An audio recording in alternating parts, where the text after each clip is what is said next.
It's a little unique. It does happen in the past, but it doesn't happen often, so we'll kind of learn to fly the plane as we go.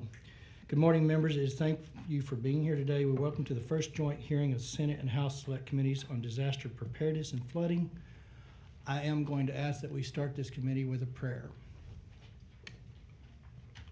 Heavenly Father, we thank you for the God that you are and that you're bigger than anything that we face on this side of heaven. We're reminded of recent events of just the fragility of human condition. We are also reminded in your word that these days will come, and that the loss of innocence and the heartbreak and the sorrow that it brings is real, it's deep, and it leaves a void that there isn't anything we can say or do that's going to fill that other than you.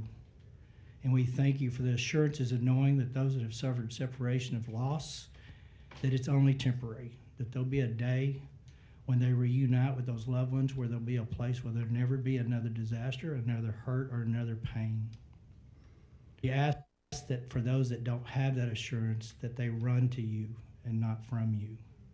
We ask those that have the faith and it's been shaken, rightfully so, that they hang on to it even tighter to get through the days ahead and the years. The broken hearts and the shattered dreams of those that have suffered the most unconscionable loss is not something we can fix in a hearing today, but we can sure show that we have a compassion and an empathy for that loss, and that they're there walking side by side with them. Let that be the tenor and the tone today as we move forward in these hearings and the days ahead.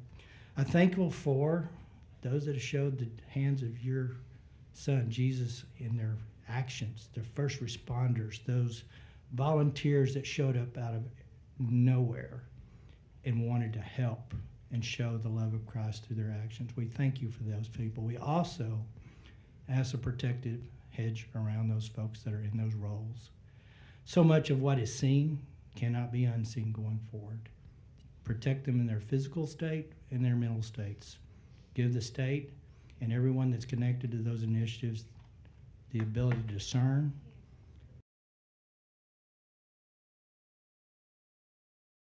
days that our tenor and our tone will be one that is God glorifying and honoring, that we seek reconciliation of the loss with what we can do going forward to helpfully prevent loss in the future. And I'm also reminded that you, as the Lord sovereign God creator, are not immune from the loss of a child. You showed that through your sacrifice of your Son, Jesus Christ, for us all. And I'm thank you for that witness, but I'm thank you for the love enough that you had for us to show us that you are humanity's side and the grief that came with it.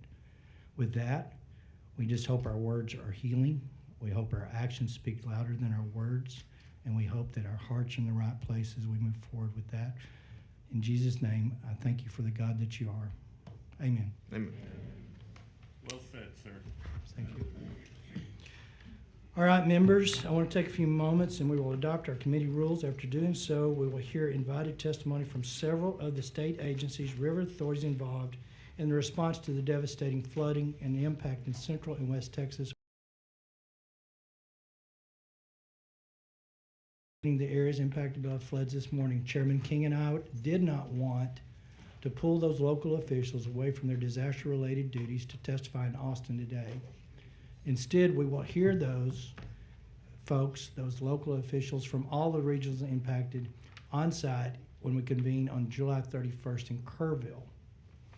Before we move on, I'd like to set the tone for these proceedings. Members, as you have no doubt aware, the subject matter we will cover in this hearing and in future hearings with our select will be heartbreaking and emotion-filled.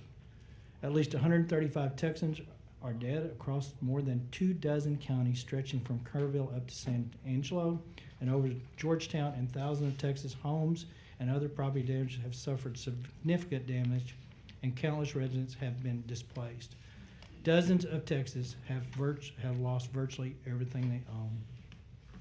Thousands of people from across the country have answered their pleas for help.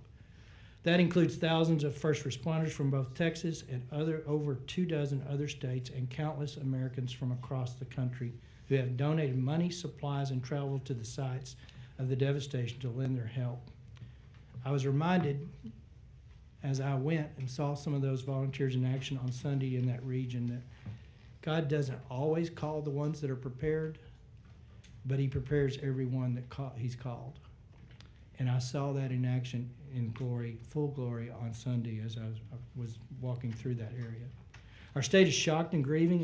It in times such as these, Texans pull together.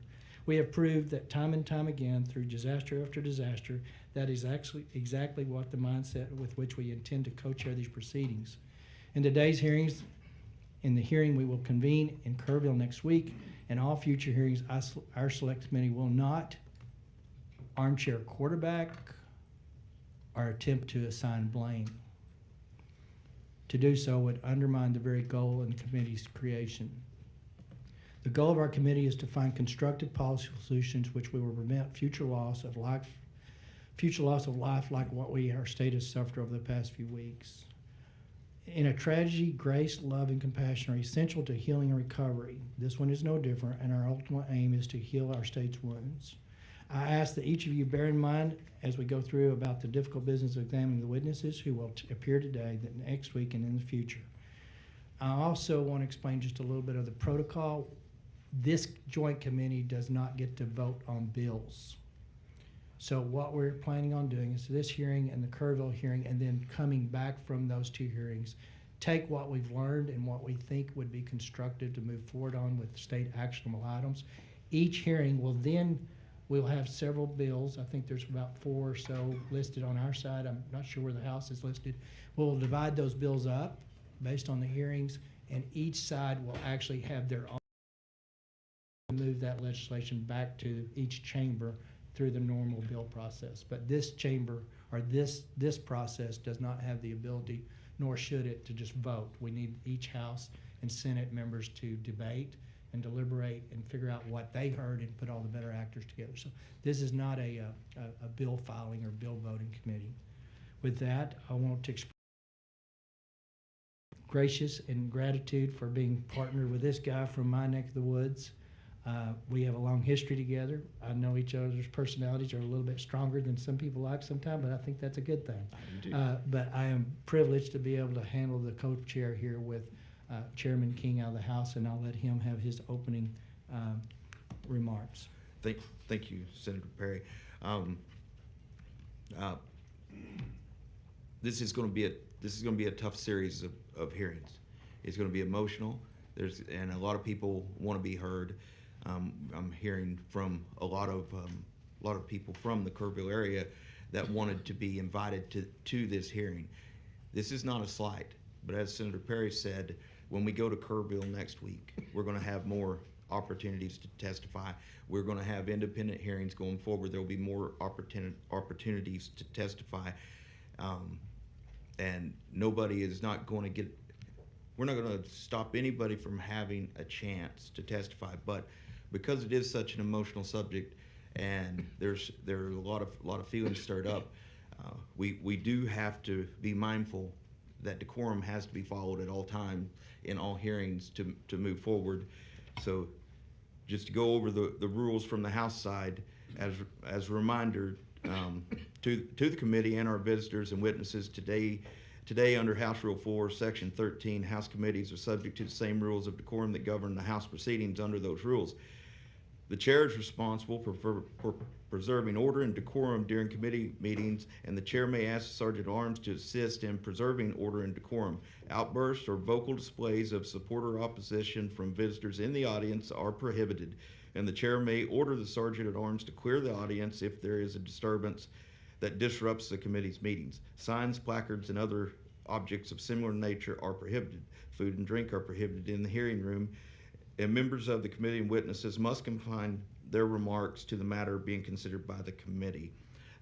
Also, if you were on the invited witness list today, please make sure you visited with committee staff and filled out the witness affirmation form before you testify. Also, for those that want to make a comment today, on the House posting, there's a link to the public comment portal where you may submit public comment to the committee. And lastly, because we have a small audience room and a lot of people want to be here, there's an overflow room set up in E1026. And if that one fills up, we will also extend overflow to E1014. With that, Mr. Chairman, I think I'm ready to proceed. Thank you. We will proceed forward on adoption of rules. Our first order of business is to adopt the committee rules. Senators, your officers received an advance copy of the draft rules prior to this morning's hearing, and you have been provided a copy in front of you. There are no substantive differences between the draft rules for our committee and the model rules distributed by the Senate Committee Coordinator during the regular session. If there are any questions about the rule, I'm happy to take them at this time. Chair is none. Members, Senator Betancourt moves adoption of the committee rules. Are any objections? Hearing none, the motion is adopted. Chairman King. Our rules are the same as any standing committee in the House, so our rules have already been adopted. They've been adopted. All right. Thanks, sir. All right, members, we are going to move forward. I came across, as you would suspect, lots and lots of information has flowed into my box, your box, and I'm sure all the members here have gotten lots of helpful, constructive, and probably stuff that will be incorporated throughout the hearing process.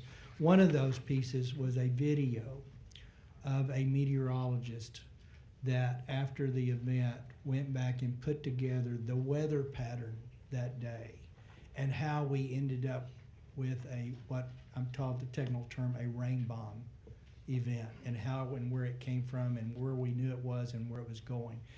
It was a meteorologist out of Houston. It was probably the clearest indicator of our weather pattern that day. So what I have done is got that video. It is visible up there. The first 11 minutes or so, I think, will set the stage for how the committee can go through the panels with a better perspective of just what this event was. And I'm hearing from the old timers, this is a 500-year plus event when you get into the weeds of just how broad and how big this rain cloud was and what it did. So with that, can you turn the video on? I'm meteorologist Pat Kaplan here at KHOU in Houston, Texas. It's been a really rough week for folks in the Hill Country and Central Texas, especially the last few days with the prolific flooding that's happened through Kerrville and also in the Austin area. And it's left a lot of folks asking a lot of questions. This is an extreme event. It's a freak event, really. And so I think it's important that we take a minute to kind of break down why it happened, what the factors were that led to it, and what kind of advanced warning those that were in harm's way got leading up to this. So let's just kind of break this down. We're going to start first with why this prolific flooding event happened. And it all has to do with tropical moisture from Tropical Storm Barry. And you might be asking yourself, what tropical storm? We didn't have anything make landfall here in Texas, and that's correct. Tropical Storm Barry formed in the Gulf last week and ended up making landfall in northern Mexico. That moisture then moved up into Texas and interacted with a slow-moving batch of storms over the middle of the state. Those two combined and pretty much happened over one of the worst parts of the state when it comes to flash flooding events, the Hill Country, where you have all of these ravines and these creeks and these streams that kind of empty into bigger rivers. And that terrain helps to focus moisture and water all into one spot. When you've got heavy training thunderstorms that occur in these areas, flash flooding becomes a huge problem. So let's take a look at how this kind of panned out on a map. This is the path that Tropical Storm Barry took. It formed in the Bay of Campeche and then kind of drifted into northern Mexico, and again, wasn't an issue for anyone here in the United States in the days leading up to this. Here's the problem though. Even as the circulation associated with Tropical Storm Barry fell apart, all of that moisture in the atmosphere doesn't just disappear. It's still there. And notice, you've got the Sierra Madre Mountains here through central and northern Mexico, just off the coastline here. When you've got low-level tropical moisture that comes onshore, it has to go somewhere. And it can't go up and over the mountains, and so it starts to stream up north. And so you take all of that tropical moisture from this dissipating storm and you funnel it northward. Now typically this would lead to maybe a couple of days of unsettled weather, more clouds, a couple showers for us here in South Texas. What made this situation unique was the presence of what's known as a mesoscale convective vortex. It's basically a mini area of low pressure. It was very slow moving, pretty much stationary over central Texas. Now, forecasters knew that this MCV, mesoscale convective vortex, was going to be over the area about 12 to 18 hours before this event unfolded. And that'll go to the timeline. We'll talk about that in just a second. But once they saw this feature and they saw the interaction that was happening with that tropical moisture, that's when the first alarm bells started to go off. And again, we'll break down timeline in just a second.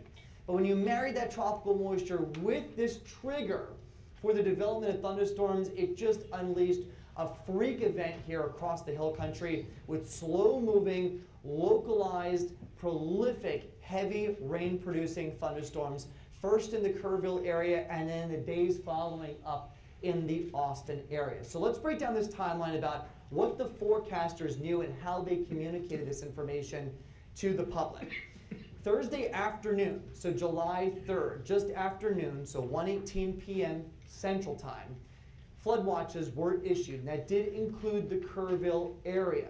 Basically, a flood watch is the National Weather Service's way of saying, hey, conditions are possible for the potential to see flooding. It's not imminent, it's not happening right now, but within the next 24 hours, those conditions may start to develop.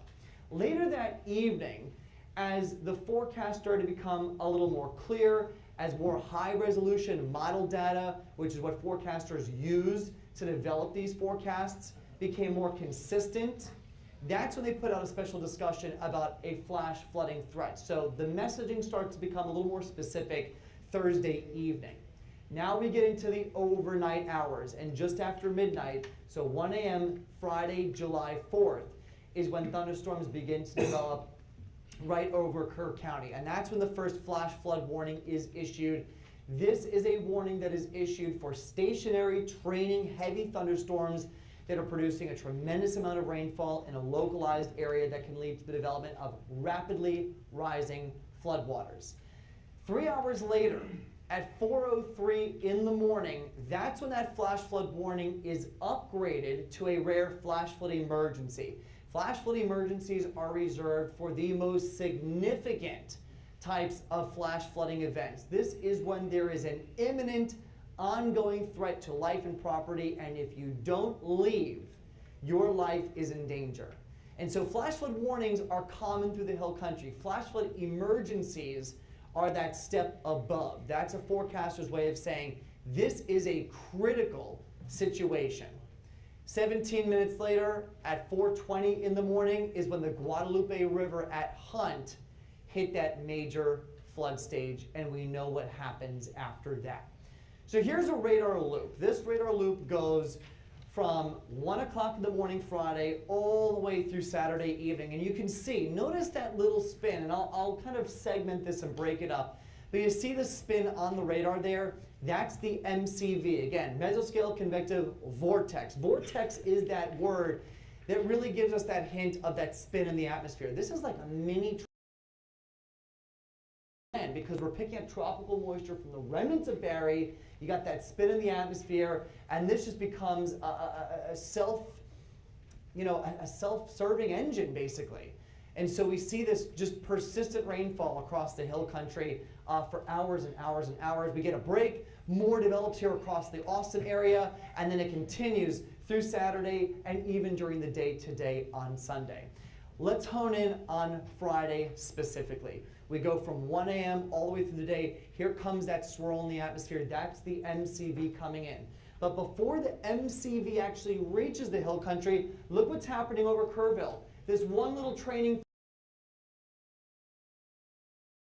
and then the MCV comes in. It was that initial thunderstorm that prompted the first flash flood warning. And as we kind of pause the clock here, 2:30 in the morning, remember that first flash flood warning came out just after 2 a.m., or actually just after 1 a.m., and this is the reason why. There was one lone thunderstorm right over the north and south fork of the Guadalupe River, and that's what prompted the initial flooding.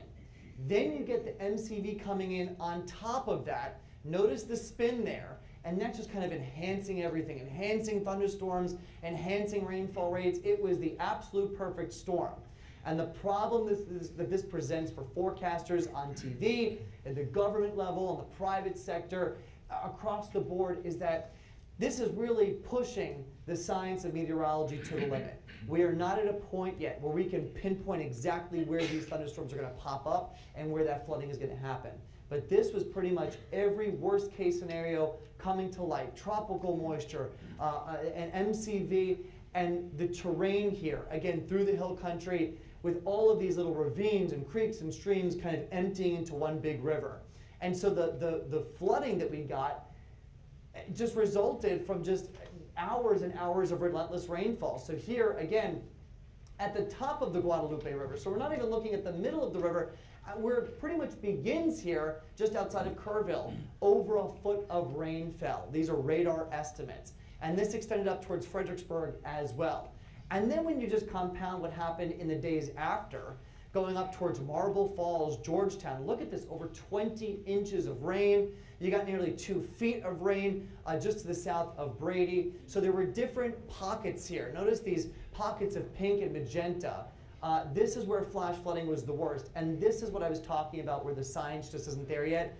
We are not at a point yet where we can identify where these individual pockets that lead to this life-threatening flash flooding can happen until pretty much it's starting to happen. So within about 30 minutes to an hour, the National Weather Service is going to see the trend and they're going to issue the warnings. But those warnings will only come with about 20 to 30 minutes of notice. We can't, it's not at a point yet where we can give you a day's worth of notice to get out of the way of these flooding events. Let's take a deeper dive into the terrain around the hill country and where this happened. So what I've highlighted here is the North Fork of the Guadalupe River. And what you've got, outside of that, highlighted here in blue and white, these are little creeks and streams and tributaries that kind of feed into it. But this is the North Fork of the Guadalupe River. This is the South Fork of the Guadalupe River. And they meet in the town of Hunt. And remember, that flash flood emergency came in at I believe it was 4:03 in the morning on Friday. And then at 4:20, 17 minutes later, the Guadalupe River here, where the two forks meet at Hunt, reached not minor, not moderate, but major flood stage. So it was just the perfect combination of conditions that led to heavy training thunderstorms over both forks of this major river that goes through the hill country and central Texas. And after that happened, you just got inundated. I mean, this magenta area here indicates that foot to 14 inches of rain that fell. And that rain came down on every creek and stream and tributary that eventually emptied into the Guadalupe River that flowed downstream through Ingram and then eventually into Kerrville. So that's this main river here. This is the Guadalupe River. And so you had all of this rain falling on all of these streams and creeks and tributaries, and that's what led to this catastrophic flooding event. And we're talking about a scale here of a few miles. And again, unfortunately, meteorology just isn't at the point yet where we can identify exactly where these isolated thunderstorms are going to pop up, especially when you come in the middle of the night. Now, looking ahead, what does the forecast for this area look like for recovery operations, for cleanup? As we go through the rest of the overnight, we did have more thunderstorms out across this area today. All of that activity should start to die down. As we get into Monday, there could be more development here. The models are hinting that we could see a couple more showers getting into Monday morning. But I think the heaviest of this starts to push off towards the south and the west. As we go through the afternoon, again, a couple spotty downpours are possible, but it doesn't look like it's going to be quite as widespread in coverage or as heavy as we've seen the last few days. Unfortunately, though, everything is so swollen and saturated from the last few days that it won't take much to exacerbate any rescue efforts and any cleanup efforts. So still another day or so of these spotty down. I hope that was informative. It was pretty well recapped and kind of how that stuff came together. I don't know that people have heard yet. They did find one of the three yesterday, so they're still looking for two folks. Some of the stuff I learned when I was there Sunday It was a 9-mile high rain cloud, basically. At its peak, it was almost 1 million gallons per minute. So that's kind of sets the tone or the pace, I guess, for what we want to talk about. And I will tell you that there's been several people in the know, so to speak. In the Kerrville hearing, we'll have some experts that believe that we can be a little better at predicting where a rain bomb event might actually happen. So be a little more pinpoint of where they think they can put that in. So Kerrville will be pretty informative on where we can move forward on some technology that's not currently in place. With that, members, there will be no time limits for invited testimony today. Some of the witnesses testifying have elected to provide a presentation to accompany their testimony. Presentation materials will be viewable on the television in this room and on live stream of the proceedings. Hard copies will be provided for each member of the community. As we begin invited testimony, I ask you to reserve your questions until each of the panel has finished their testimony. It's my intent, as well as Chairman King's intent, to recognize members. We will try to alternate between House and Senate, back and forth. So as you light up, I think we actually have to engage your mic to get you on the mic, but we are going to do our best to alternate between members, between the House and Senate, and give everybody equal time on what they want to ask and how they want to ask it. Invited testimonies, first panel, it will be with Chair calls up Chief Nim Kidd with Texas Division of Emergency Management. Initially, we had a meteorologist scheduled to come in. Chief Kidd is playing interim meteorologist today. Our pick, one of them got COVID, and we went to a second one, and I think that person was unavailable or out of town. So he will do his best, but if you get into the meteorology of it, he has some understanding, but we may reserve that for, and we will add a meteorologist to our initial list for the Kerrville hearing. So, all right, Chief Kidd, state your name herewith, and tell us what you think is pertinent from beginning to end of your tenure. And I know your tenure is not over yet, so. Thank you, Chairman. Let me grab one of these closer. My name is Nim Kidd. I am Chief of the Texas Division of Emergency Management, and it's an honor to be here with you today. I want to say thank you, Chairman, Senator Flores, Representative Riddell. Thanks for your support over the last several weeks for your districts. It's an incredibly difficult situation. My prayers and our actions are with the families of those who lost their lives and the families that lost their livelihoods and their property. Our team is committed to continue our efforts to support until we find all of the missing persons, and the communities have been cleaned up and they're on the path to rebuild and recovery. And I know we cannot replace the lives that are lost. I grieve for those, the families, and those lives that have been devastated. The sadness and pain for the families to find and the friends of the 136, now 137 fatalities, it will not leave me, and it drives us forward to do a better job. I've been asked to share with you our agency's roles and responsibilities, the timeline of events, a current status update, and some policy recommendations. And if it pleases the chairs, I'd like to start that now. Our role is outlined in Chapter 418 of the Texas Government Code. That government code, the Disaster Act of 1975, governs everything that we do as an agency. It lists the purpose, the roles of the governor, the roles of TDIM, the state finances that support disaster response, local government roles and responsibilities, how mutual aid should work across the state, what we should do as mitigation, what we should do as disaster housing, and what our citizens should do. All disasters in Texas are locally managed. Under Chapter 418, elected mayors and county judges are the emergency management directors for their communities. Our job at the state, as outlined in our statute, is to support local efforts, to augment capacity and capability. In charge. The responsibility of being in charge rests with local officials. I also chair the Governor's Emergency Management Council. That's a group of 39 state agencies appointed by the governor to support the state and other local government efforts.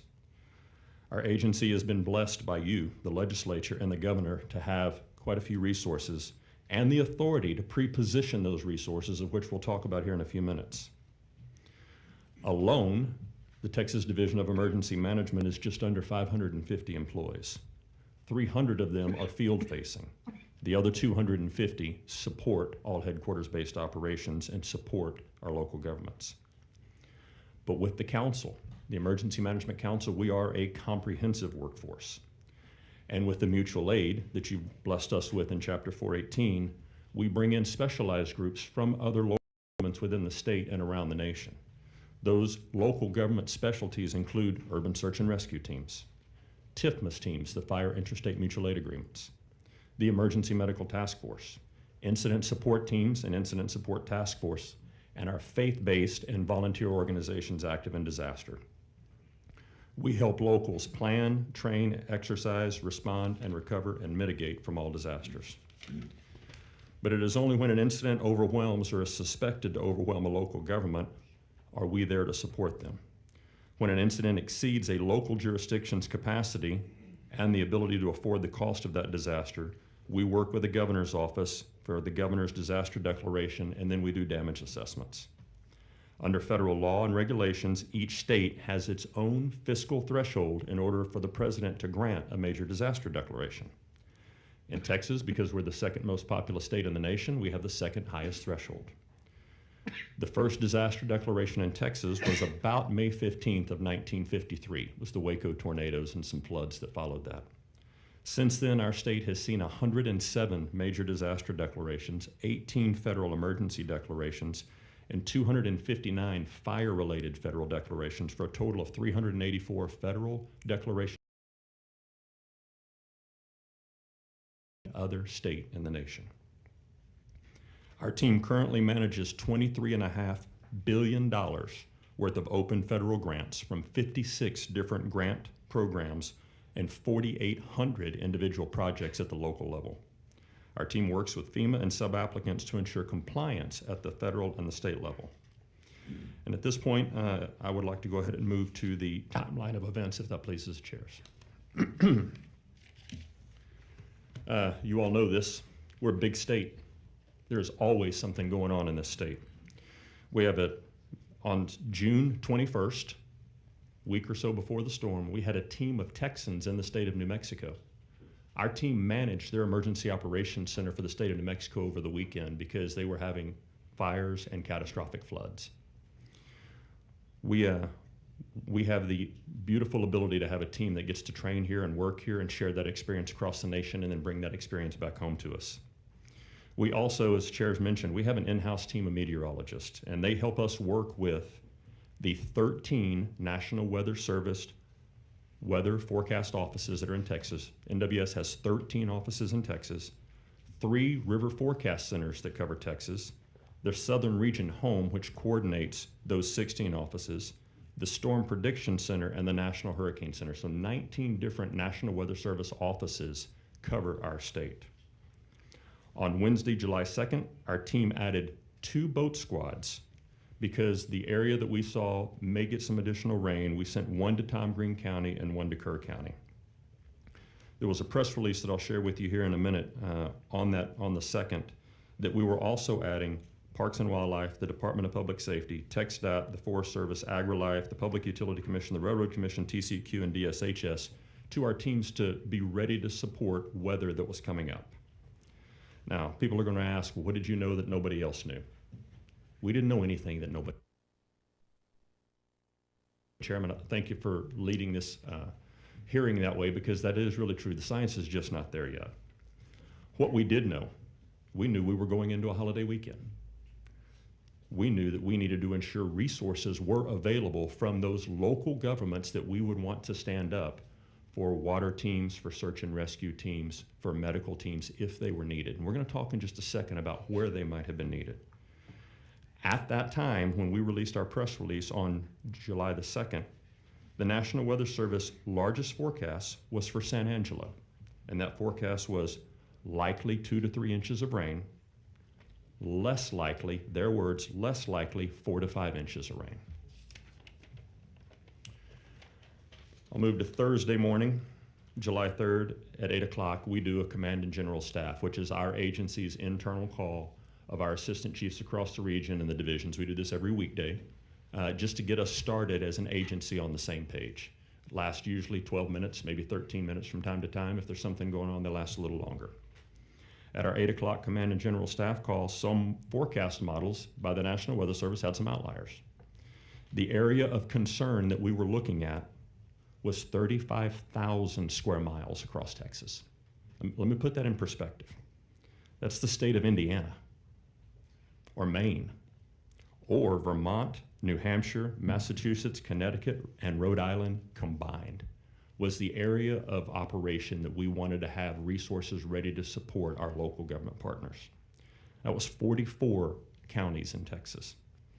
The forecast then for those 44 counties in that area was, again, 1 to 3 inches of rain, less likely now 5 to 7. We had a 10 o'clock statewide weather call that morning. We have these calls anytime we think local partners need to be aware of what's happening in their areas and to ensure that all state agency resources on the Emergency Management Council are there to support our local government partners.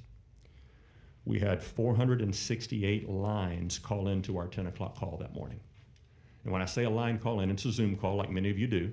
There may be 5 people on the other end of one of those lines, or there may be 1 person, but 468 individual lines called into our 10 a.m. weather call on Thursday the 3rd. The National Weather Service briefs on that call for all of our local partners to hear the same brief. Instead of 19 different locations, it's one voice from the National Weather Service, and that's the Southern Region Home. The forecast that morning that they presented was slight risk of flash flood. On their scale, it was a level 2 of 4. That was for Central and West Texas. They rated thunderstorms on a scale of 1 to 5 for Northwest Texas. And they rated river flooding, isolated river flooding, minor to moderate in Southwest Texas. The forecast for Friday that they were forecasting in that report was 1 to 1.5 inches of rain with possibly up to 2 inches locally. Because of the size of the area that was impacted, that was when our team started placing resources in New Braunfels, in Llano, in Brownwood, in Kerrville, in Junction, in San Angelo, in Uvalde, in Cameron, in Eden, in Menard, in Kerrville, and Waco, and Alpine, and Austin, and Dallas, and Edinburgh, and El Paso, and Houston, and San Antonio. It was such a large footprint. In order to have any resource close to need, we had to have them scattered across that large area of the state. It was not about the intensity that we saw in the forecast because we didn't see it, just like you didn't see it, just like no TV meteorologist ever broadcast about it. What we saw was a giant swath of Texas. We started calling it a belt, actually, on our internal calls, of where something may happen in the 4th of July weekend. At 11:37, we put out another press release that we were increasing activity in the State Operations Center because of the geographic footprint that we were looking at. National Weather Service forecast was then predicting heavy rains and flash flooding. The theater or area of operation covered West Texas, Central Texas, the Hill Country, and that would last over the next couple of days.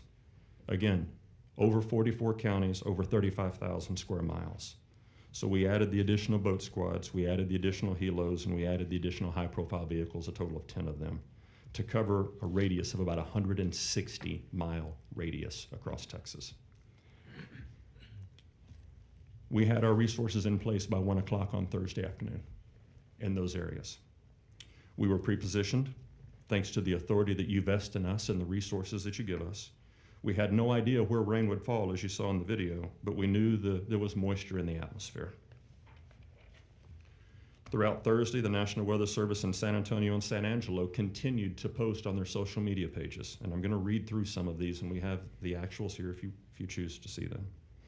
Flash flood watch. I think there's some confusion between a watch, a warning, and an emergency.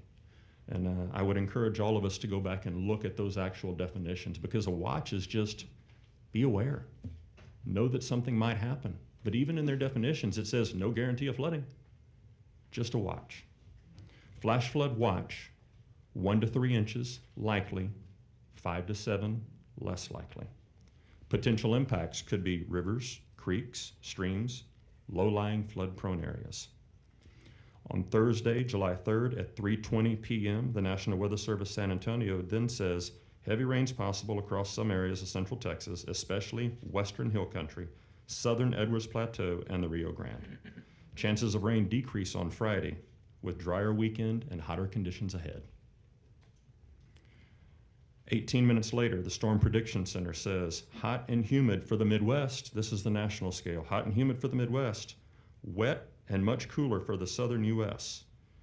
Severe storms and heavy rain, flash flood possible in the upper Midwest and plains, and heavy rain possible in the Northwest Rockies and Florida.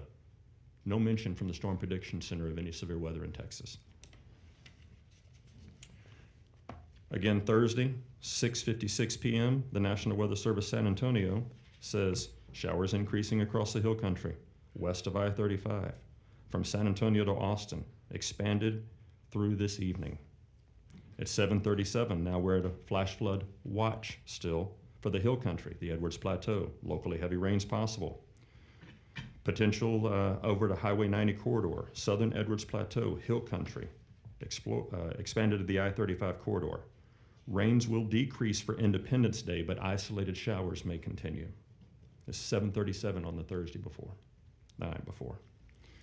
At 7:58 and again at 8:21, flash flood watch. Watch again, Bexar County, Gillespie Canyon, Kendall, Llano, and advisories for Mason, McCullough, and San Saba. So the area is still continuing to expand, but still at a very, very low intensity level.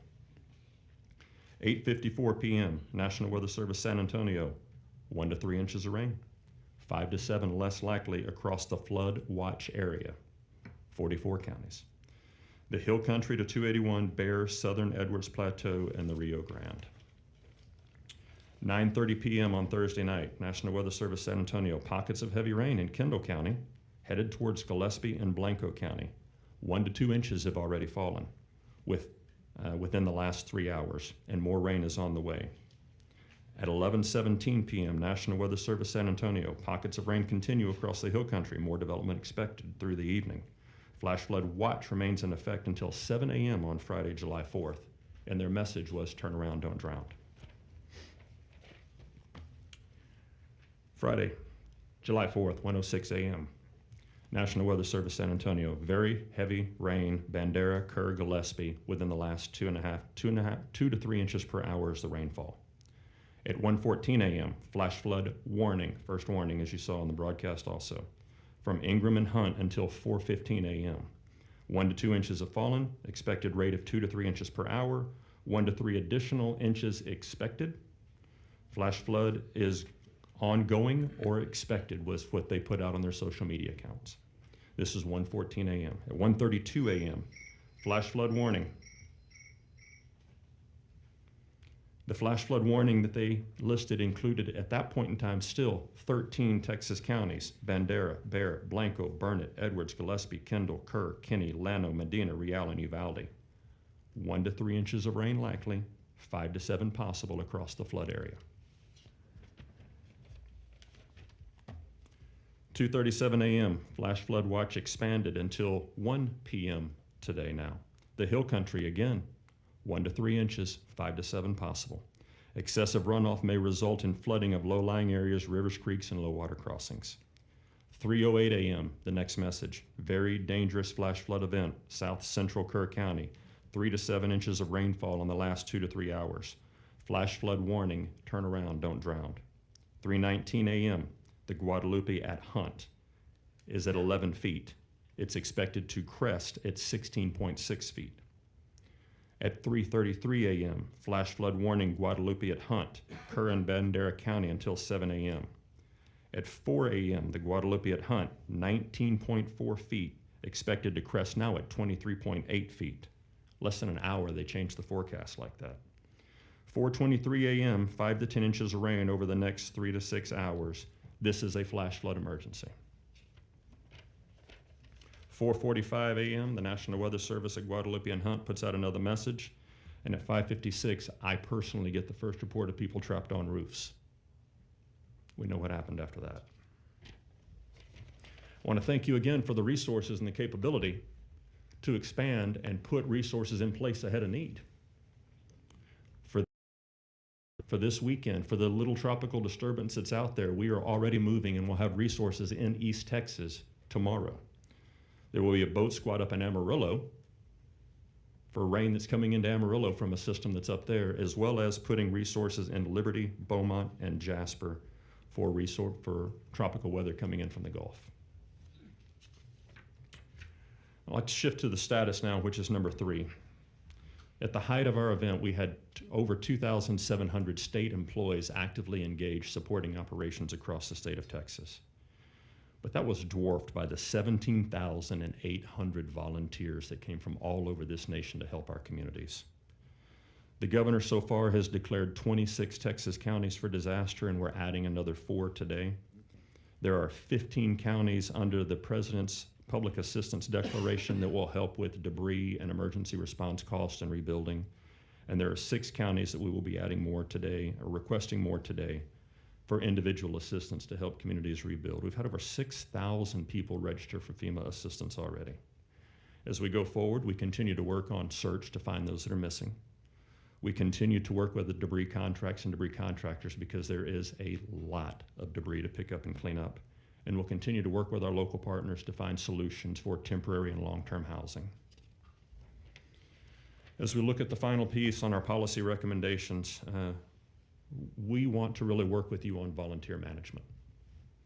As you heard, we had 17,000 volunteers show up. And a lot of those were just good-hearted Texans, good-hearted Americans, bringing their resources, their time and treasure, their heavy equipment, working really hard around the clock for no thanks and no pay. That was most of them. But then there are the others that we really need to keep an eye on as well. So we have an organization that you funded several sessions ago called the Incident Support Task Force, the Disaster Recovery Task Force. We have the capability to, in real time, within the first 12 hours of an incident, the first operational period, set up a volunteer reception center where all volunteers should go, and they should check in. And they should share with us their capabilities and what they're capable to do. Are they unskilled labor? Are they electricians and carpenters? Are they want to help sort clothes, or do they want to search for live and missing victims? Fact of the matter is, people come in so quick that we can't control them sometimes, and we don't know who they are. Yet they're going through all of your personal belongings. They're in places that nobody else is supervising or watching them. And I think we should have a deliberate conversation. Volunteers check in at a location for their safety and for our safety and for their coordination and communication. You may recall that during the time that we were searching, there were several times we had to evacuate the river because of ongoing flooding. When the volunteers check in at a volunteer reception center, they share with us their cell phone number, and they can text a code to us that I can then communicate with them that says, hey, something's coming, get off the river. Or, hey, I need you to check in. The other thing is, once I'm tracking those volunteer hours, we can then use those for in-kind donations from the local community or the state in our FEMA matching grant program. So there's a really good resource and a reason to do this. The next thing I hope we get to have a conversation about is mass fatality management. When an incident happens like it did in Kerr County and overwhelms the local capabilities and the resources, the justices of the peace and the funeral homes, we have an organization that we can bring in to support that. But that organization is really not codified anywhere in statute. And I think we should have a conversation about what the Texas Mortuary Assistance Team can do and what role they can play and what we can do to support our JPs and our MEs and our sheriffs whenever we have an incident that overwhelms those local capabilities. I know we're going to talk about interoperable communications a lot, so I won't talk about it much now, but I will tell you, I went to Kerrville on Friday morning. As soon as I got the text, I went straight there, about an hour and a half drive from my house. And I ran into some of my guys from the San Antonio Fire Department that I worked with back when I was in the field as a lieutenant on the technical rescue team. And I had my radio with me, and I asked to be able to talk to them on theirs. But their San Antonio radio doesn't work in that footprint. So they had some really cheap Chinese radios that they were talking to each other on. We're better than that. We can do better than that, and we need to. We also should have a deliberate conversation about the credentialing of emergency managers at the local level. Today, in Chapter 418, you've heard emergency management directors by statute are mayors and county judges. You will see the words emergency management coordinator listed twice in Chapter 418, only twice. It says the emergency management director may appoint an emergency management coordinator. The emergency management coordinator is an assistant to the director. Period.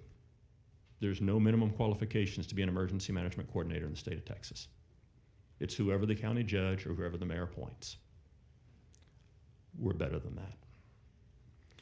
And finally, I'm grateful for your funding and everything that you've given us, but we have a lot of work that we still need to do. Our agency is very small, and I look forward to future conversations about things that we need to continue to support our great state.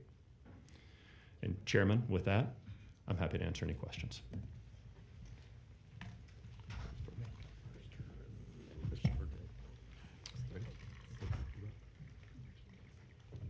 One second. Who, do we have to stay? We have to stay in order because of that. 'Cause- right. Hang on one second, Mr. Verdell, Mr. Martinez, you're up. Just an admin, we'll try to alternate between Senate and House members as they are on the board, so we'll make sure each is alternated to try to give you guys your voice. Go ahead, I'm sorry. All right, thank you, and thank you, Chief Kidd. First of all, I really want to thank you for all your leadership and your dedication, and I'm honored to not only be a part of your leadership, but also to call you a friend. And I know as a first responder as well, and a lot that we have worked on together. I think one of the things that really, the statement that you made a little while ago was in regard to interoperability and the ability to be able to speak between different agencies. And I can relate because I understand that down in the Rio Grande Valley, we have a major incident, whether it's a mass casualty incident or unified response, to where various agencies get together and then you switch over to all valley and everybody can communicate. But once we leave the valley, our radios no longer work. And in regard to interoperability and being able to utilize those radios and that communication, is there a way that utilizing the infrastructure we already have in place and maybe having a radio with a SIM card that we can pop in and that radio will be capable if we go to Dallas for response? And like we have our Texas Task Force 3 down in the Rio Grande Valley. And then also my hats off to all of our responders that went out there and took their time and during that response. But is there a way that would work to where we're not building a new system, but working off the existing system and have the ability to provide grants for radios to where all of these other agencies would have that capability? So, Chairman, thank you. And again, thanks for your support and partnership and your service as well. I believe the short answer to your question is yes. But I also personally believe we have two challenges when it comes to interoperable communication. And the first one is the technical challenge. It's what you just discussed. And I think the private sector partners that we've talked to and dealt with over the years are ready to come to the technical solutions. In many places, those technical solutions may already exist. I believe the larger challenge in today's date is the cultural challenge. We have 52 to 54 independently, usually locally owned radio systems across the state. There's no state standard for governance in how they operate. We do have, and the Department of Public Safety can talk well about it, a great organization that has the statewide interoperability coordinator. But I think when you talk to them, you're going to find there's no teeth and there's no funding. There's no carrot or no stick in what we want to get them to do so that we have a statewide covered network. Now, I'm not suggesting we go build a brand new system from the ground up. I don't. I think there's plenty of broadband, fiber, technology, capabilities, Starlink, you name it out there. But we do need an organizational structure to cobble that together and offer grants and offer support to locals that have built these systems on their own. We didn't give them any money to do that. They built them on their own. And if I'm building my house and you're not paying for it, you don't get to design my house or say what rooms I have. And that's what they've done with their radio systems. So we as a state, I believe, should have conversations deliberately with them and figure out how we can integrate all of them in together. And then just one more question in regard to that, Chief, and the response from a lot of our agencies that went over, Texas Task Force 3 to all of these agencies, do they have the equipment that is necessary to respond, or is that something we also need to look at so that they could be well prepared for any type of response across the state of Texas? Thank you, sir. With the exception, I believe, of some of the TIFMAS apparatus that you fund through the Texas A&M Forest Service, when a local government sends their resources, their people and their equipment to us, those are generally owned and operated at the expense of the local government. We only pay for them for the time that we're using them. And we should have a deliberate conversation about the resources that we stage across the state. Because as you know, and for the rest and those in the audience, 2/3 of every paid fire department is off duty at any given time. The 24-hour shift that they work, Houston, 3/4 of theirs is off duty at any given time. What they don't have is 2/3 of fire trucks sitting in their fleet ready to go out the door. If it was a decision that we added some state-owned assets across the state in our regions, and maybe if we had some great places to park them and stage them and store them at the same time, then it's much easier for those fire chiefs to send me their employees and not send me their frontline apparatus. And I hope that we can have a conversation about that. Senator Bedencourt. Thank you, Mr. Chairman. NEM, as usual, you go through with precise declaration of how we got there, and I think the meteorology of this is so unique. It really is reflected in the warning levels, because basically what you laid out, and I'd love to see that, by the way, if one of the clerks can bring that up to the front. I'd love to see this again. You're basically saying that at 106, we're still at from the National Weather Service, we're still at a watch level. Really, when you read through what you had outlined, we didn't get to a warning level of significant dangerous flooding until 3:08, if I've got the right, That's our information, Yeah. Senator.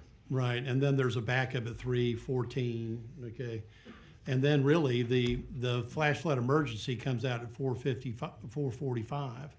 So the 423 was what I had. 423, here. Sorry. Yes, okay, sir. that's fine, right. And so really, those three are the three step-up levels that you're dealing with. And by the time we get to the third level, the flash flood warning emergency comes out, it's already happened. When did you get your first call that people were on rooftops and they needed help? 4:56 a.m. Yeah, so within literally 33 minutes from that flash flood, that final emergency warning, you're already getting people that need to be rescued. So this is an amazingly compressed schedule, okay, that you have to respond to, and that the responders in the field are having to respond to, because we're not even going from 0 to 60. We're going from 0 to 200 miles an hour in 3 hours and 17 minutes. So we're really going to have an extended discussion, Mr. Chairman, members, with National Weather Service about these type of alerts and the speed at which they came out. Now, given that radar loop, they might have been able to accelerate it some, but they're not going to accelerate it by half a day or 4 hours. It's not possible with the meteorology that we're dealing with, level of technology we've got. Now, I'm really interested in taking this. Once you got that call and you're driving to Kerrville and it's an hour and a half, what are you doing at that point? We've given you a lot of autonomy, but I'm really curious about who do you have to call to get more authority? We've got the Senate Pro Tem who is the chair here. He's third in line. And in the next 16 months, you're going to be calling him at some point in time. That's my prediction, because Texas is too big and there's got too many possibilities of natural disaster. So, when do you have to call the governor for more authority? In this case, I know the governor was out of the state. So when do you have to call the lieutenant governor? And take us through that portion, because I think the lieutenant governor got his first call after 9 a.m. Yes, sir. So I think I understand the question, and the way Chapter 418 reads today, if I'm pre-deploying state assets or local governments, that's not contractual. I don't have to go out for bid on that. Those are mutual aid resources that are outlined in Chapter 418. I've been blessed with the authority and the autonomy to take action to save lives. And you did. And by the way, if you hadn't pre-positioned where you were, even though you're covering a ridiculously large area by national standards, Yes, sir. you would have had your assets in the right place. And historically, I've been in this spot for 15 years, first by Governor Perry and then by Governor Abbott. And the direction that I was given 15 years ago was, Nim, don't worry about getting a call from me asking why you spent money or deployed resources. Okay. You do not want the call asking why you did not. And I've operated that way for the last 15 years, Senator, I am the expert in this, and I challenge all of our people to be the experts in their jobs. And so there's nothing that requires me to notify anybody else of the actions that were taken during the emergency.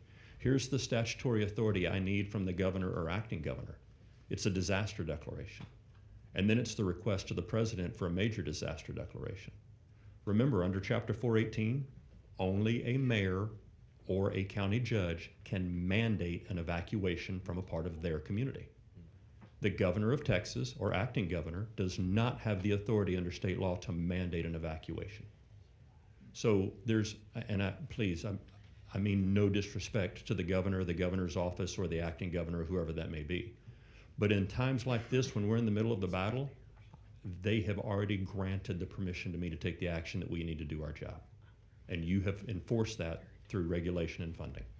And then we had a chance to talk, and I can't remember what day it was. I think I caught up with you that by the time you got to Kerrville, you actually ran into two EOCs Yes, that sir. were operating independently. One was in the city, and the other one was in the county. So Yes, what sir. action did you take at that point in time? So we see this a lot across Texas, not just in Kerr and Kerrville, is cities and counties, 254 counties, 1,217 now cities, but really only about 480 emergency managers and emergency management programs across the state, because in so many jurisdictions, especially in the western Texas, Senator, in your district, the county judge is the emergency management director and coordinator and everything else at the same time. They don't have the staff to continue to go and do that.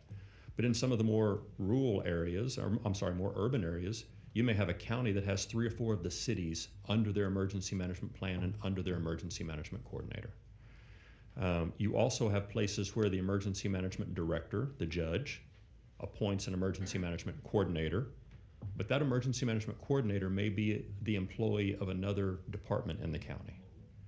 And there are plenty of times whenever a city will have its own emergency operations center, the city of Houston, Sure. and Harris County will have its own Transtar. emergency operations center Right. at Transtar. So in events like this, when we see that none of those facilities will support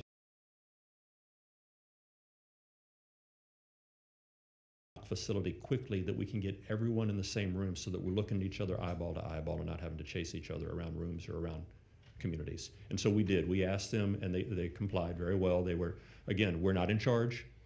We don't get to tell them what to do. We're just responsible. We support them. We asked them, can you find us a facility that we can all be in the same room? Because we have a lot of state and federal, soon to be federal assets coming in. And I would like for Shaw to be in the same facility, and that's when they offered up the youth center there. Which is quite a challenge in the area that you were looking at, okay, right? To find one of a substantial nature to handle all the resources that you were bringing in. I want to loop back with this, and for the members here, I think it's a very important point. Basically, you besides pre-positioning, and then once you're involved in this, you've got there's a constraint which only a mayor and a county can order evacuation. Now, by the time you're driving, if that evacuation hadn't been ordered at that point in time, it's probably too late, just due to the magnitude, hundreds of thousands of cubic feet of flood per second coming down the river. Now, I think one of the things we have to look at is we probably have to know when these mandatory evacuations are ordered, and we have to have some way to bring that bottom up decision up to the top, because whether it's the pro tem or lieutenant governor or the governor, that's something we're going to have to understand, that we've already had this issue. Those evac orders are in place, because otherwise the state at the higher level doesn't even understand exactly how much of an emergency actually occurs. Am I missing that? Senator, you're not missing anything. I think the other thing that I want to say is local officials know their communities better than anyone else. And I don't think we would ever want to take the mandatory or the ability to mandate an evacuation away from a local official any more than I think we ought to give it to somebody that's in Austin several hundred miles away from where that problem or that challenge is. And so accusation, a lot of second guessing, I'm not in that business. I don't do that. But those local officials know when to order an evacuation and when not to. And I think at the hearing that you're going to have next week sometime, you'll probably get some of those local officials that will tell you why they made the decisions they made or why they didn't make the decisions they made. And they need to be the ones to answer those, sir. Right, and I think that it's important that those, and regardless of that decision, when it's made, there also has to be a reporting structure that people can understand that it's occurred, and that whoever is in the chair above you, okay, has to know what's happened already on the ground as quickly as possible, because we do have a distributed system. Yes, But I don't think we reported up as fast as we could have in that situation. I think it's important that if you're really looking at what you need, and that's the other side of this coin, you really need a disaster declaration as soon as you can get one, effectively. That's your next big switch from state government, from the leadership of state government. And then obviously you need a federal one as well. Yes, sir, and that state disaster declaration, when granted by the governor on the front end of an event, allows me to exercise extraordinary measure and buy things budget for. Because that's the key thing. Yes, sir. Because you can pre-position all your existing assets, but you're gonna have to start buying things immediately. Or if I have to contract for debris cleanup or contract for porta potties or things like that. Right, Yes, and I want to get to one more point and then yield my time because we've got many people that could be asking questions. We had a discussion because one of my interests was looking at a, flood emergency communication and river warning system. And you made the comment, and I agreed, that this, as good as TDM is, and measurably, I believe it's the best in the country. Thank you. And I think that your other colleagues would agree. You can't be the one that hits that button that says we've got an evacuation order or that we need to do that alert, because the granularity of these decisions is down to the local level. And you were literally trying to look at 33,000 square miles to begin with to figure out where to position your assets. So I just wanted to repeat that conversation that we had between the two of us, that you don't think your organization is the proper place to be able to have that authority, that it has to stay at the local level. Yes, sir. Now, my last question would be, is there a backup level at some point in time for whether it's the pro tem, the lieutenant governor, or the governor to be able to intercede? You would then be required to change state law also to mandate Well, I the know that. evacuation, which today does not. I mean, we can recommend, we can support, we can bring resources in to help effectuate that. But I think, let me see if I can rephrase how I understand the question. Do we need a better system for warning? Yes. Yes. What does that look like? I don't know. But I know you've got a bunch of people coming up behind me that are experts in that and can answer that question for you. That's the first part of it. The second part is once we have this amazing system, who should have the authority to implement or actuate the system? I still believe that should be local officials. Right. Your next question is, should there be a backup to that? And that answer is yes also. Well, that's the essential question, and that's really, Mr. Chairman, what I know what Senate Bill 2 is effectively about. But I appreciate the work that your department does, because it is superior by any definition I Representative understand. Thank you. Thanks, Senator. Thank you, Chairman King. Chief Kidd, I just wanted to, I know I've told you this in private, but I want to say it publicly. We first met July 4th on that morning, and I just want to give you public credit for how well you were organized, how quickly y'all had a central EOC established, and watching you over several days through that process, how well your agency integrated with the other agencies during search and rescue and recovery. And I want to give you public credit for that. I do have one other question for you, which is when y'all are monitoring the weather that occurs, do you have a central website or location where you can see all that data, or are there multiple websites that y'all are having to review?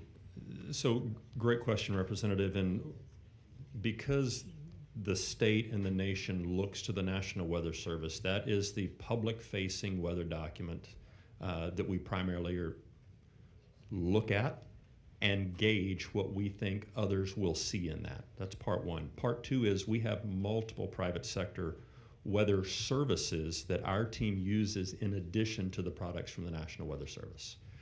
One of those tools for storm prediction is a private sector group out of the Friendswood area there, and they give us a very scientific forecast for tropical storms, much different than what the National Weather Service puts out. So our team of expert meteorologists does actually look at all of those that are out there to see what the public is seeing so that we can help try to gauge what public action may be, as well as take the resources and position them in places that we feel we need to be ready to support local partners. Yeah, thanks, sir. Appreciate you. Thank you. Thank you, sir. Senator Mendez. Thank you, Mr. Chairman. Chief Kidd, I'm always going to call you Chief Kidd. That's how I met you. And thank you for your work. Thank you for your testimony. If you will, I also want to agree with my friend and colleague, Senator Bencourt. Could you provide us that timeline that you? Yes, sir. I was doing my best to follow it. Chief, so from my notes on the timeline of events, on July 2nd, you sent out 2 boat squads. On July 3rd, you had a command call in the morning. Is that correct, with the 44 counties because of the 35,000 square mile area that looked like it might be affected? Was that correct? So every weekday at 8 a.m. we have Okay. our team's command and general staff call that just talks about what's going on across the state and what our folks are doing. That was the 8 o'clock call. So this was on the 3rd, on July 3rd, but what prompted sending the 2 boat squads out on the 2nd? National Weather Service San Angelo was then saying 3 to 5 inches of rain. Okay, so you were kind of aware that something was coming, you needed to be prepared, right? Yes, sir. Then I think you have 1137, you're working to distribute resources by 1 p.m. July 3rd in a 100-mile radius, was that correct? 160 miles, yes, sir. 160-mile radius, okay. So in that 160-mile radius, how many counties are in that 160-mile radius? How many emergency operation coordinators were you dealing with? 2 different questions. The number of counties, I believe, is in the 40 to 44 counties. 40? Yes, sir. That's that 35,000 square miles Yeah, that let's we say were looking 44, at. Yes, okay. sir. And then each county has an emergency management director. That's the county judge. Right. And some of those counties have independent coordinators. Correct. And then if those counties have a city, and as you know, a lot of our West Texas may have 1 or 2 incorporated city limits, unlike Bexar County with 30 plus inside it. Right, right. So each of those, and our job is to share information with them. The 10 o'clock call that we had 460 plus lines calling into that call. We Right. believe the majority of those were from the impacted areas, So, forecasted areas. so I'm my sorry. question is, does the current process or procedure, because as you've correctly stated, locally, they have to make the decisions at the local level, but they also need to have all of the best information. And I'm going to venture to guess that you have probably access to all of the best information in terms of, you have at your disposal. Do you have a process in place that guarantees that you have communicated the potential danger with each of those emergency coordinators at the local level? Do you have a way that you can for lack of a better word, authenticate that they have received the information? So we know we can share the information with the technology that we have, but we really have no way of knowing whether they received the message. See, I would better hope that you'd have a way for them to acknowledge, I have read and received what has been sent to me, because I think that would be the best way to guarantee, regardless, we need to put a procedure in place that tries to eliminate human error. We can't guarantee the competency. You mentioned it in a way. You said emergency coordinators qualifications. There are no qualifications. It's an assistant basically to the mayor or judge. They can appoint somebody, correct? Yes, sir. And that's it. There's one sentence and there's no qualifications whatsoever, right? Yes, sir. That's a concern. and Senator, that doesn't mean we don't have qualified people in those jobs. I didn't say that. I know. I didn't say that. Well, I'll get beat up from my peers because Yeah, I no. didn't say that. So Yeah, I didn't. Verifying. I agree, but we trust, but we must verify. yes, sir.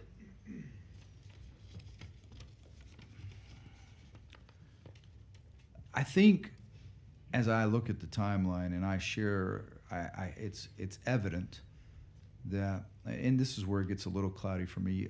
You had something at 1:06. What happened at 1:06 a.m. on the 4th of July? You had 1:06, then you had 1:14. Yes, sir. 106 National Weather Service San Antonio put a social media post out that said very heavy rain for Bandera, Kerr, and Gillespie County, rate of 2 to 3 inches per hour. Okay, so at that time they're saying at 1:06 they're saying, hey, there's heavy rain. It's coming down at a high rate. And when that happens, does anybody, other than you have to be aware of the social media posts, you have to be watching, is there anybody that's their job is to follow this no matter what time of day or night this is?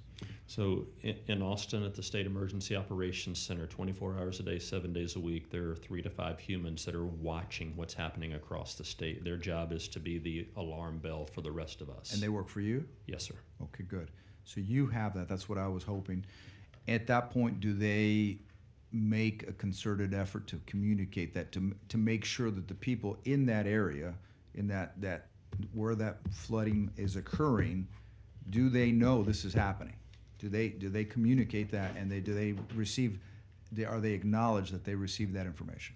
There is no system in place today to ensure that County Judge X or Mayor Y or Emergency Manager Z Right. is getting the same information that we are getting from the National Weather Service. You do see the problem with that, right? Senator, I do, and I'll share more of the problem and the frustration that we've had over the years is we've had a form called the DEM, the Division of Emergency Management, Form 147. Right. Under the governor's executive order from 2019, mayors and county judges are required to tell us their contact information and who's responsible for emergency management at the local level. Mm-hmm. To this day, I still get forms sent to us that have an office number for the emergency contact number. Listen, it's not for lack of trying and reaching out. We still get email addresses that we know are generic email addresses that are not being monitored. You've given us the resources to put people in the field to work directly. We have an employee in Kerr County, have had for 2 or 3 years now. That doesn't mean we have any way of guaranteeing that the responsible adult local officials and those that are appointed are awake and seeing the same information that our people that are paid to be awake at 2 o'clock in the morning are seeing. Yeah. Just lost power. So 1:14, what happened at 1:14 a.m.? You had it on your timeline. Yes, sir. At 1:14 a.m., the National Weather Service San Antonio issued the flash flood warning for Ingram and Hunt, and that flash flood warning was in effect until 4:15 a.m. So that's when it changed in those 8 minutes from watch to warning? That's what it looks like from their social media post, yes, sir. Okay. And I understand that the one of the problems that I see is that these terms, I think it's just like the alarms we get on our phones. They may be easy to ignore, especially at 1 o'clock in the morning when most reasonable human beings are sleeping.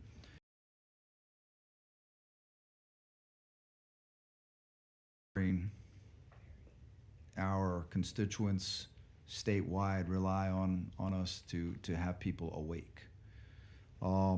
I want to thank you for bringing this forward, because I think this helps highlight where we can get better.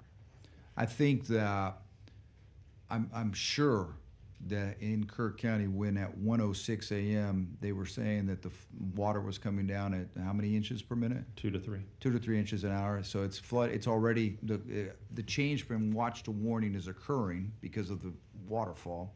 The only difference is someone hasn't actually determined it, called it something. That at that point, hopefully, what I think we need to say, and maybe working.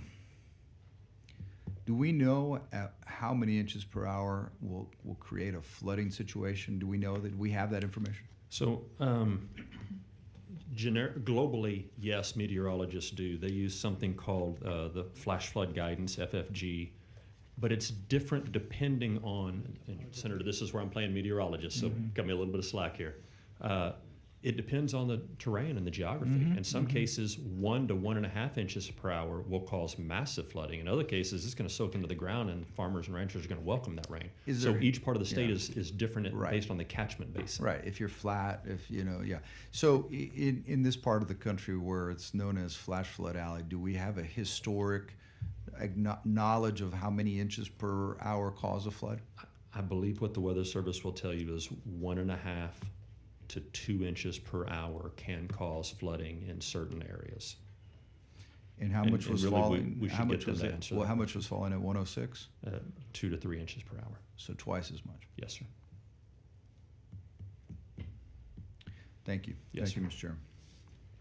Mr. Dark. Thank you. Can you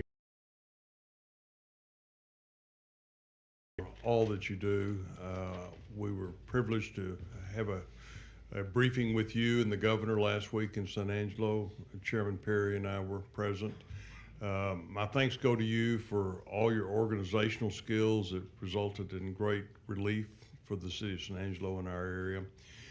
I also want to thank you for your proactive response by deploying a swiftwater rescue team to San Angelo on the basis of a 3 to 5 inch forecast. Now, San Angelo, we don't get 3 to 5 inches in 6 months, but you were able to deploy a swiftwater rescue team to San Angelo, and after we got 14 inches in 12 hours, you were plucking people out of trees and off rooftops with that unit. I can't thank you enough for your actions and your pre-positioning those assets to our area during that period of time. I do have one question with regard to disaster scams. I have noticed, as we all have, opportunities to donate and help these various areas of our state. Is there anything regarding credentialing or certification of these sites for authenticity and recommendations, if you will, that they are created and able to execute, if you will, the deployment of donated sums on behalf of these areas? So my query is there anything in your experience or what you're doing now that helps position TDM or any other agency to kind of be a filter, if you will, for these sites that open up that pretend to help but may in fact be scams? Yes, sir. Yes, sir. Thank you, sir, and thanks for the compliments and the question. On the compliments side, we did have a boat there, but that was to support your great local first responders that were already there, already engaged, and already doing rescues as well. Nobody does this alone, and our job is to support them. And we did a small portion compared to the large portion that your local first responders did, paid and volunteer. To the second part of the question and the comment is, we do in our agency have the ability to set up a volunteer reception center. We're going to call it VRC because we love acronyms. To set up a volunteer reception center within the first couple of hours of an incident. And this is where we want, and probably would love to see some teeth in this, we want our volunteers to go to the VRC first. That way we can qualify and quantify them as well to make sure that we have the right people doing the right job at the right place. And listen, I don't know that we want to talk about this right now, but I'd also like to know, do we have any registered sex offenders that are coming in to work in shelters? Do we have anybody with warrants right now that shouldn't be going through my personal belongings that are scattered all over the place? Do we have any predators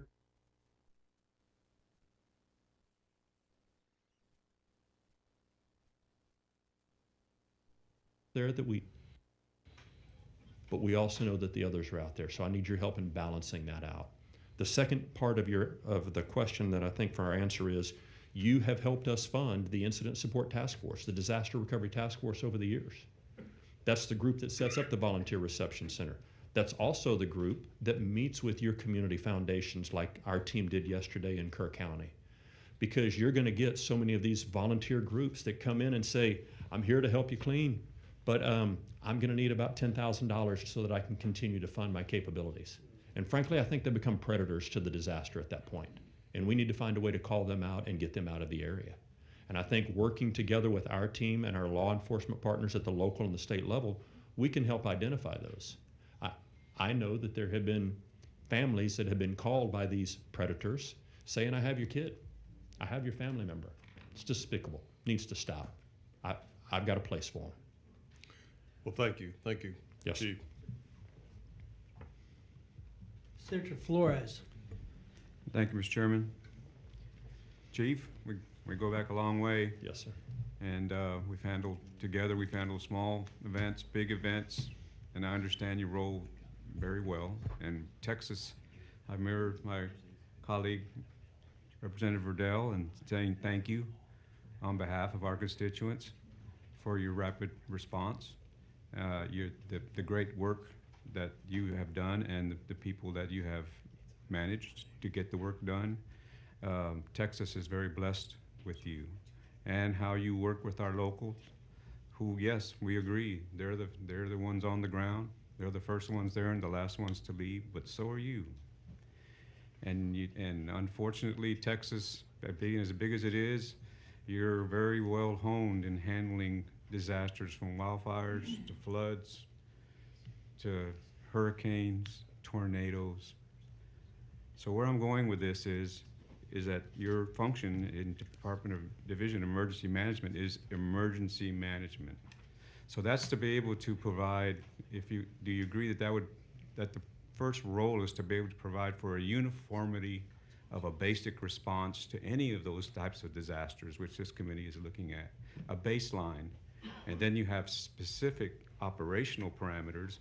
But what's real important is that everyone, every county working in concert with you, every state agency, every law enforcement agency has that basic emergency management baseline to work off of. So when we respond anywhere in our 254 counties, that is established. Things like we're talking about, specific issues that I've been hearing this morning so far about, was this person notified? Those are all things that can be, that are already in place, as I understand them, may not be practiced, but do you agree that that's something that's very important to come out as a standardization of that basic baseline, using, for example, the incident command system, which came from the fire service for firemen, but it's been used in most, everyone who's in this business is trained in incident command. And for example, the coordinators, especially coordinators in the county, shall be trained in incident command, because that's the basic I'm talking about. That's the baseline of emergency management. Would you agree with that? Yes, sir. So how would you think you would help us to go around to make it so? So, Senator, I don't remember the exact year that you got into law enforcement, but I'm going to go out on a limb here and say that in the 60s, did T-Cole exist? No, but neither did I. Good Actually, I did answer. in 1960. Good I was in answer. 1960, but I don't think I cared much about it then. But T-Cole didn't exist before the 60s. I think it was in the early 70s whenever this body, your predecessors, came together to standardize and credential law enforcement. That's correct. 1993, I was the first class in the San Antonio Fire Department in 93 that had to take a state test to be a paid firefighter for the city. Didn't mean everybody before me couldn't do the job. They just only took a city test. They didn't take a state test. Today, to be a paramedic in the state of Texas, you have to take a national registry test. All of the emergency management and emergency response disciplines have gone through this process except the emergency management discipline, to where we standardize the curriculum in order to be paid or volunteer even as an emergency management coordinator for a jurisdiction in Texas. I think this is the time that we do that.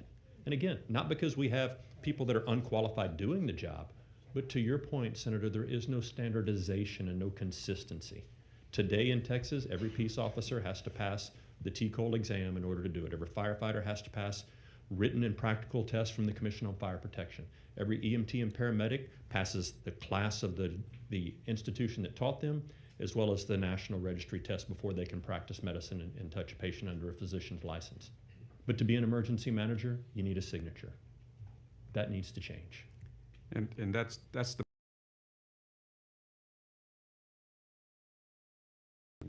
because I took incident command before incident command was cool.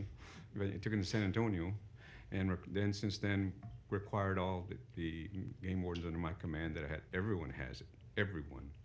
But because we wanted to be uniform in our response with TDEM and all the agencies that TDEM coordinated with. But that baseline is so important when you're responding to these emergencies. To Senator Betancourt mentioned, sometimes you'll have silos, and I understand that. That's what the locals do. They're responding in their fashion that they see fit. But when you come in together, having a baseline to start with that you already know, it's like a machine. It's like riding a bike. It's like what we did with Alert with peace officers for active shooters, where every peace officer takes Alert so they have that baseline of response. Yes. I guess I think I would like to see that, Mr. Chairman, and members, something for us as something that's very critical. No matter what the disaster is that we're responding to in this state, that baseline exists right off the bat, like automatically, everyone. And then we go into the specificity of operations. It's different in West Texas for responses to floods. The wildfires in the Panhandle are different. The floods in East Texas are different. Hurricanes, tornadoes, but what's not different is the structure, the basic structure of a response using incident command. And I think that's something I wanted to stress this morning. And thank you for your leadership in making that something that was uniform and uniformly applied, as I understand it, in DPS and all the other state agencies that respond with you. The other thing I would like to bring up, if you would bear with me, I know after every event, yes, you're always going to have people say you should have done this and you should have done that, and that's going to happen. But when the reality of it is, your situation, what you do, as I understand it, and correct me if I'm wrong, is that you respond to an event, no matter what it is, using the training, equipment, and resources that you have at the time, using the information you have at the time. You respond. Then after it's over, you do an after-action report on anything, large or small, and you ask yourself, what worked and what didn't work? What did we do well? What did we not do so well? So I know you haven't had time to thoroughly do that for this event, but if you would if I can ask you to, if you may, and if you're not comfortable, please don't, but say one of the top two things that you say that you would believe were some of the lessons you learned from the event in the Hill, this flooding event in the Hill Country, which 8 of my 13 counties were affected, and thank you for the work that you've done in every one of them.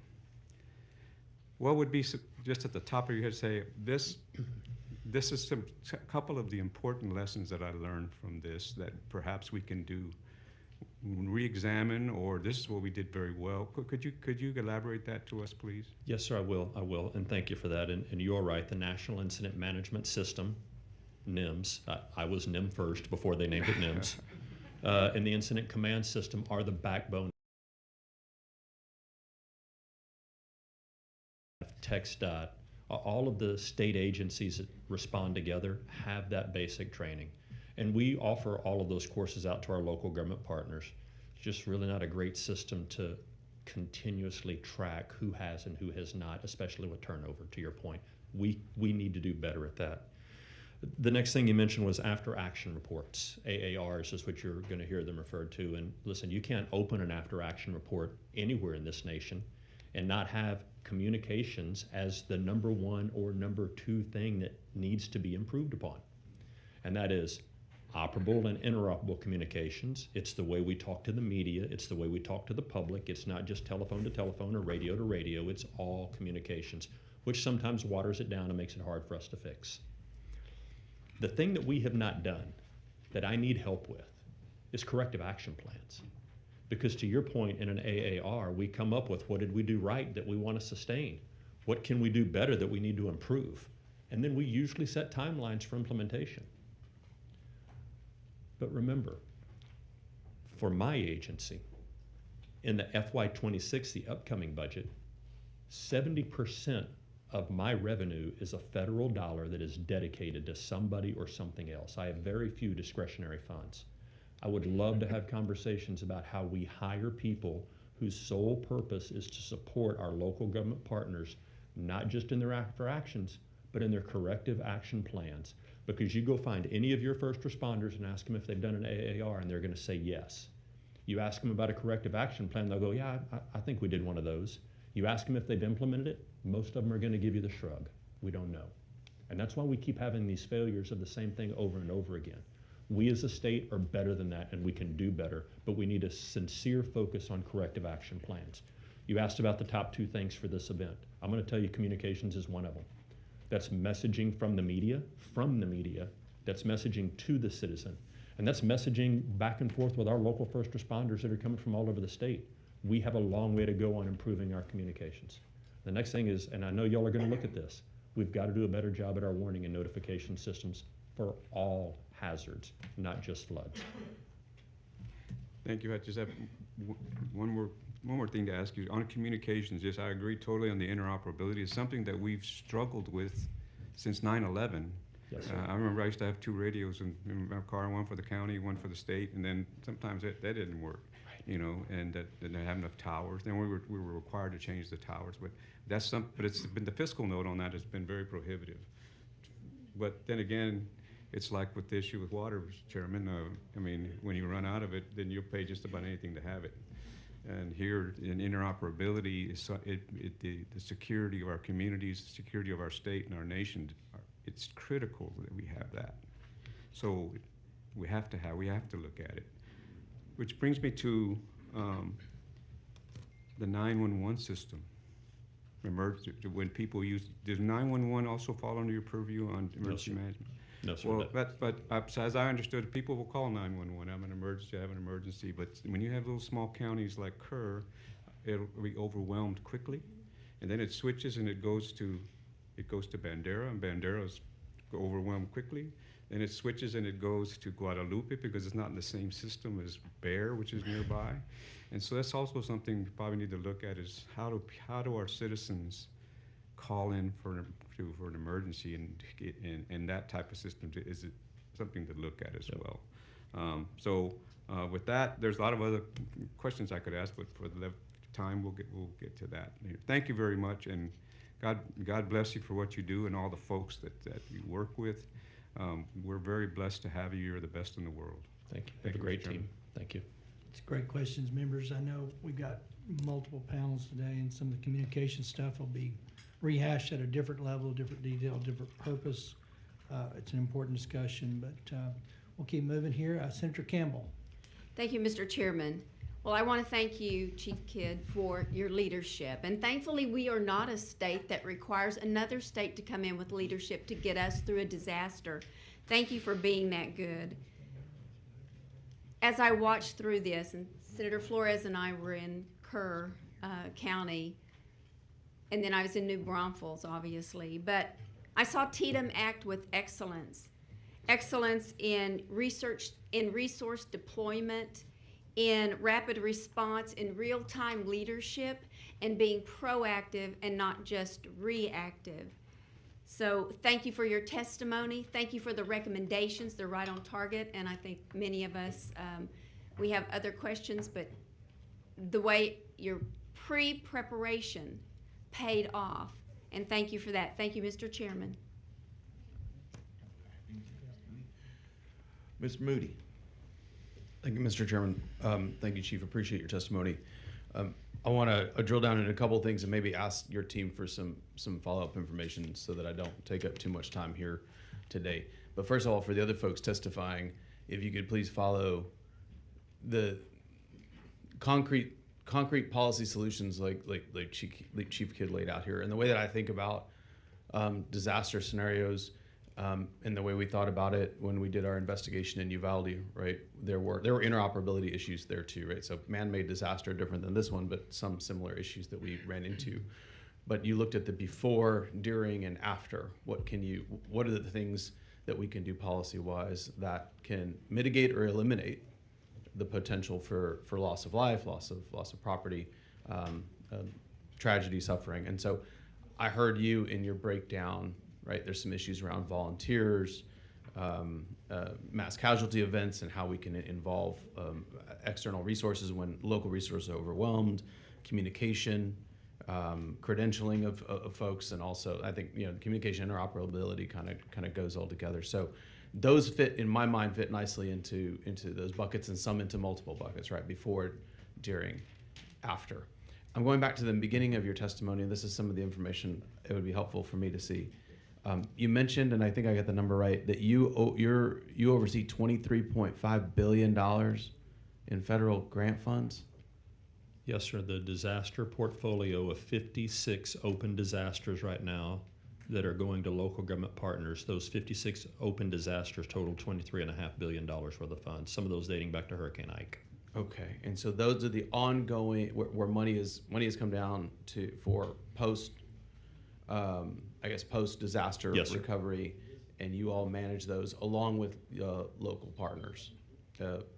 We are the grantee from the federal government. The governor is the grantee. I am what's called the GAR, the governor's authorized representative. Got it. And as the GAR, our team makes sure that the local governments are following all local, state, and federal guidelines for how that money is spent. Yes, sir. And that is all in disaster recovery. So that's all in the after portion of a disaster.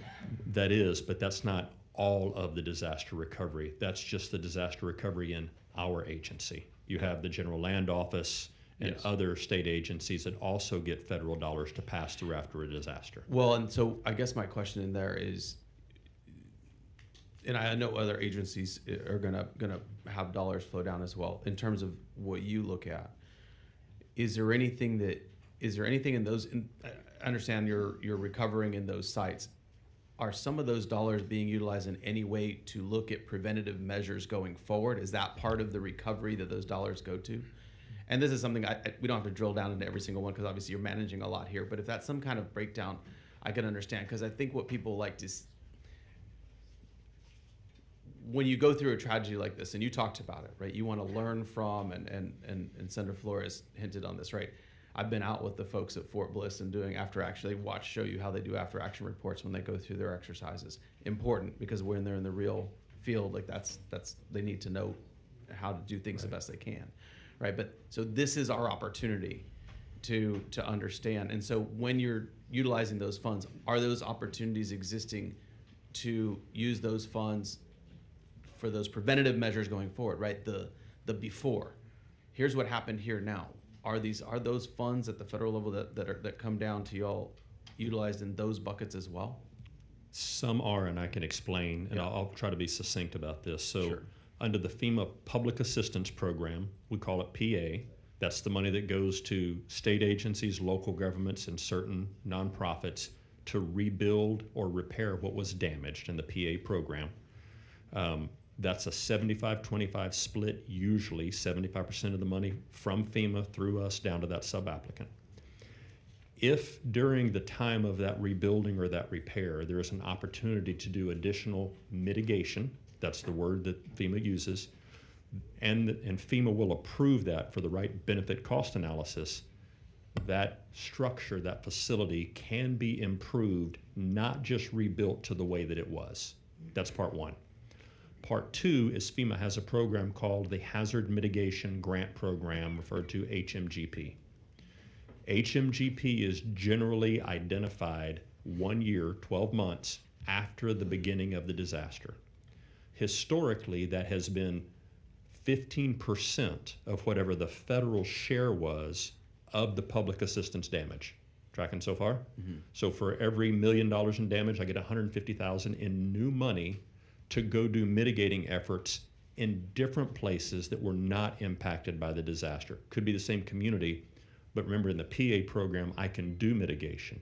This new money would go and do places in the same jurisdiction or in other jurisdictions to fix problems that have been identified. Historically, that mitigation money does not all get spent across the nation, not just in Texas, but across the nation. There are multiple reasons for that. One is it's a 75-25 split. Most of the jurisdictions that have just experienced the disaster do not have the financial resources to go and build what they want to fix because they're building what has been damaged in the inventory and repaired. Sure. There is no state fund for hazard mitigation in Texas that I'm aware of, and certainly not one that runs through our agency. So let me drill down into that, because this is where I was trying to get to, is this is the space where the weight and the heft, the power of the state of Texas can help, right? Yes, sir. We've heard from some of these communities that are struggling, suffering. You just mentioned right now, when they're going through this, they're just trying to get back to where they were. They're trying to get back to zero. They're not trying to figure out how to prevent in the future. This is the 8th largest economy in the world. And if we don't have, and maybe we'll look into, but if you're saying you don't know of any state bucket of funding to help in that regard, I don't know why we're not doing that, right? Over the last decade, you can look at, and you mentioned these are disasters across the board, freezes, major heat events, floods, wildfires, hurricanes, tornadoes, all of them have hit. If you've been in the legislature for the last 5 or 6 years, you've seen all of those come through. And so these are the opportunities that I want to grasp onto, because I know we only have the 30 days now, but this work is not going to stop between now and when we come back in 27. This is going to be one of the key things we do in 27. At least that's my opinion. And I think it should be. I think probably people share that opinion.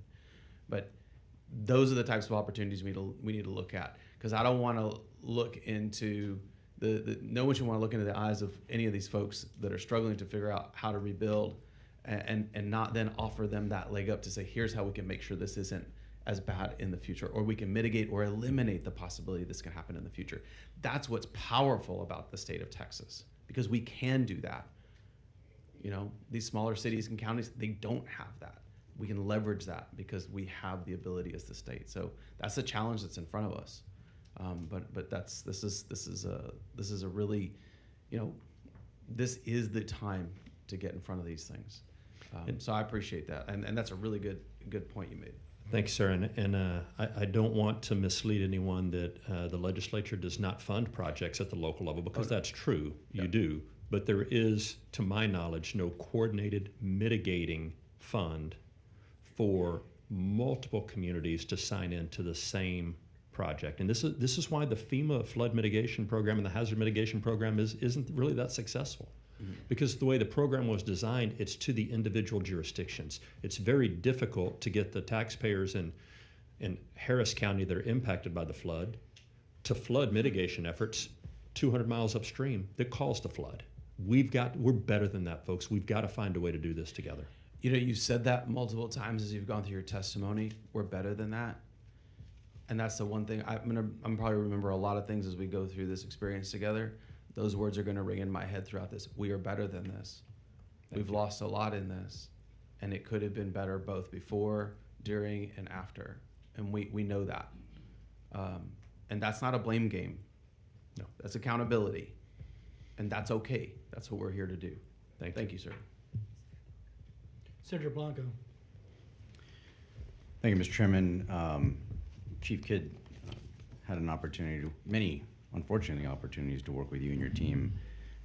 You all are excellent, always prepared and always present. So thank you for that.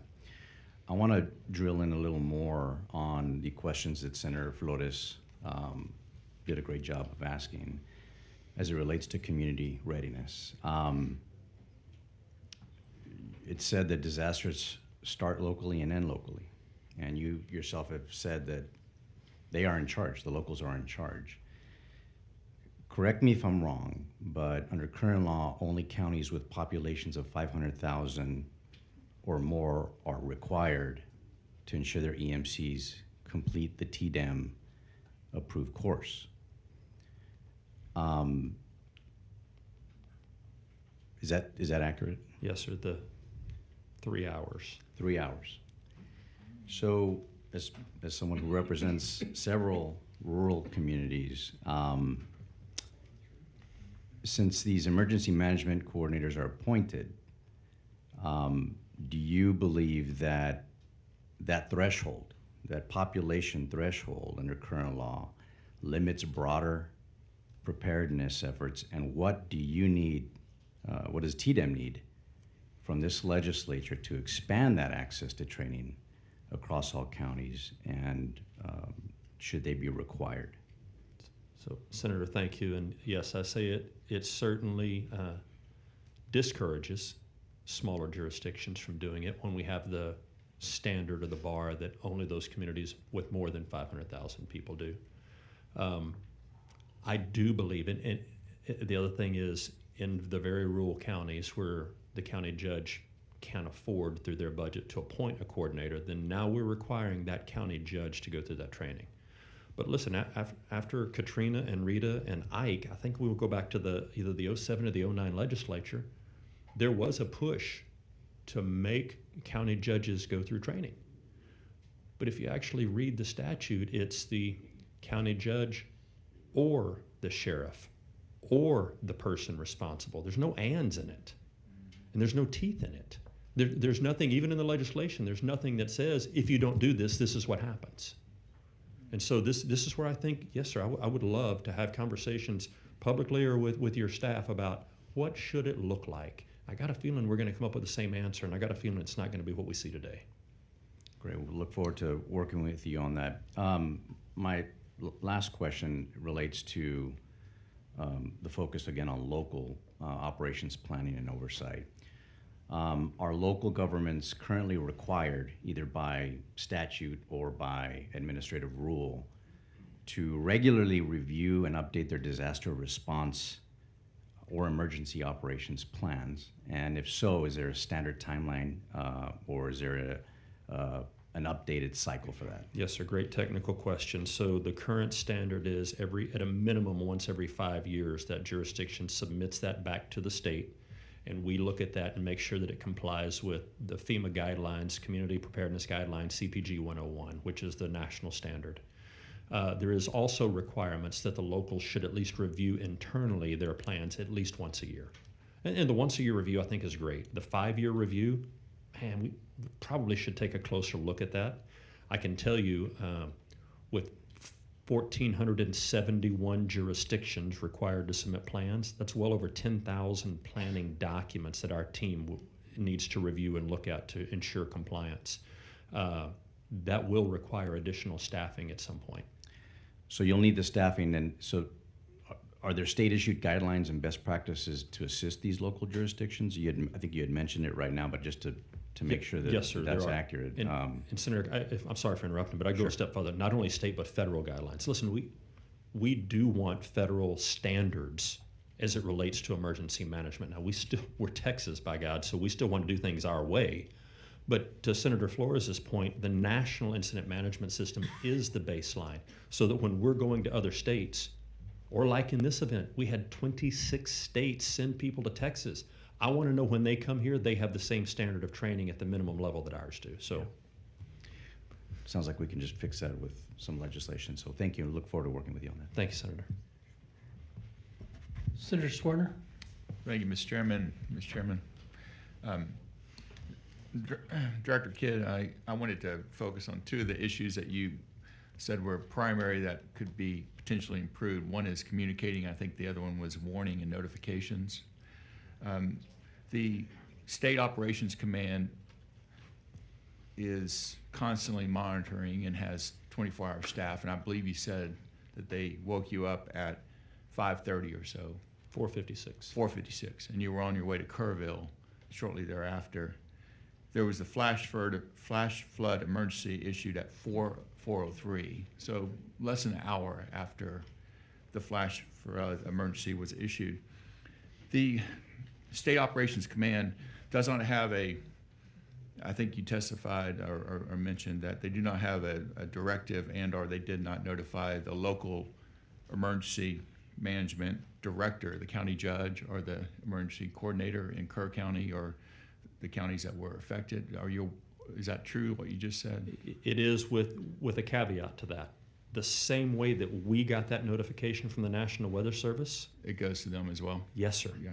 But there was no coordination between the state and the local at that time regarding that communication and essentially waking the judge up or the next in line at the local level. I would see that a little different because we had a San Antonio Fire Department boat squad in Kerrville the day before at Thursday at 1 o'clock that was already tied into the local responders there. So to say that there was no coordination between the state and the locals, that's not accurate. There was coordination. There were resources in place that they knew the resources were there. And when you get to Kerrville and you listen to the Kerrville fire chief, I bet he's going to tell you the story about how that saved at least 3 of his firefighters' lives because we had that boat squad there.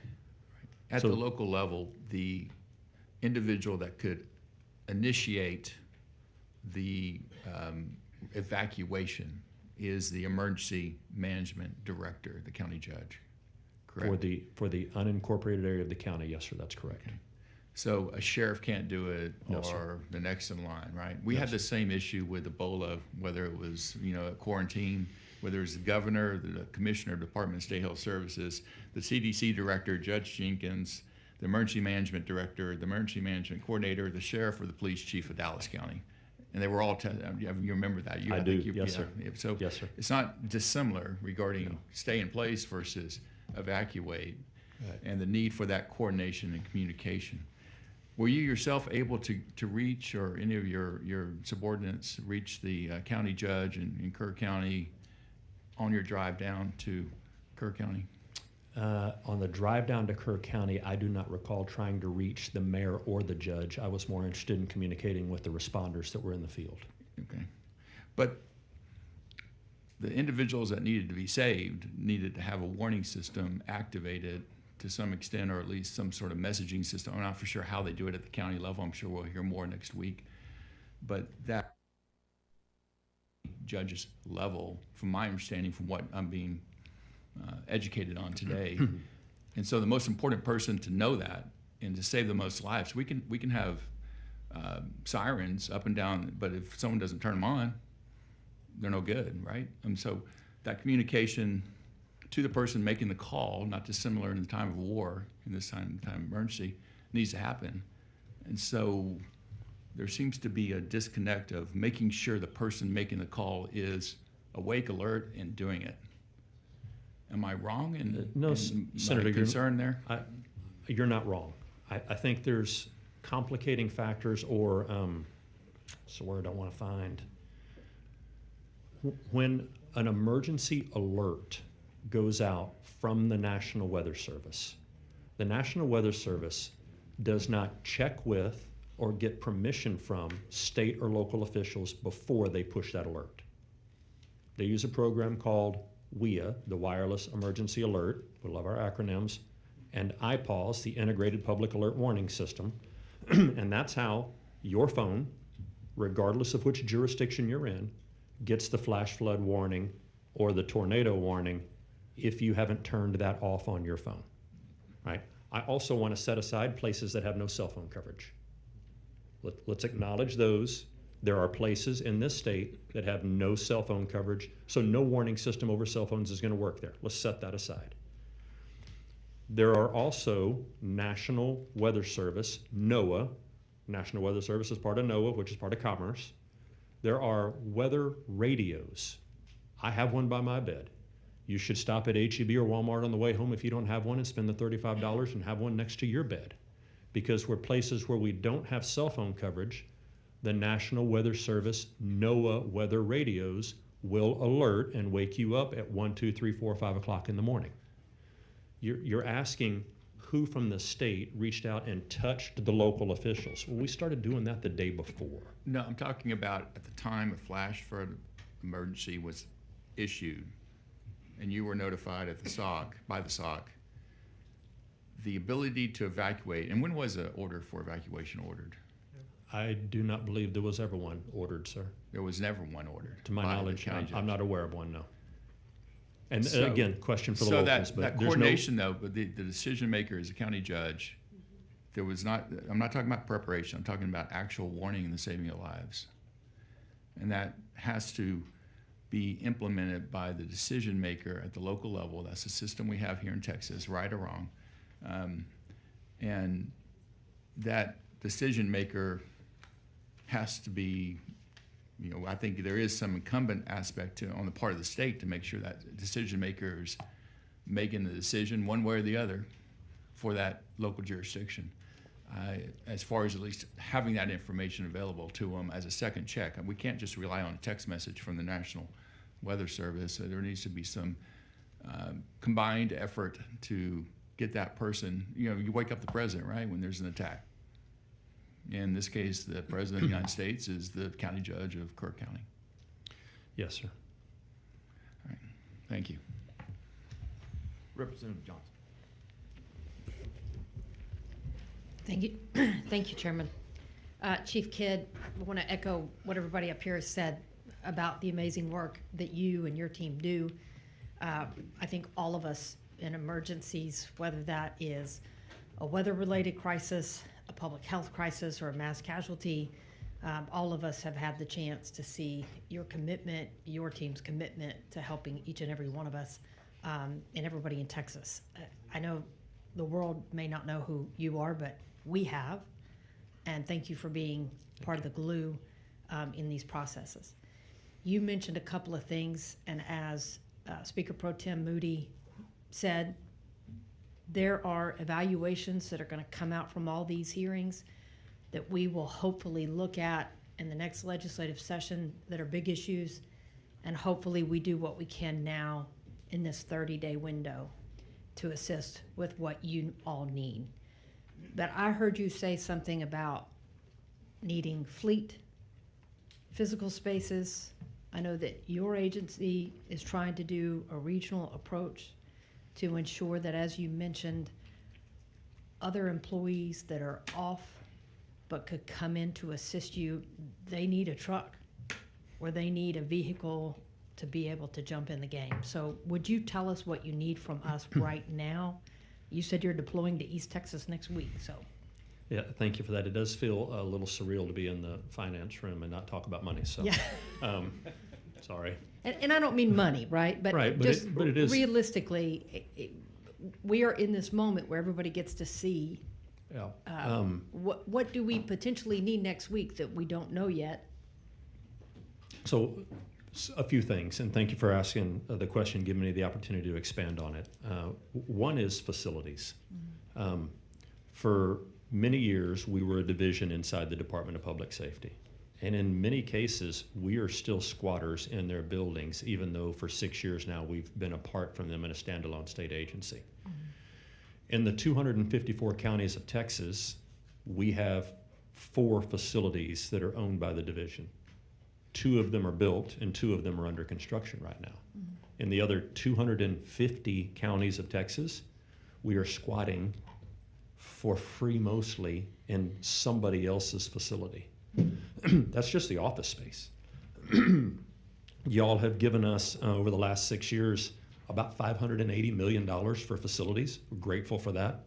There's a brand new headquarters coming up out of the ground here in Austin by the airport. Hopefully within a year and a half we'll be in it. We have a 258,000 square foot climate controlled warehouse in San Antonio. It's the backbone of how we support local governments across the state. I have a 60,000 square foot climate controlled warehouse in the College Station area that has a regional headquarters there. It has offices, it has an emergency operations center, it has a training room, and it has a place upstairs for me to sleep 200 responders at that facility. So I'm not setting up expensive base camps and I'm not taking up valuable hotel space. Those are about $45 million to build, like the one we built in College Station. Last session, you gave us money to build 3 more. I need 4 or 5 more. I would like to be no more than 3 hours from every Texan, and that would put 1 in each of our regions. And so as we continue to build those out, that gives us the place to aggregate resources, like we used during COVID, like we used during Ebola, that we didn't have then, to store those resources, masks, gloves, commodities, meals ready to eat, water ready to immediately be deployed, cots, blankets for shelter operations. If we had 8 of those across the state, I could be no more than 3 hours from every Texan. That's part one.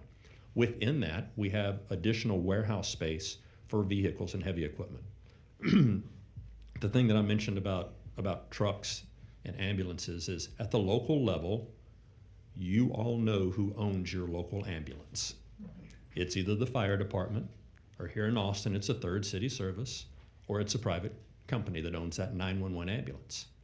At your local level, you know who owns every fire truck, says a name right on the side of it. You know who owns every police car, names right on the side of it.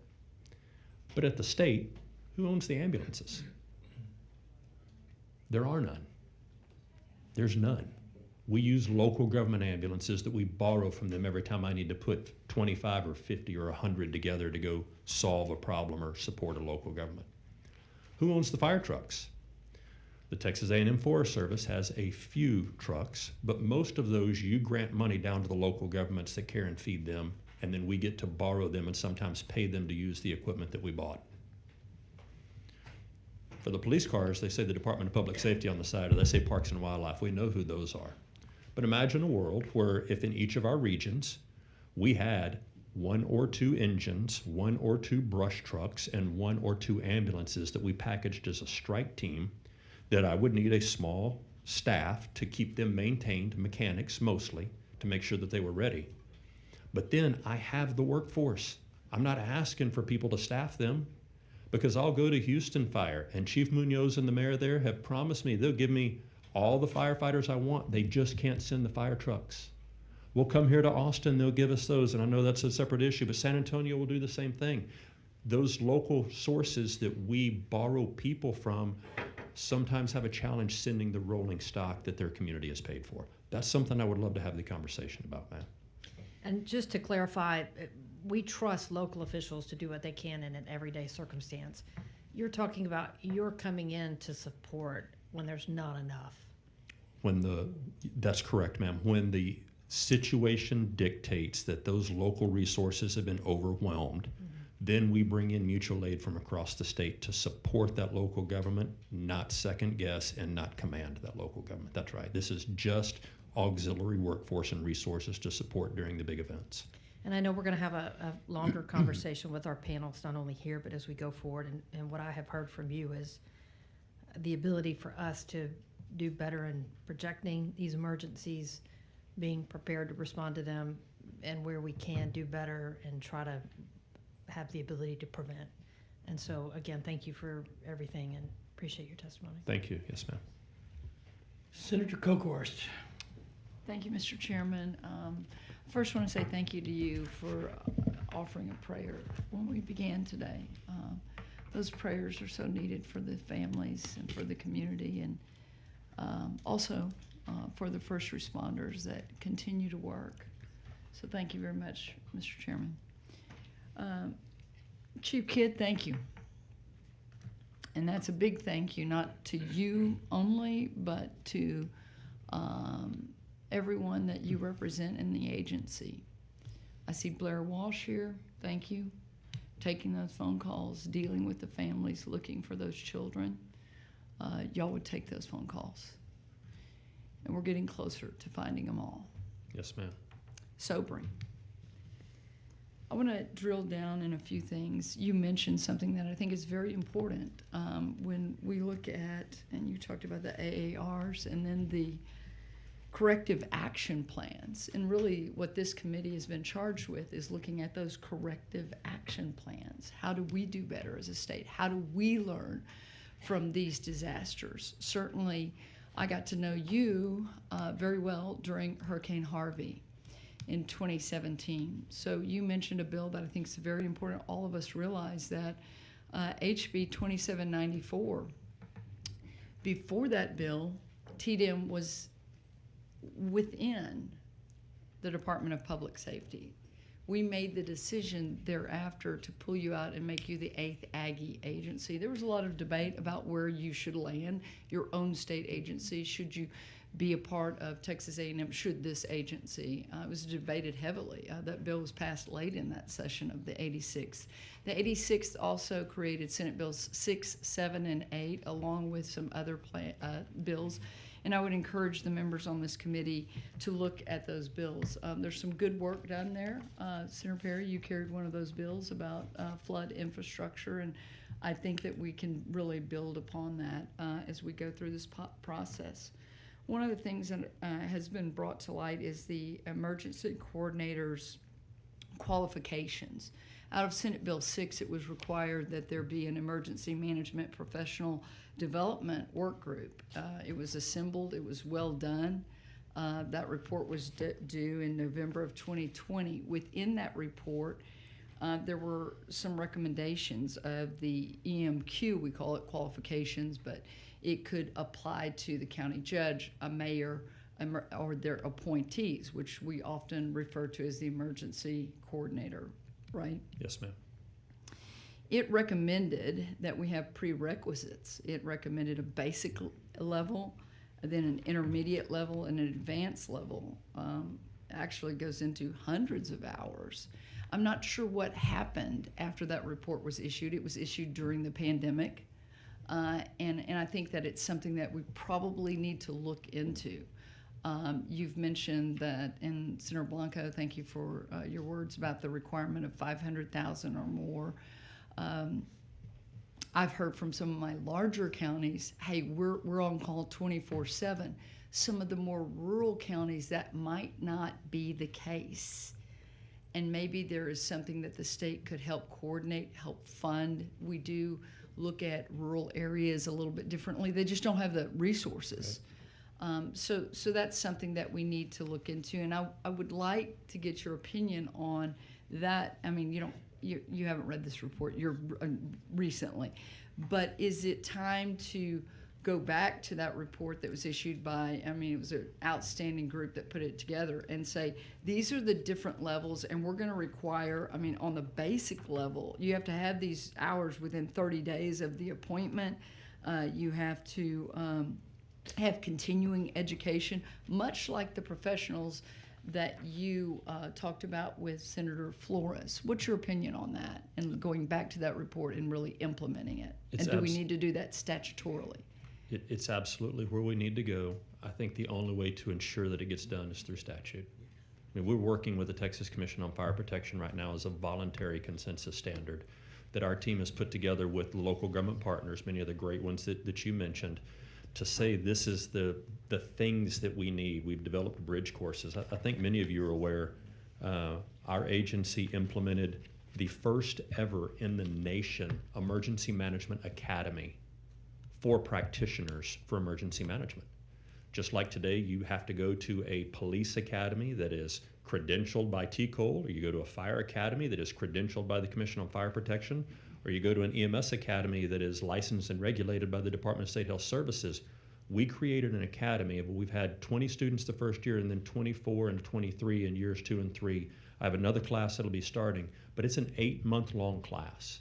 In the 8 months, we give those students the ability to gain what it took me 32 years to put together, and I still don't have some of the stuff that we're teaching these students that are coming into this class.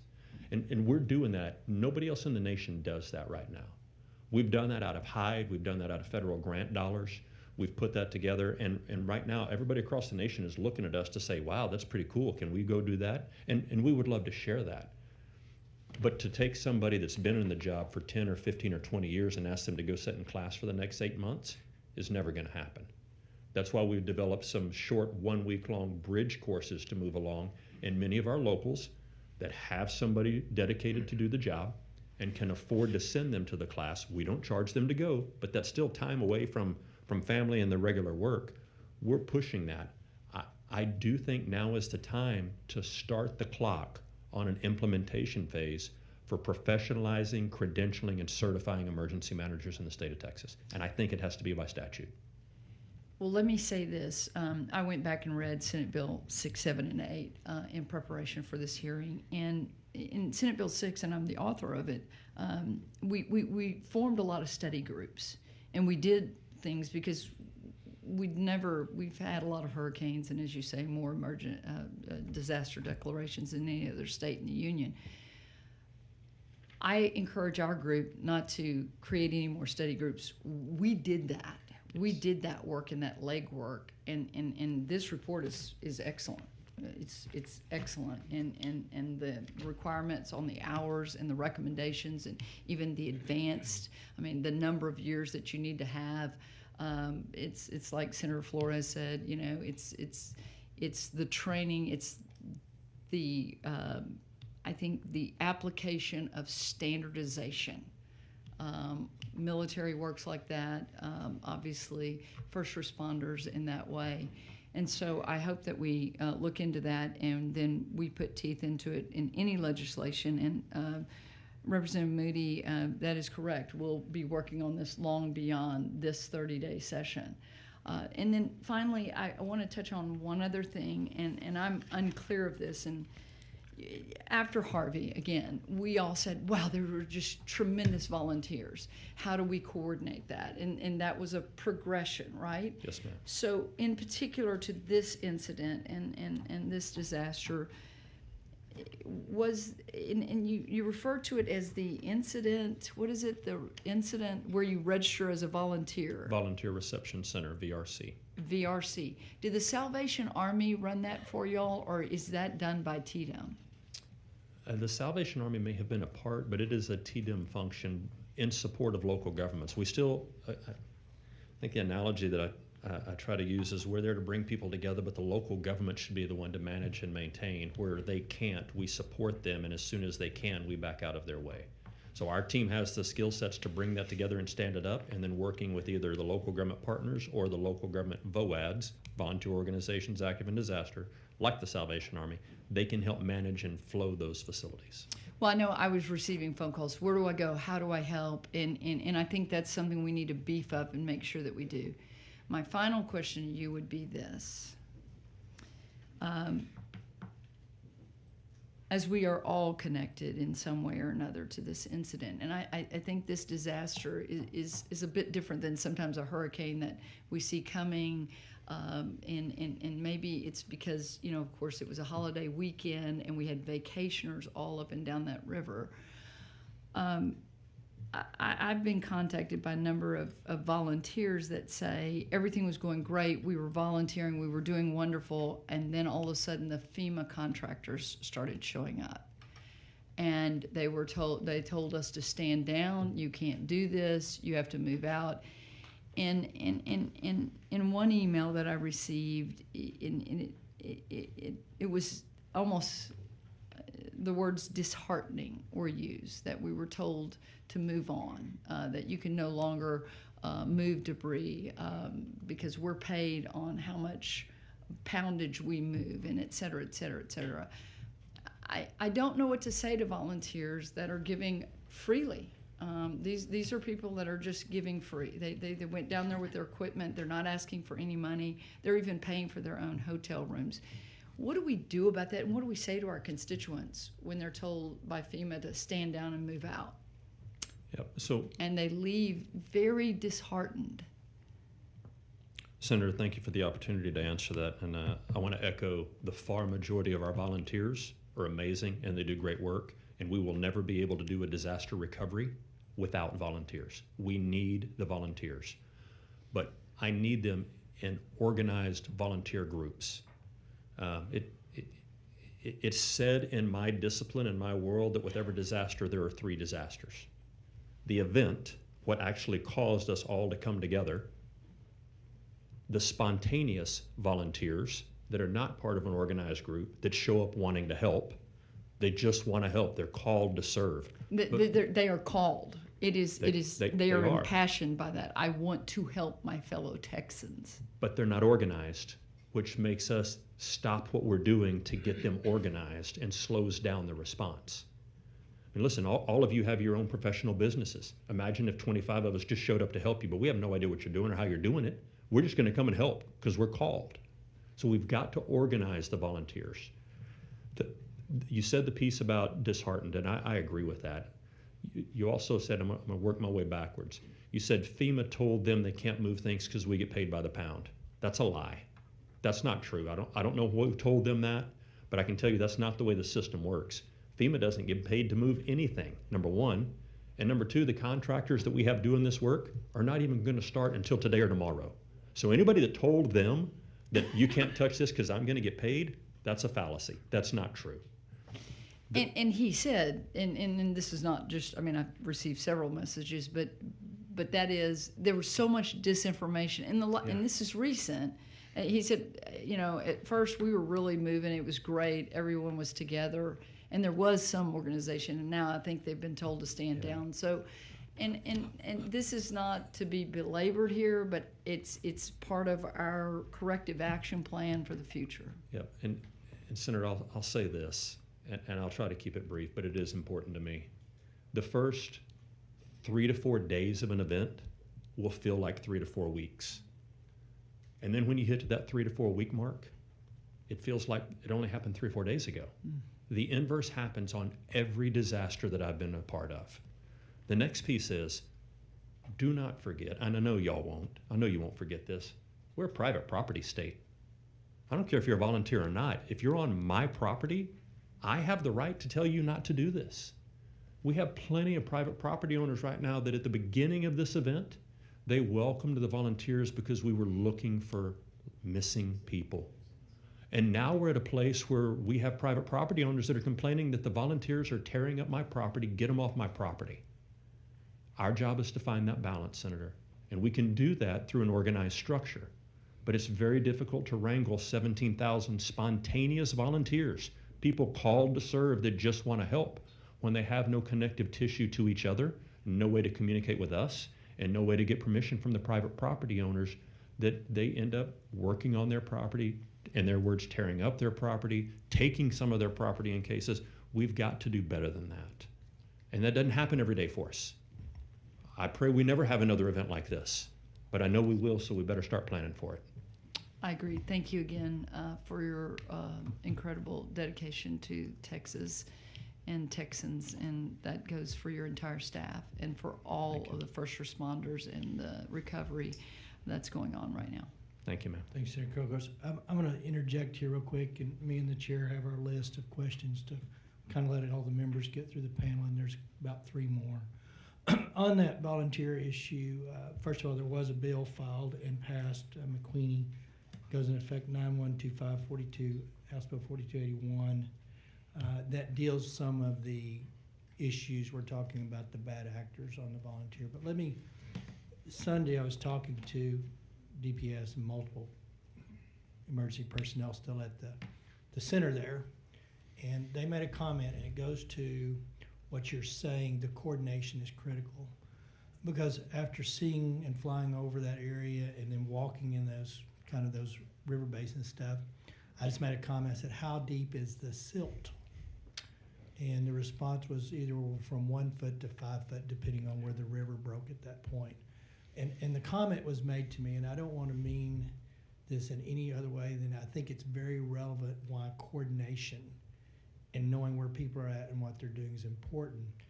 They said, the sad truth is the traffic on the silt with skid loaders and people that are well-intended helping to try to do something have hampered the recovery effort, because now they're using sonar and other technologies to try to determine if there's someone underneath the silt. Yes, sir.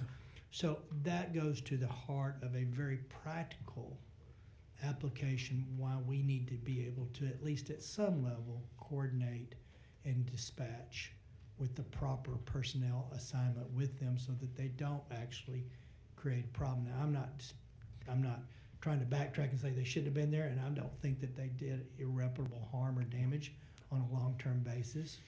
But that's just one aspect until you've seen it, walked it, and been there, and you see how they're trying to recover the final 2 now, that it's real at that point. So, I don't know where the balance is. Maybe all the good that was done by those folks trying to get in there and doing things early outweighs some of the stuff that we're trying to deal with now. But that's a very practical application that has a very real impact We didn't get those sonars in from, and I think they came from out of state. Somebody there brought them in. I think New York actually is what I was told. I met those guys. Interesting people. New York State. One of them started to work a year before 9/11.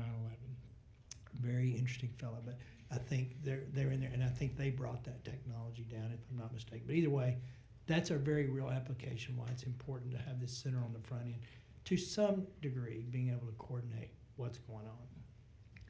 Thank you, Chairman. Representative Louderback. Thank you, Chief Kidd. Appreciate what you do. Listen, law enforcement and public safety has been dealing with a basic fundamental radio issue for a very long time. Would you agree? Yes, sir. Yes, sir. Is it time to take a serious look at radio interoperability in our state? Yes, sir. Thank you.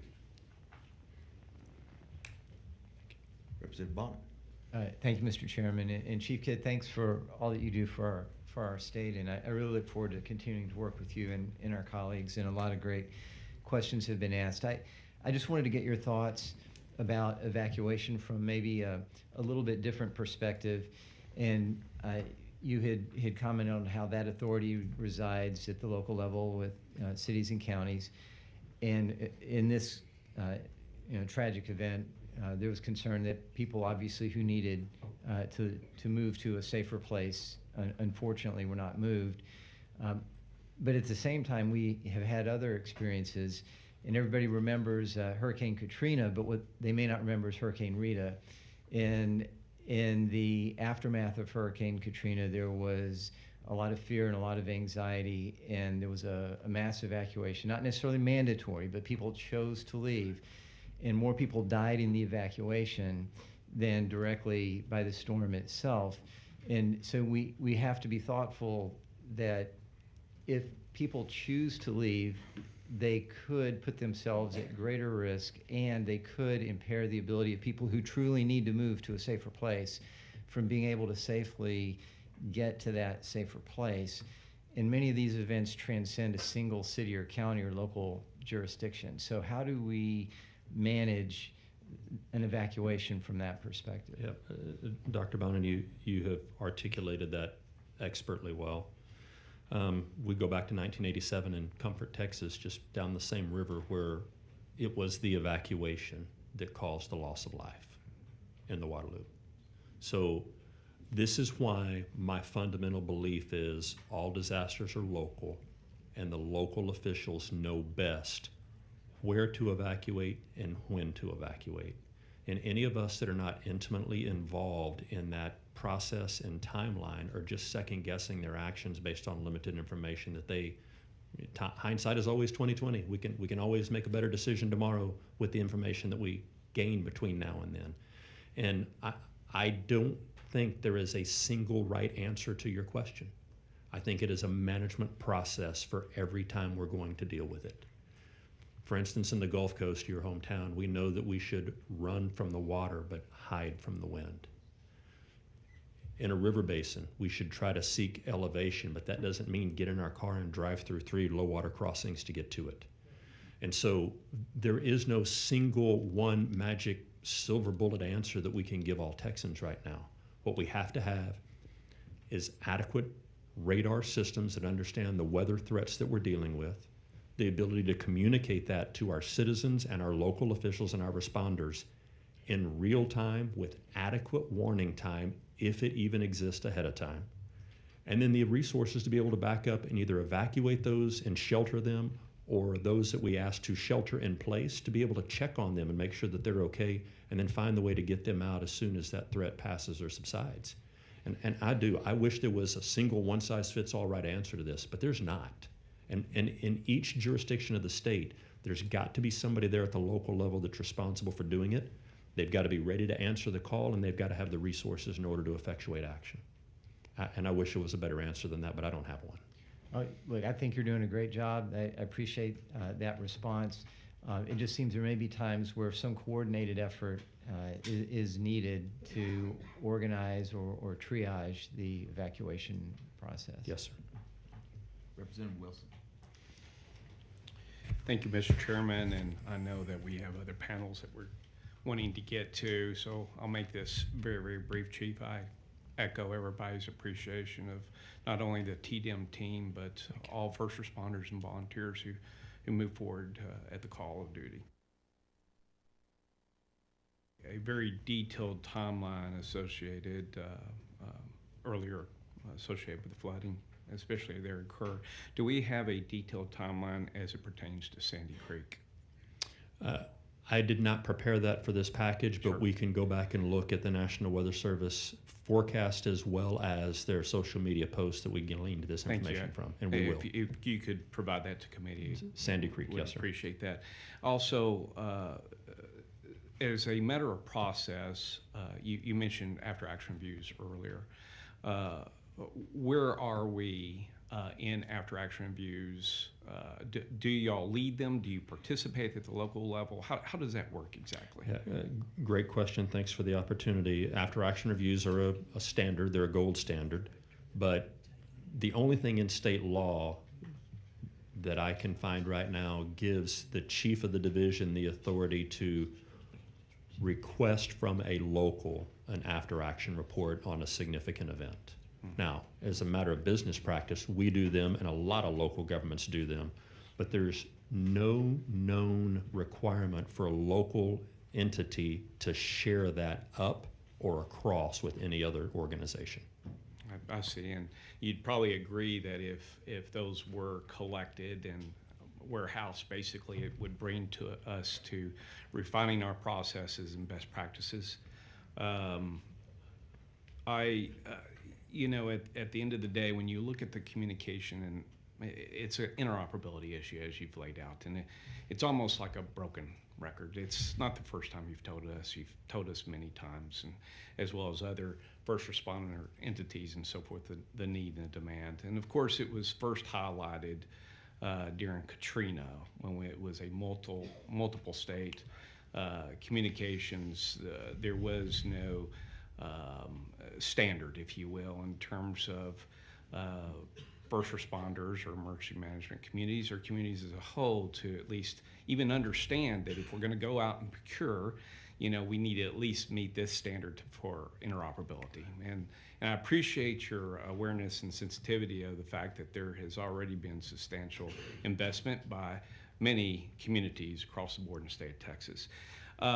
In the past, have we done a thorough analysis of, or a recommendation, if you will, if we were to do a communication, integration and interoperability direction, what that plan would look like in terms of those parameters that already exist? Yeah, Representative, I believe the Department of Public Safety and the statewide interoperability communicator or coordinator for that position probably is in the best position to answer that question. Listen, I know they meet with the locals that own these systems, and I know that they try to bring consensus and standards together.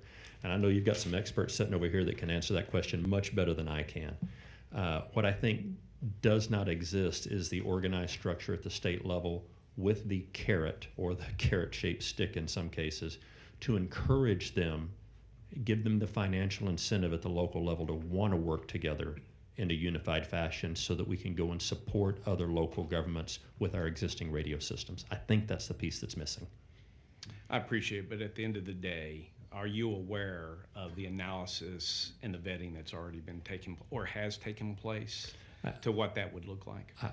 I can answer that I know that since 9/11, even back when I was in San Antonio, we did through the regional advisory, through the councils of government, we did tons of data analysis on who had what frequency and what radio systems and whether they were 700, 800, or UHF or VHF and trunked or non-trunked and encrypted or non-encrypted.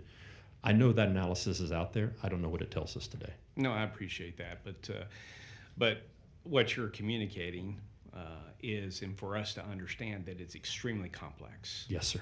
And it's going to be expensive. Yes, sir. But at the end of the day, it's a necessary requirement in order for us to be more responsive and to enable the local communities to be able to, as you said, lead, but they can do that when all those resources are pushed to them.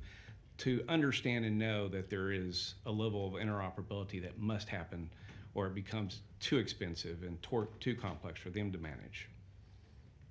Yes, sir. I agree with that, and I want to restate it to make sure that I understood it correctly. Sure. That these systems are expensive. That's true, and they are locally owned and operated, and they do a very good job at the local own and operation.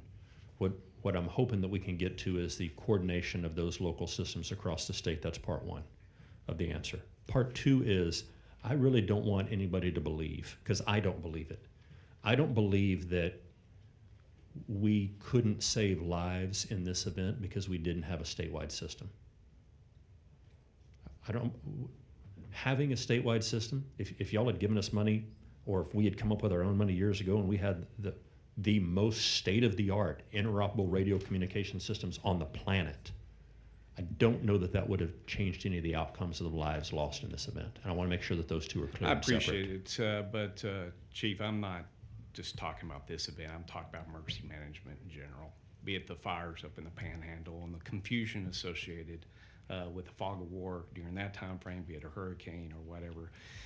The piece, and you're getting to where I wanted to go on this piece, is that when you look at that, when it is complex, two, it needs to have a detailed understanding in terms of, it may be the help that the state could bring is maybe provide some clarity in that complexity that at least helps local communities and others to understand what's interoperable and what's not, especially when you know that the military departments come with a different set of kit versus anybody else. And so with that, thank you for the comments associated with that. The 39 agencies or entities, if you will, that participates in Emergency Management Council, do y'all have a particular forum in which you come together to understand requirements for each of those and what role they play given an emergency, and secondly, further understand what their requirement gaps may be to meet those requirements, such as personnel or equipment and so forth? Representative, we do. And so Governor Abbott's executive order GA05 is what you're referring to, the Texas Emergency Management Council, the 39 organizations, which are all state agencies with 2 volunteer organizations, the Red Cross and the Salvation Army, and then all of our higher education systems in Texas are a part of that. Those groups come together in the State Emergency Operations Center at a minimum quarterly. At a minimum. That's just for plan, training, and exercise. I'll tell you, it feels like we're together once a week because of all the events that we respond to together. And so it's those quarterly purpose forward facing of, does your agency have enough depth in it to sustain operations here in this operations center for 40 days straight, for 60 days straight, or like we did during COVID for, I don't know, felt like 1,000 days straight. So yes, we do that with those entities and organizations. And usually it's about October, sometime between August and October, that we bring them all together to figure out what happened in the last legislative session for their particular agency, so that we can figure out what they got and what they had to change or what they chose to change, so that we calibrate our capabilities and needs. So yes, sir, we do that. That's excellent that y'all do that, and I'm sure that those requirement gaps are documented to help inform of what we need to focus on in terms of making sure they have the resources that they need. I don't know that they come from us back to you, but each of those agencies, and several of the executive directors of those agencies are behind me here now, I think they will agree that you have the conversations with them, they bring those to us, we look and figure out if something was, one agency may have decided not to keep a piece of equipment in their inventory. Then we look across the spectrum and see if another agency decided to add that piece of equipment. I'll use a concrete example is four-wheel drive motor graders. The Texas A&M Forest Service brings four-wheel drive motor graders to the fight in the Panhandle, support TxDOT when we're having fires or when we're having floods. This is the capability resource that we want to share together. And when we get to the point that we realize we don't have enough four-wheel drive motor graders, then our team goes out and looks for the contracts for that next operational period or for that next time period until you guys convene again and decide whether we want more or need more. So I think that happens, although I don't know that it's in a singular document, and I'm worried that that may be what you're asking for, and I don't want to mislead you that that exists. Thank you. This is my final question. You have a series of meetings. Sometimes it's the 10 a.m. meeting during a particular event. What other meetings do you have with the emergency management coordinator or director on a routine basis, given an event? During the event is the question? Prior to and during the event. Yeah, yes. so I've got to put in a plug for our statewide emergency management conference. It's the largest in the nation. Usually 4,000 local partners show up for that, and we spend several days together planning, training, and exercising, talking about strengths and weaknesses and capability gaps, getting some good education in. We have regional workshops that across our 8 regions, local partners come to with our field staff that are out there.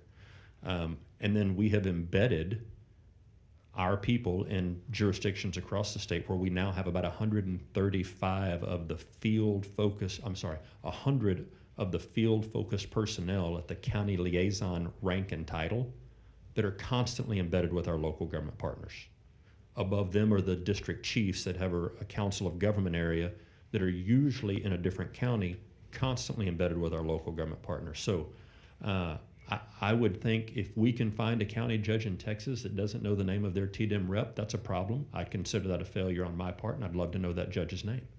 But we are constantly in communication with them about all things disaster and emergency management. Thank you. Yes, sir. Senator Hinojosa. Thank you, Chairman. Thank you, Chief Kidd, for all the time you've taken to answer all of our questions and for your preparedness in this process. Look forward to working with you. Listen to your recommendations, and I'll be brief. I know we need to move on, and most of the questions were answered. Particularly interested in the volunteer management piece. As a former volunteer, and I've written copious notes on what some of your recommendations are, some of your concerns are. I'd like to work with you, Senator Colcourse, and anybody else on that piece. But taking notes on your recommendations, I've got pretty good notes on most of all of them. I think I'd like to give you the opportunity to expand on the mass casualty management. I don't know that I've heard more detail about what your thoughts are on that, ways we can improve. So thank you, Senator. I used to say there were 13 medical examiner offices in the state of Texas. I've since been corrected. That number may be 11 or it may be 14. Regardless, I think it's less than 20 ME offices in the state of Texas. Most counties have a JP. The Justice of the Peace is responsible for ordering the inquest into a cause of death, and I'm looking at some of the physicians up there to help me make sure that I say this right. If it is a medical cause inside a hospital, then the attending physician, I think, can determine cause of death. Senator Schwertner, I think, is going north and south with me on this right now. But if it's outside of that, then the JP comes out and either determines cause, manner, time, or they order the inquest, which goes to one of the ME offices. In this particular event, we knew, and the local law enforcement, the Department of Public Safety, the Texas Rangers, everybody that was participating in helping find people and identify people and categorize those who are missing, genuinely believed this was not a criminal act. It was not a terrorist event. It wasn't a human-caused mass casualty event like we may see in a mass act of violence. And so did everybody need an autopsy was one of the questions. Most of the local law enforcement felt like not everyone needed a complete autopsy, that we wanted to get those that had been recovered and get them returned to their families as soon as possible. And so we ran across some local challenges where ordering of that autopsy became automated, whether or not anybody else in the room felt that they needed to be done. And then we had the potential for families to be split, where we had some that were being held in Kerr County and others sent to Bexar County and others sent to Travis County and from the Fame family. Then those survivors had a much more difficult time reuniting the deceased with the families. I think we can do better than that, Senator. I think through some organizations that our Emergency Medical Task Force, EMTF, has built. Dr. Shuford, the Commissioner of Health, has been a great partner in the EMTF program. I think we can partner with those existing medical examiner offices and offer deployable resources to help in a county that does or does not have an ME office, bless you, in order to be able to support a surge in fatality management that they don't have the local capability to support. And it's not new, it's not rocket science. We do it with police, we do it with fire, we do it with EMS, we do it with public works, we do it with emergency management. It's probably time that we look at doing it with the mass fatality management as well. And we have a frame line for that already, a frame network for that already. It would just be going back and looking at certain pieces of legislation that may allow a JP not to be the sole one responsible for making those determinations, and allow us to bring additional resources in to consult with them, the county judge and the county attorney, on how we manage multiple fatalities from a single incident in a single jurisdiction.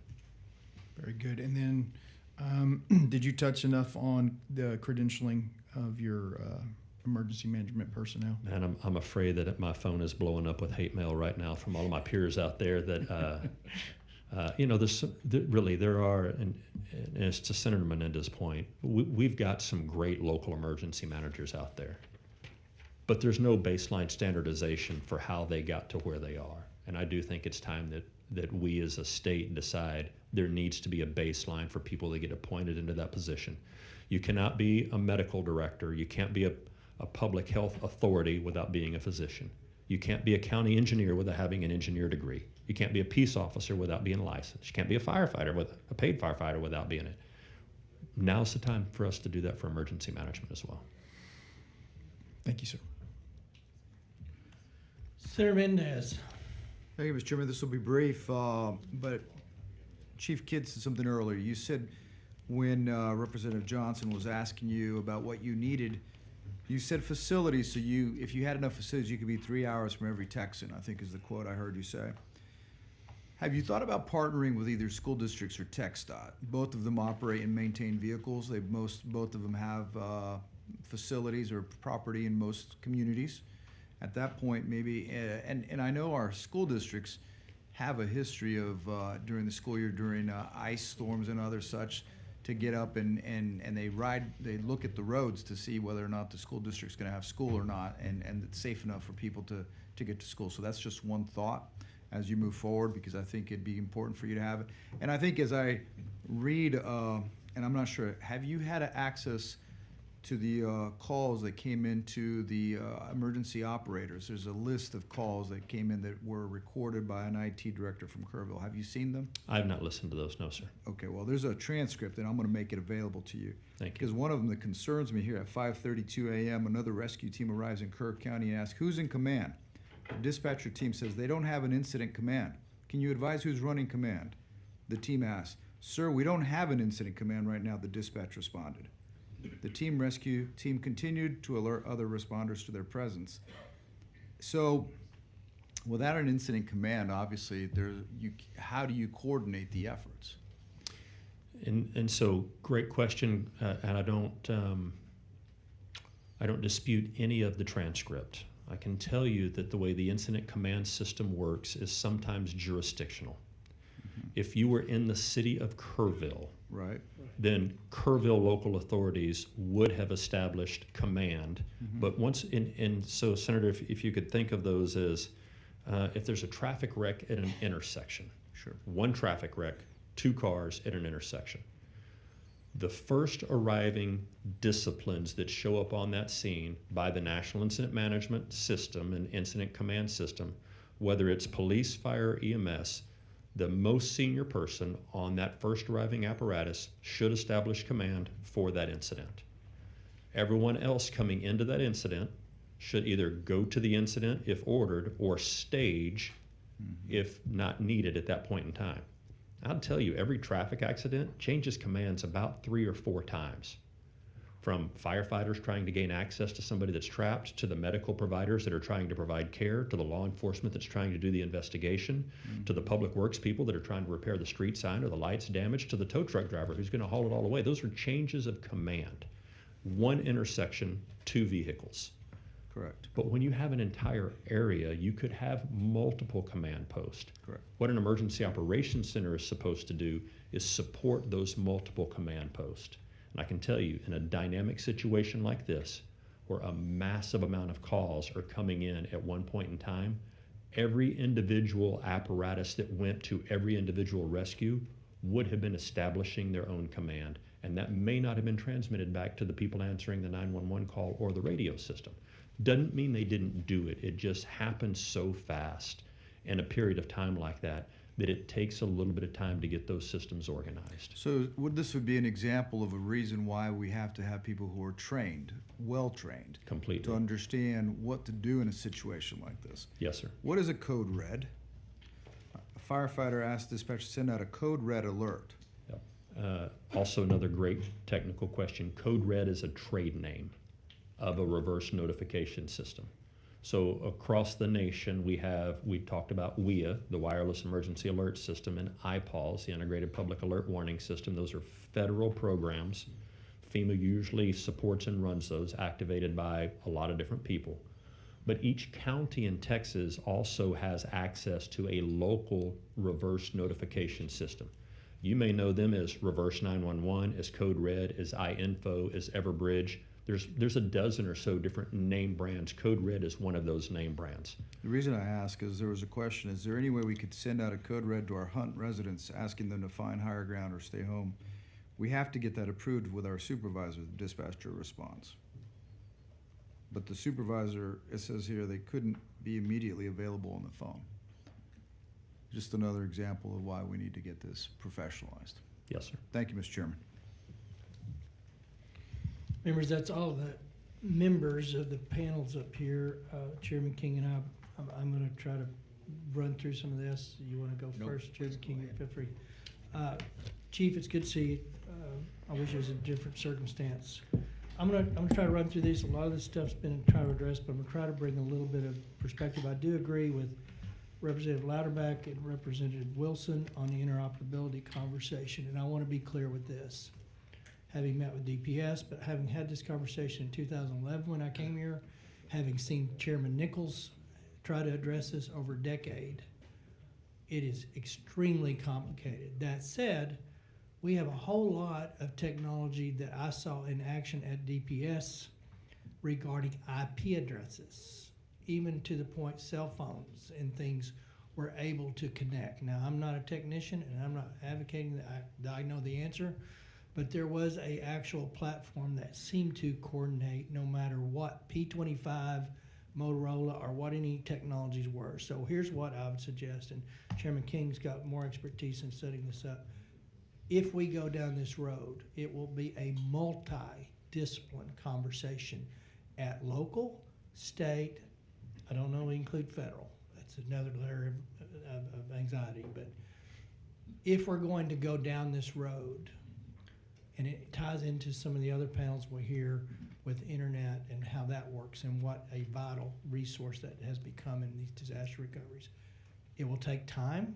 It's not something we can decide in the next 4 weeks. But I personally am kind of frustrated and don't want to hear about it again after we get done.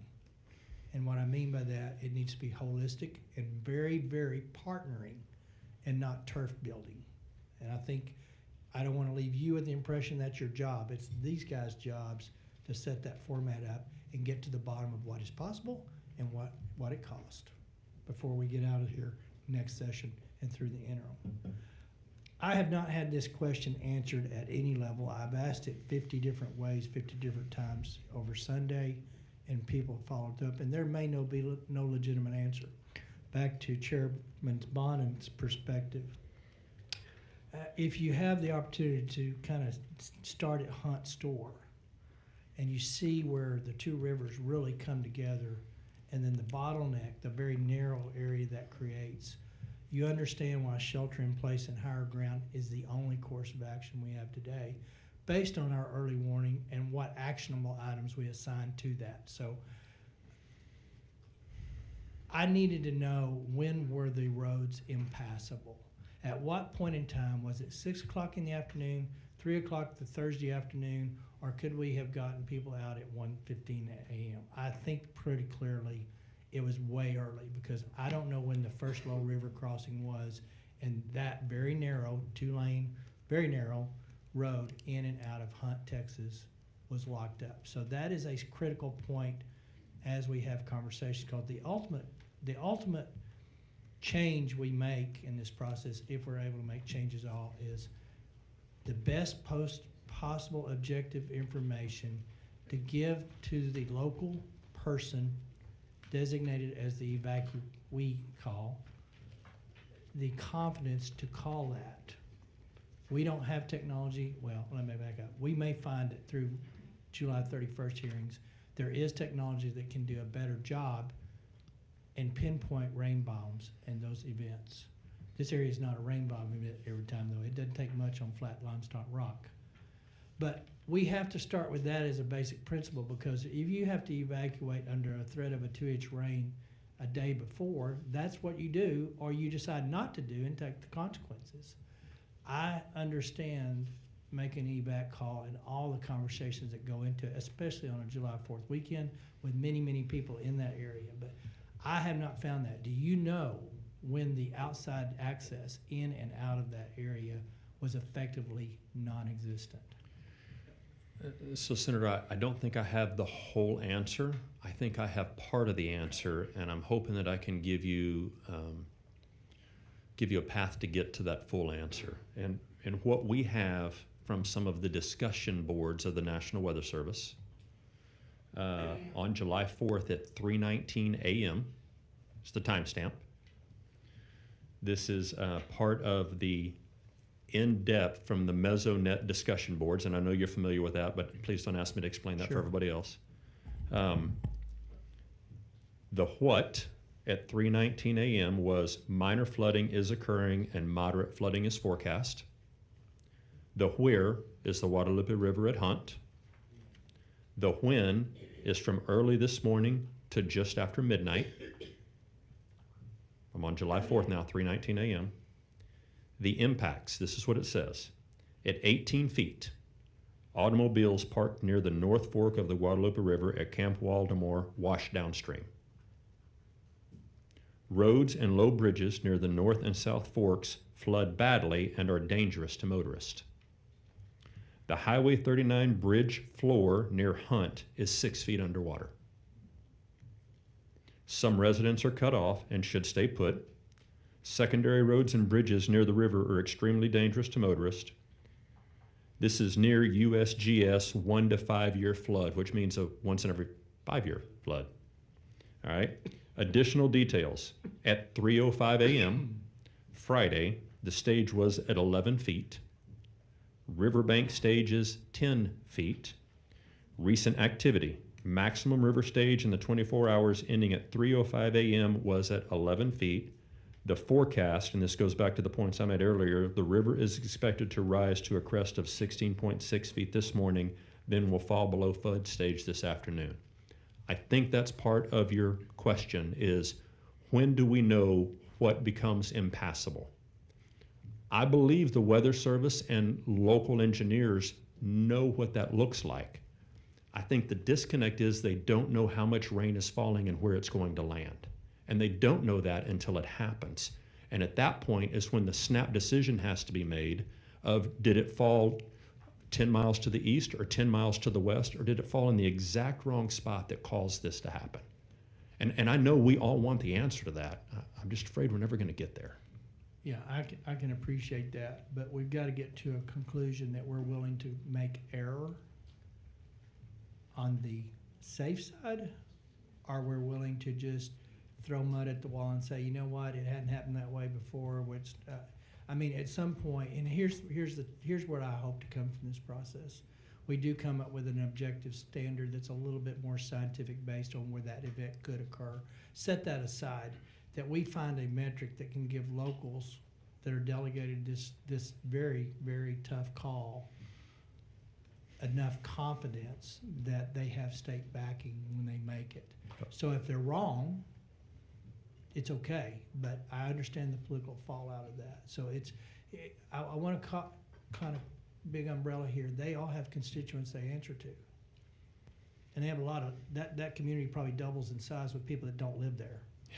So they probably don't know where the gas station is, much less how to get out. They just knew they came in. So there's a whole all other factors that are very unique to that region after looking at it, but we have to find a way to give the locals more tools and more confidence that if they believe they need to make the call, and if it's 12 hours out, they make it, or preferably in an event like this, after looking at where the camp was specifically, shelter in place and get on the roof.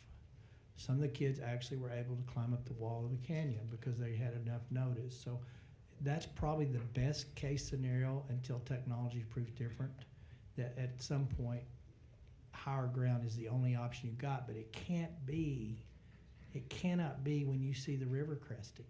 No, it's too late. You got to make it 12 hours early, 6 hours early. We think this could be a major, and you got to bring them to a higher ground in the community that's designated, no different than go to your bathtub in a tornado, whether the tornado's coming. So that's what I hope came from. So moving forward with Senator, that, if I may, I don't ever want to go through this again.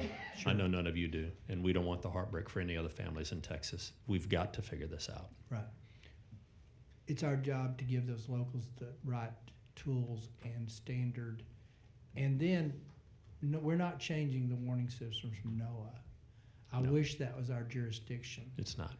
But we darn sure can attach what I would call an actionable item to those warnings in a state rate.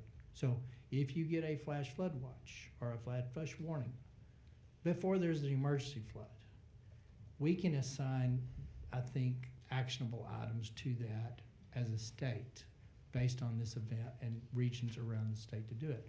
We should be able to develop a standard, and if those locals are following that standard, the repercussions politically of making the wrong call should be lessened because we can take that hit for them. Yes, sir. And they need that. Back to your emergency management, one thing that stands out to me, and you made the comment, and I think you were being gracious, and it's not a slam on the way they were divided. I cannot imagine coming into a community where you have a separate EOC for county and city to manage. Somebody needs to be in charge. Somebody needs to be the go-to, and they need to have a backup because if heaven forbid the person that was in charge's house got flooded out and they were no longer with us, you need a backup. But I would tell you, as writing this disaster preparedness plan, I will highly recommend that we don't have two different bosses in an arena, especially in a community as small as this. You're not going to have enough expertise anyway. In the bigger cities, that's not how it works. You get everybody with every discipline at every city level, every county level, and you bring them in a room, and you're at war. You're making calls.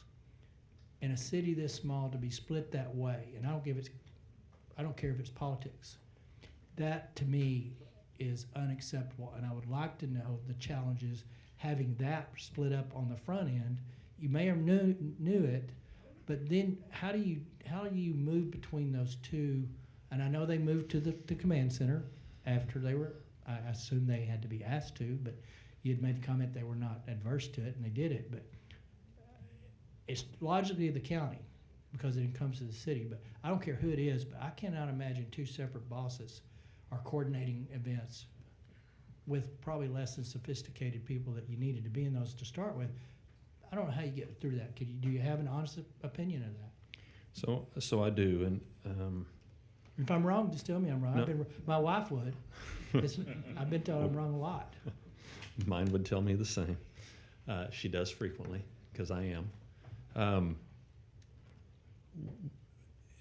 We need to take a strong look with mayors and judges right now who since 1975 have been charged with making these jurisdictional independent decisions. That's the way the Disaster Act was written back in 1975, is that mayors and judges are autonomous and separate from each other. And there's only one place in Chapter 418 where one of their decisions can outrank or supersede the other, and that is in the ordering of an evacuation. If the mayor says, I'm evacuating this part of the community, we all must support that mayor. If a mayor is absent, if a mayor is asleep at the wheel, or if a mayor is not looking out for something larger, the county judge can overrule the mayor's decision in ordering an evacuation, not only of the unincorporated area of the county, but a specific part of that city. That's the only place in state law that I've ever been able to see where one of them can tell the other what to do.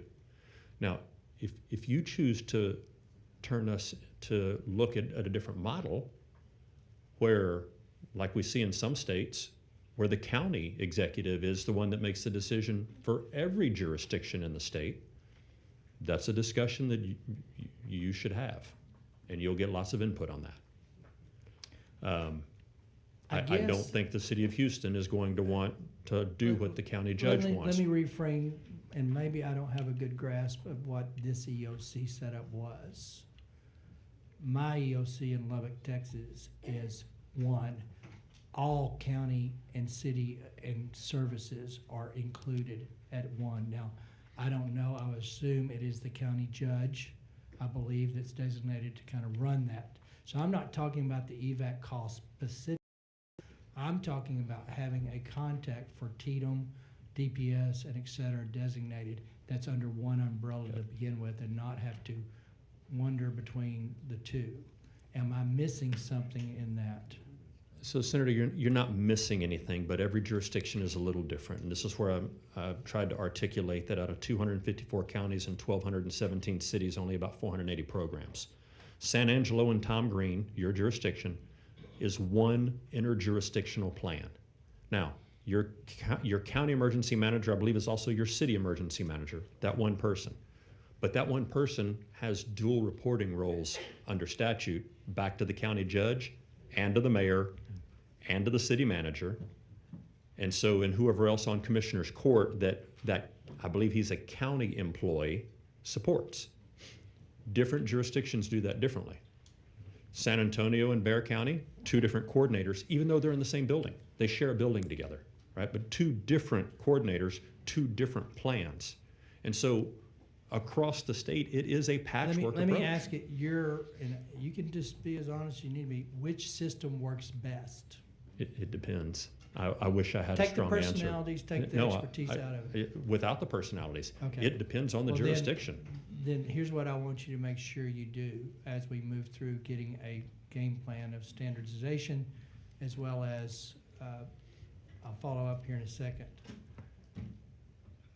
There needs to be one person that is responsible in trying to help you and DPS and all those people. They need to be a go-to, they need to be trained. But I'll follow through. Clearly, we don't know if they were on your 10 o'clock call or not. Clearly, there is no direct interaction from the state that every person that is in that position got what you thought they needed. I know what happened. I'm just speculating. They probably were getting the same weather reports everybody else.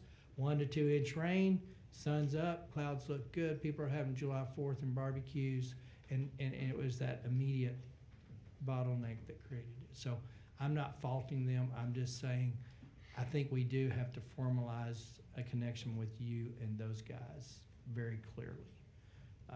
But if you're having to wonder which guy I'm having to formulate that with, that just compounds an already stressful and time compressed limit. So I look forward for you working into the members as we come up with good ideas and we come out with a bill on this. Andrew Parks is my guy that will be the accumulation of ideas and responses. Chairman King has Megan, I believe. Yeah, and so she'll be back. We'll funnel up a lot of this stuff so we can kind of organize it and cull through and get the duplicity out of it and make it a better product. Real quick here. On the money stuff, you said something that got my attention. It's a different tangent. I won't go there too far. We still have money that the locals have not accessed that they were supposed to from prior disasters from the federal government. I know when I got into Harvey and the funding that was there, I found out that there was 15 years, I think, or 10 years, there's some limit But there was counties that had been designated money that they have not accessed the money, and it was no for other reason that they just had not gotten around to it. You have monies under your management back to Hurricane Ike. How far Ike is back? 2008, and I'm a fireman. Don't make me do math in public, but that's a long time. 2008. So we still have disaster money and it's really up to the locals to access and pull that down. Is that a fair statement? Yes, sir. So there is of, and that's a frustration I have, and it's stuff that we tried to deal with after Harvey when we figured that out to no avail. The state does, and we will have this water panel for Texas Water Development Board up in one of the panels today. Their charge is partly to tell us where the state funding is on floods, what infrastructure, what are things that do qualify under that funding bucket, under the Flood Infrastructure Fund, that may be applicable in the next 30 days. We do have a hurricane season. Is there anything we can tap in there to get some things on that we decide are necessary to do? The answer is, I think probably they will be detailed at that. The state has invested about $1.3 billion since 2019. After Harvey, we wrote the state flood plan, and then we put in the infrastructure funding plan. There's about $750 million in the flood infrastructure fund. I'll qualify that. Only about 300 of it is available because 450's been committed to projects that just not has been dispersed. So in our flood infrastructure funding, someone asked about mitigation. The best mitigation plan is prevention. So one of the things to access that money is you have to be under the state flood plan. I would envision most of these areas would be qualified under the state flood plan. They probably have projects and are underneath it. That said, there is money out there. I don't know where we go or how much is going to be eligible or qualifies, but the state has invested quite a bit. And when we invest quite a bit and we get hazard mitigation fundings that go through GLO, and then we get FEMA monies, and we still have locals that have not taken advantage of it, it's very frustrating. Yes. So we will have that conversation very well. The DPS will be able to share a lot on the interoperability and some of the communication stuff. They showed a platform that did have some connectivity to it. I'm excited about that, but I would just say on that issue, it's going to take a lot of work and a lot of time to get it right. So with that, I turn it over to Chairman King. Thank you, Mr. Chairman. Chief Kidd, always good to see you. I feel a little bit like deja vu. We've done this all too often. Yes, sir. I do always appreciate your work, appreciate your team. I know in the disasters I've worked with you directly before, your team's critical.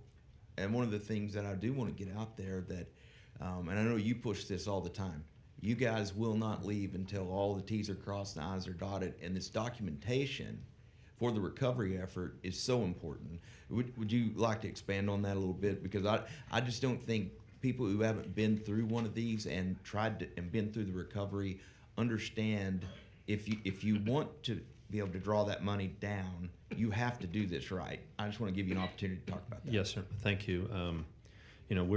We're blessed with the work of the Disaster Act of 1975 and subsequent legislatures that allow mayors and county judges and the governor to declare a disaster and exercise extraordinary measure. And one of those key things is to bypass contract and procurement in the time of the disaster.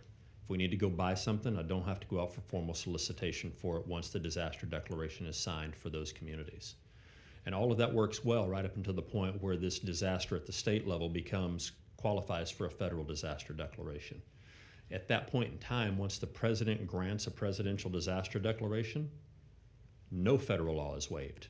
No federal contract or procurement laws are waived. 2 CFR is enforced down to the very first dollar that we spent at the local level. And that becomes a challenge. So we talked about our roughly 550 employees. There is any given day that we have over 700 auditors under contract that are out working with our local government partners to manage the $23.5 billion portfolio that we talked about earlier, to make sure that those locals are buying and contracting and paying for things in accordance with all federal law. Now, y'all are aware that FEMA is under review right now, and Governor Abbott and I sat on a small group. That is one of the largest things that I'm pushing for right now at the federal level, is to not hold local governments to 2 CFR during disaster.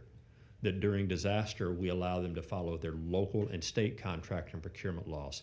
Because, Chairman, if we can do that, we can move money faster, we get the right money faster, we still avoid all fraud, waste, and abuse, but we don't slow the disaster recovery, and we get the right money flowing faster to the right jurisdictions. I hope that's where we can get to. Excellent, excellent. Moving into a little bit of the inoperability, and you and I have had this conversation for years now, and are going to continue to have it through this process and going into next session, I'm sure.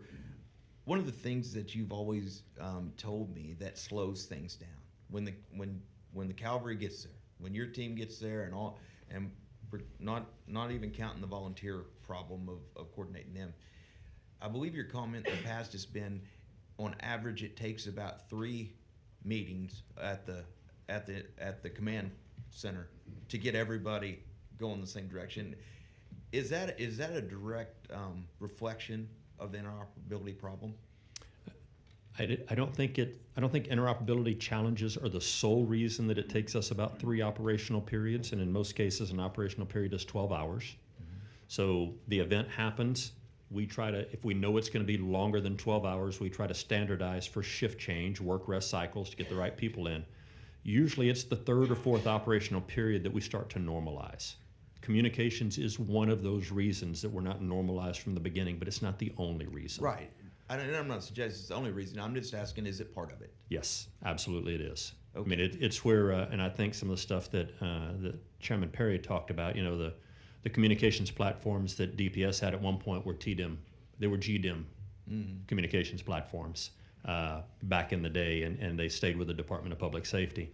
But the capability that's in there can bring those disparate radio systems together and patch them together. That takes time for the resources to get to the location, to not be working long enough to grab the radio, to hook it up to the computer, to make sure that we get the right channels in it so that we can talk to each other, because you can't do that when you're trying to use it in the field. Right. You've got to wait till a shift change in order to make that happen. That's part 1. Part 2 is that's always in the 2nd, 3rd, or 4th operational period. The most critical time of the event is at the beginning of the incident when everybody's coming together, and if I'm not on the same platforms or systems or able to talk at the beginning of the incident, that sets the tone for how long it takes to get everybody on the same page. That's why it's so important to me that we have the capability, as Chairman Martinez talked about, was in the Valley, in their system, they have a valley-wide channel. They can all go to that channel. But if I'm sending people from North Texas down there, they don't always have that channel in their radio until they get there. And if they get there and go to work at the beginning, they don't have it until they get to that 2nd or 3rd operational period. Understood. And one of the unintended consequences, and I think most of this has been remedied since a few disasters ago that you and I worked on this. But when we made the decision as a legislature to remove TDM out from under DPS and make it a standalone agency, an unintended consequences is you were denied access to SO channels without a county resolution. Is that correct? Yes, sir. Most counties, I'm assuming, if they know they needed the resolution, are giving you access when you and your team show up. But you still have counties out there that TDM is not allowed on an SO channel. Is that correct? That is correct. If was Kirk County did you have SO access in Kirk County? I think I have one of the channels for Kerr County Sheriff's Office, but not all, and I don't have any for the City of Kerrville PD, and I think we have the county fire channel and fire EMS channel in there. Which is also a contributing factor to interoperability when you're standing up a command center. It's particularly, Chairman, when you're having to work between two, a city and a county, and maybe you have access to one channel in the county, but you have no access to the city. Also leads to that 3 operational periods before the command center stood up and ready to roll, correct? Yes, sir. And Chairman, people will come behind me and tell you that all of our radios have the interoperability channels in them. They're telling you the truth. They do. What I'm telling you is we don't dispatch and start working the event on the interoperability channel. That starts on a local tactical channel. And if the people coming into that event, and it's not just about the radio system, it's about the management of the event and setting up staging areas so that the right people get to the right place and they can be deployed into that on the right radio channel. There's too many times that we don't have the channel that they start out operating on. Okay.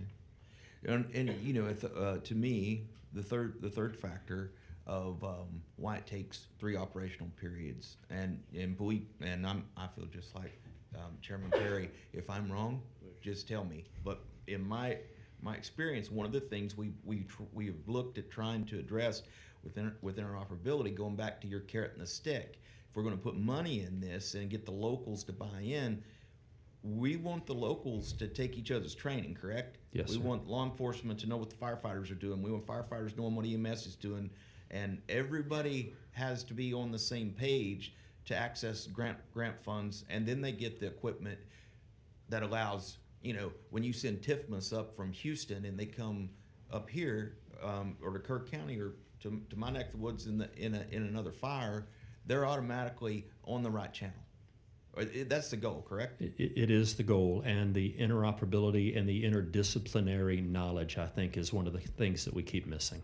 And I'll look at fellow firefighter and brother law enforcement officer over there, and I think I got another one over here somewhere. The first time, I challenge you, the first time we learned what the other discipline does was the first scene we showed up on.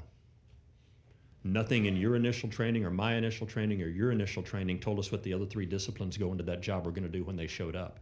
That wasn't part of our training. We were trained in our discipline. We weren't trained in what the other people going to that same job were supposed to do, going to do, or not going to do at that job. We learned that in the field. We learned that through on-the-job training. Even today, you can listen to radio traffic across this state. We use the same common words to have different meanings. We got away from 10 codes, supposedly. Some still use them. But we got away from the 10 codes because my 1010 was different than your 1010 and different than your 1010. But even today, the common language or the common platform without standardization, without a framework, and without training has different meanings. I'll give you an example. Charge the line. Pretty plain English. What does it mean?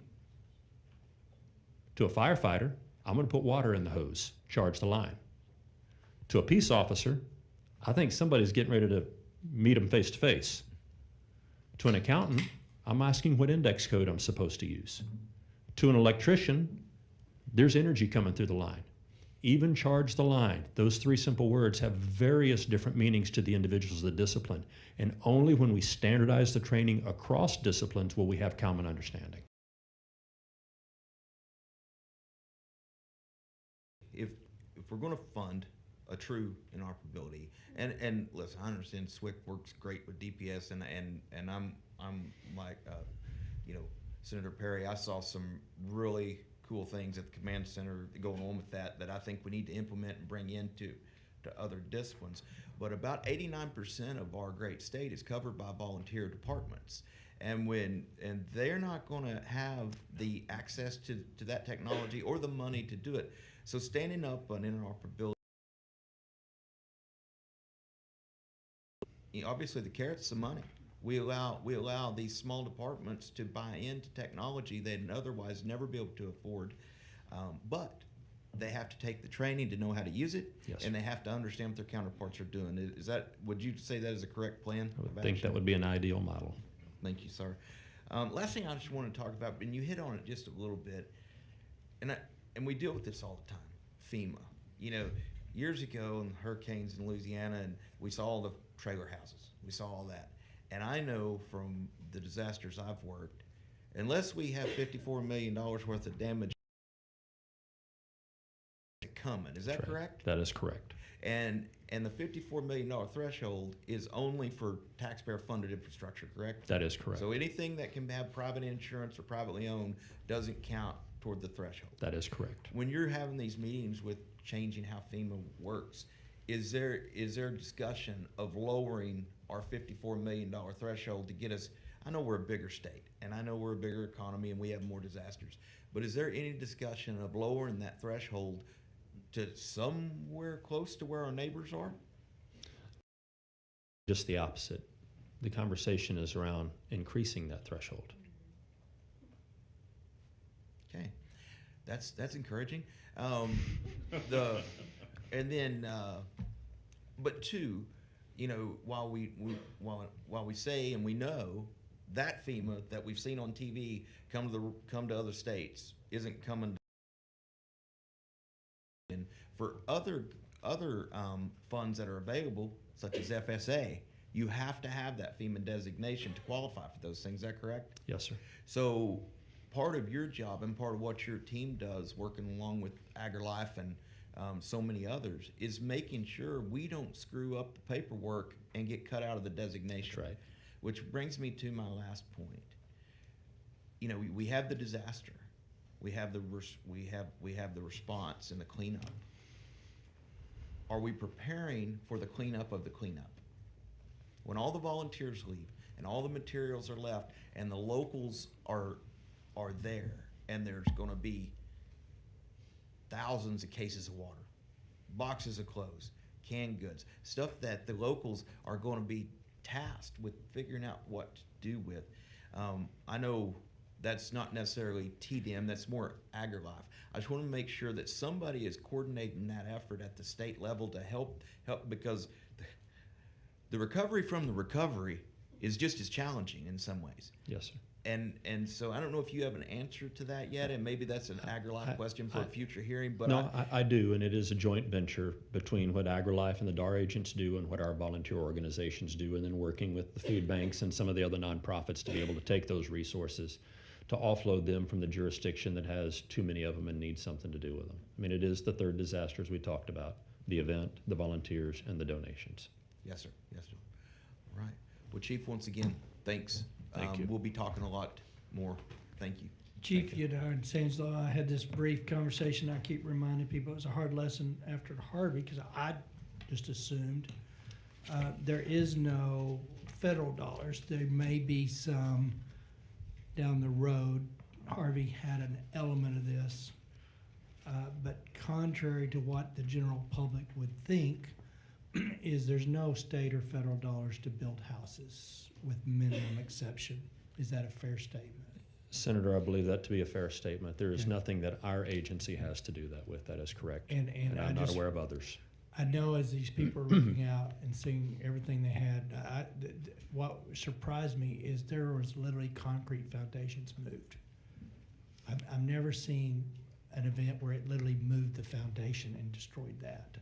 So it's just amazing the power of that water. But sad truth for a lot of people that are standing around today going, well, I wonder when the government's going to step in because, but here's the shining silver lining.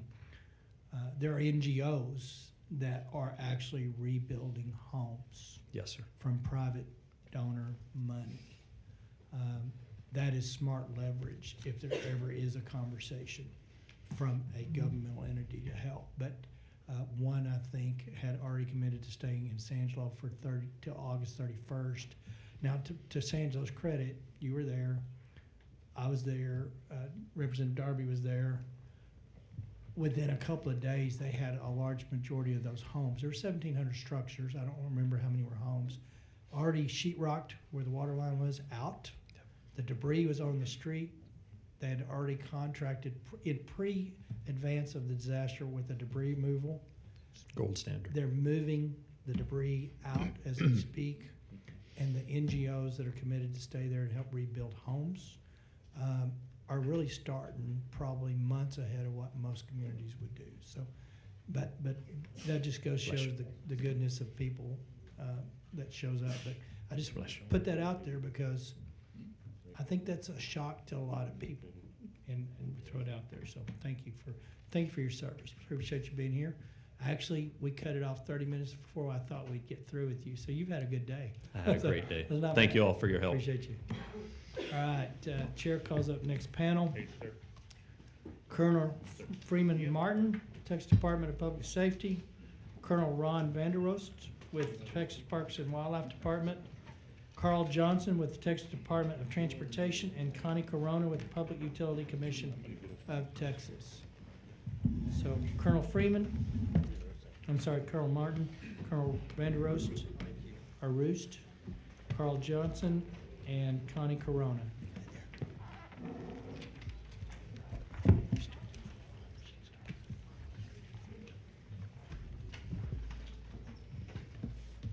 Colonel Martin, we'll start with you, and we'll move this direction, and you got as long as you need to tell us what tell us what you got going. I was down in your command center, or joint command center, and your guys are still very active and very involved and doing great things, and I appreciate your service.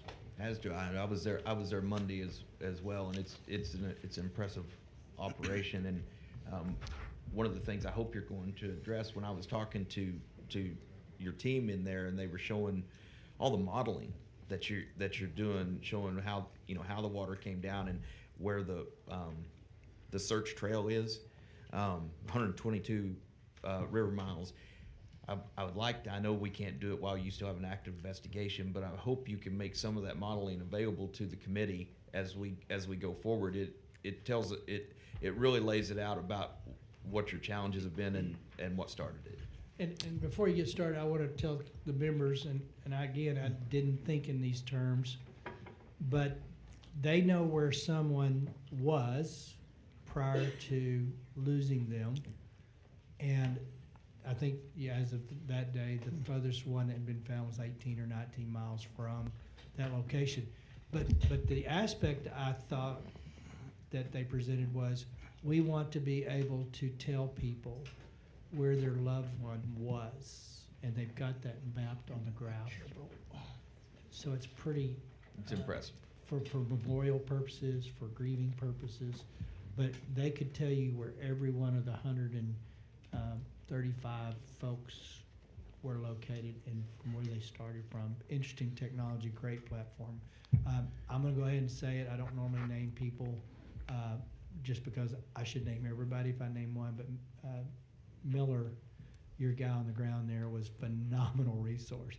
I forgot what he told me his thesis in, but the guy is extremely smart, and the way he's put that software platform together to log all of those things was impressive. So.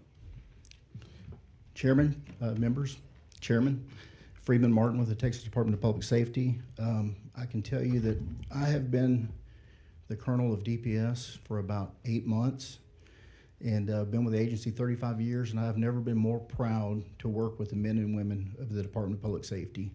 And looking at this event, we've been through a lot of disasters, mass casualty events, and every one of them, you go back and look at things that we could have done better. This is no exception. But the work and some of the conversation with Chief Kidd about putting egos aside and doing the right thing and coming together, I can tell you that the police chief in Kerrville and the sheriff, Larry Letha, and the fire chief could not have been better. Every event is different. Sutherland Springs, I was the incident commander, and the sheriff, it was his event. He took a step back and said he knew a lot of the people that were impacted by the tragedy. He said, y'all have got this. And we took it over. I was the incident commander. The Texas Rangers worked it with support of FBI and locals. This was different. The locals were in charge, and they're very competent. They're understaffed, they're underfunded, and they needed experts like our SOG captain, John Miller, to come in and take control of some of these things. And that's what we did in the response. We had several hundred people from the Department of Public Safety respond. And everybody knows what troopers and agents and rangers do. There were so many other things that, voids that needed to be filled. And early on in this response, every time I went to Kerrville, almost every day, I heard a different story from somebody outside the department about things that went well. That initial morning, we had 5 helicopters respond. And before I move on, we just finished the legislative session. In this session, we had a lot of conversations with Dr. Bonin, Senator Huffman, Schwartner left about finances and why do we need 6 replacement helicopters? Well, the first day of this flood, we had 5 that had hoist capabilities respond. They did so many things that I didn't know until 3 weeks later. So Friday, I was in Hunt, Texas, talking to the fire chief, and he tells me a story about he was flooded in. He was on an island. He lives up high. He came down the hill. It was flooded. It's still raining. The storm is still happening, and there's helicopters circling around where there's a storm where they couldn't get in to where they needed to be. As soon as they got a gap, they came in, and he told a story about a lady, he guessed she was late 70s, early 80s, who was 30 feet up in a treetop, and she was out on a limb, and she was away from the trunk, so she's holding on to a twig. and how that DPS helicopter swooped in with a hoist crew chief that was lowered, grabbed her, latched on, moved her, lowered her to safety so the first responders could get to her, and took off to the next one. And every time you go, you hear a story like that you haven't heard. So you don't realize the impact of, you can't buy a helicopter for every local agency, for every city. And sometimes at DPS, we feel greedy because we're asking for more. When you look at, we were able to move from Houston, San Antonio, and Austin to this Kerrville area and have 5 on scene that morning. There's no telling, they saved dozens of lives. Even our helicopters that weren't hoist capable would land and load victims on there, potential victims, and transport them out. Even later that evening, when the water receded, there were a lot of camp members, no electricity, no food, no water. And we were able to land and provide them with food and water and security for the night until they could be evacuated that next morning. And you get kind of tricky. So you say that we saved hundreds and hundreds. There's 950 plus kids at these camps that were, a lot of them, I would say they were evacuated and not rescued because they were no longer in danger. We had to wait for the water to go down for high water vehicles to go in, or boat teams, or a large helicopter to load them on and transport them out. We benefit from 4 years of working border operations. When you talk about radio interoperability and working with our partners, I can tell you that when Texas DPS and Parks and Wildlife and the Texas Military Department show up, it's seamless. The communications, when we deploy Zodiac boat teams, and we have to divert some to go to Burnett County, Williamson County, to Tom Green, wherever they go, TMD will detach a group of high water vehicles and soldiers to go with them. And the drone teams, the aircraft, working with Parks and Wildlife and their aircraft unit, and the Zodiac boats, the search and rescue teams, it's seamless. But it really takes somebody like you mentioned, John Miller, that has a common operating picture and is able to take TAC and get all of these first responders on the same platform where you can track where they're at and what they're doing. And it seems very simple. You're going to show up and you're going to search and rescue. But if you have a lot of people go to one area, and then you got to look at the river. It takes a hard right, and that water, that force is going to bank left. There's a lot of debris. You got to go higher up on the hill, places where you didn't expect water to be, but you go up there and there's fish and trees and water. Well, then now you got to back up and search that area. So then that area, clearing that debris will take hours and hours and hours. So what they would do is they would leapfrog with another team to start their working downward. At the same time, they were able to deploy teams down to Canyon Lake area to work up for anything that we might have missed during those first early morning hours. So many success stories, and I don't really know. We got 13 divisions that worked on this, and I got a printout of the response, what they did, what we can do better, suggestions for improvement, and it would take 4 hours to go through all of that. But I can tell you some of the needs that you don't think about is our intelligence and counterterrorism analyst. When we deployed them early on, and I got to say this, we had a local ranger. So just like most counties in Texas, we had a sergeant area in Kerrville. So we have a highway patrol sergeant, 10 troopers, and a local ranger. They were the first ones to respond early morning hours with the sheriff's department, police department. Our local ranger could not have been better in coordinating this unified command post, getting them together, working with the JP through some of these issues, working with the family members. But early on, he identified a need for communications operators and intelligence analysts. We sent every one of these positions, they have a full-time job. And a lot of them are 8 to 5 Monday through Friday. But we pull these teams together, and they work with the same adrenaline and sense of urgency as our troopers and agents and rangers doing the rescues. They showed up, and they took control that first day when we were working with TDM. The governor was there, lieutenant governor was there. We're in a big command room with the sheriff and police chief and fire chief, and we're talking about next steps. What do we need to do now?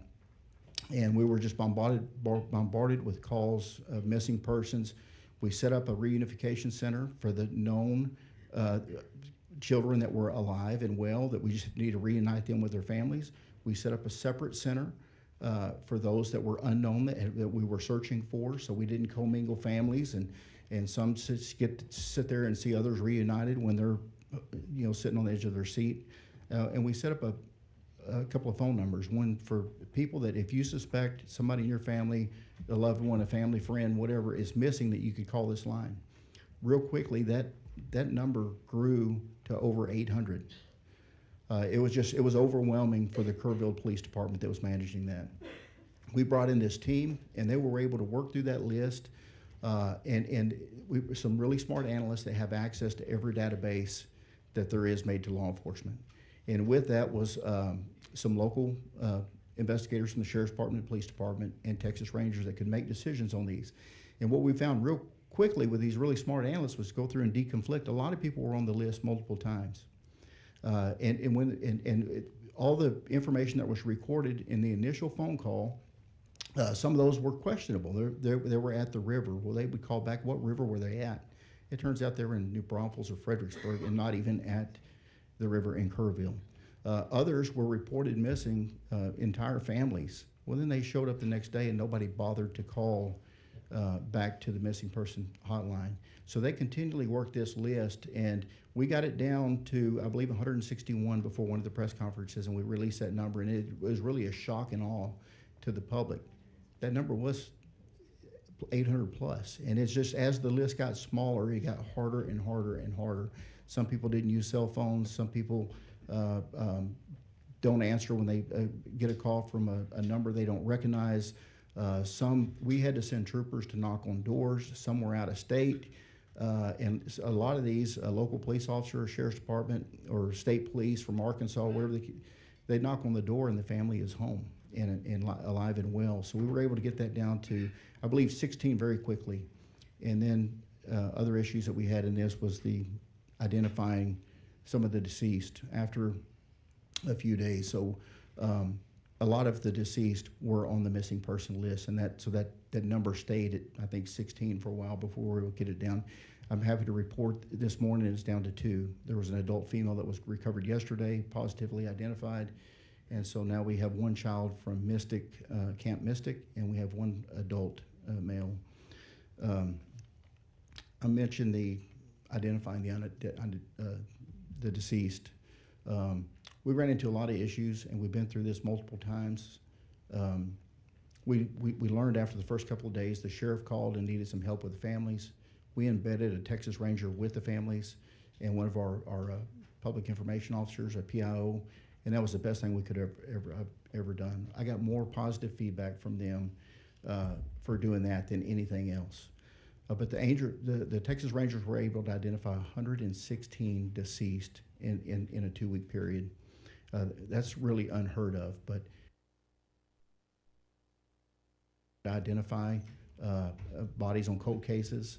We work very closely with the University of Texas, UNT, and their program. They've got a great program called the Center for Human Identification. They are the nationwide experts. When other states recover a body that's decomposed, that's where they send it. And we also work with the Texas State and anthropologists over there. But when you think of 116 people, and we talked about some of the medical examiner offices, Bexar County, Travis County, I can tell you even these ME's offices were great to work with the Rangers. They don't have 24/7 personnel, but they worked 24/7. And some of those, I know personally that they don't get overtime, but they answered the call at 2 o'clock in the morning, working with our Rangers and getting samples. So an example is the first couple of days, a nuclear DNA that you can take with a buccal swab is a very quick way to identify these. If you've got a good sample from the victim and you can get from the mom or the dad a buccal swab, nuclear DNA is great. But after about 2 days, what the water does to the human body is not good. The DNA is decomposed, the bodies are discolored, the gases in the body, they bloat, they're very hard to identify visually, and then nuclear DNA is not possible. We need mitochondrial DNA. Well, now that takes an autopsy. You need deep tissue, you need bone, you need teeth, and then you got to get the known samples, and you've got to get that to UNT, and it's a longer process. I can tell you the sense of urgency that they worked with. UNT shut down all cases and worked nothing but Kerrville. The Travis County Medical Examiner's Office, same thing. They were phenomenal in the Bexar counties. But we had rangers on standby that every time we had an unidentified that was delivered to collect those samples, to get them to San Antonio on an airplane and take them in bulk to UNT. And within 24, 36 hours, they had every one of them identified. But on the other side, we had to have the known samples from family members. Mitochondrial DNA is from the mother only. So some of those we had to travel out of state and get other states to collect DNA from the mother of the victim for comparison. So when you think about our aircraft and the response and the recovery, voice helicopters, there's a whole other piece with the fixed wing. And we worked those, identification of those bodies with the same sense of urgency as we did the recovery of these victims. So just a ton of work. I can't say enough about Parks and Wildlife. I have never seen them show up in force so quickly. I don't know if they were pre-staged or what, but they had boats everywhere that really allowed us to divert some boats to other counties, specifically Burnett County, in operation up there. When you talk about this system that hit Kerrville and how quickly it was. In other areas, it was different. Williamson County, I got a call from the sheriff. The river was rising. They had forewarning.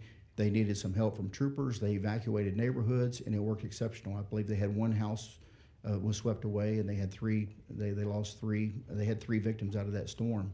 But without a doubt, their response saved lives. But they had warning that it was coming. A lot of talk about the radio interoperability, and I am not the expert. We do have experts. I can tell you that I recently got a new radio. It's a P25. It has dual SIMs. I can be anywhere in the state, and I can talk on the radio. And if there's no tower for the radio, it is the dual SIM changed over to cell service, and you can talk just like you're on the radio with the radio tower. Very clear, very concise. I was in my office with the antenna off, and I was talking to DPS Communications in Amarillo, just as clear as day. There's even newer technology now, so if you're in parts of the state where there is not cell service, that it goes from the radio to satellite service. I think they're expensive radios.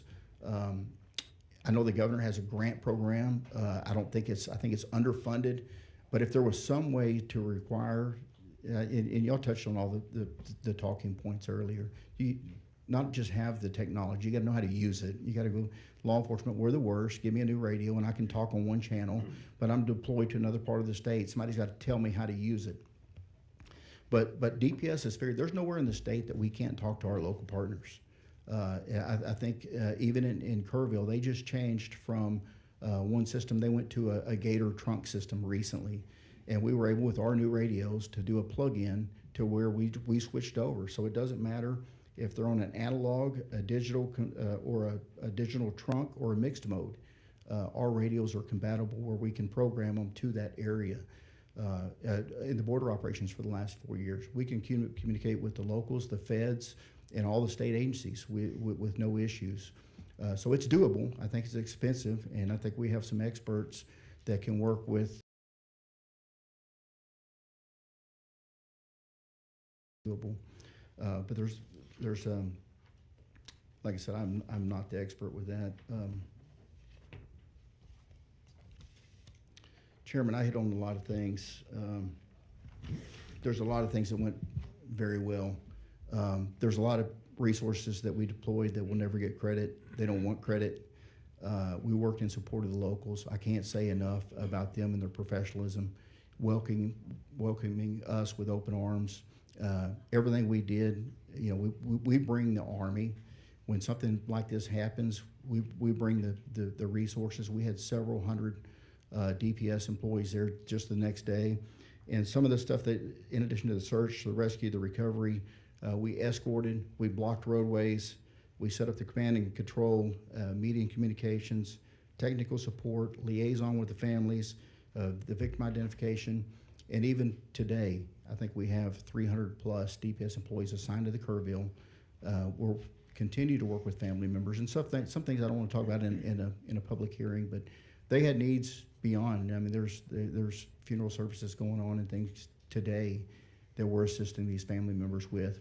And our federal partners, I will say this, that some of our SACs, the Special Agent in Charge of FBI, HSI, and DEA, they reach out, and so now their search efforts are really done, but they still want to help.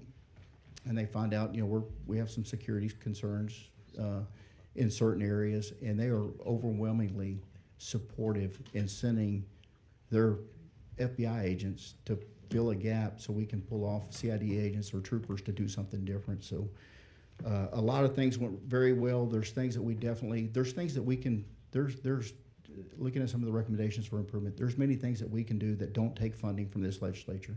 There's a few that do, that we if we could expand on our laboratory capabilities for mitochondrial DEA. We need some space, we need a few FTEs. But internally, when there's an event, we move helicopters and we move boats and stuff like that. But there are many things we can do on the front end to better respond, not wait to send the analyst and the crime lab teams. There's technology out there, the biometrics, the identification. In any mass casualty event, identification of the victims is a priority. There's technology out there with the iris scans. When I talked about the nuclear DNA, the decomposing after a couple of days is no good. The iris scans of the eyes is good up to 30 days. It's the same technology you use with a cell phone for your facial recognition or your eye scans that I think it's captured by TDCJ, and there's mobile devices. If that was a requirement for driver license, of course the 10 prints, we don't have those, but we have a thumbprint in the DLS database, but they're not searchable.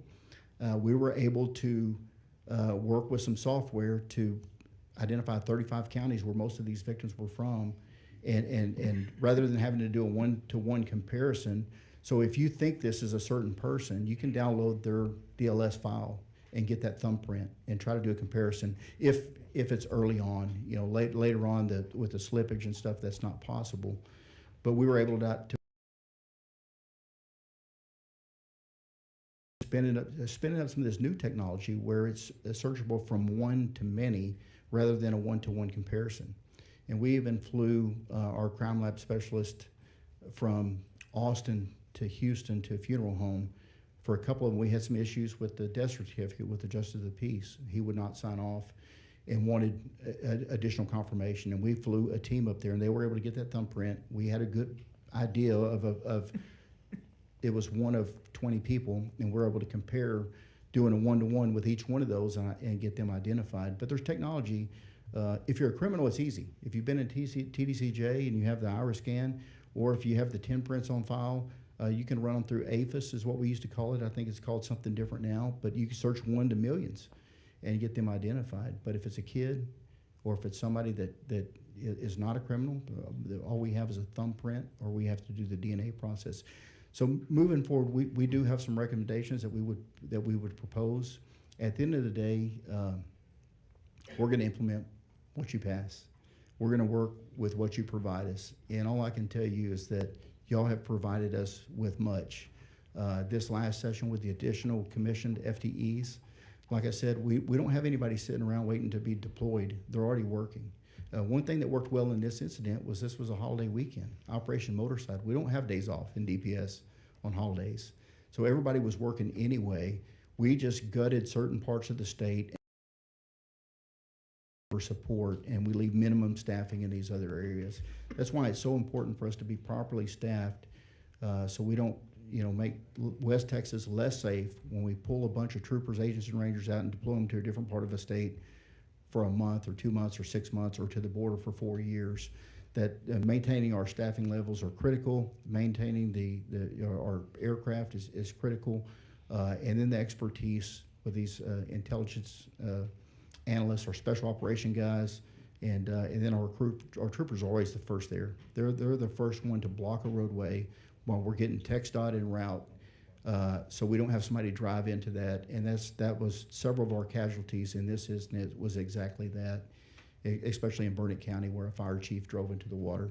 And I can tell you, having in Burnett, the police chief in Kerrville was coming down from his house responding, and he saw something in the roadway, and he thought it was an animal.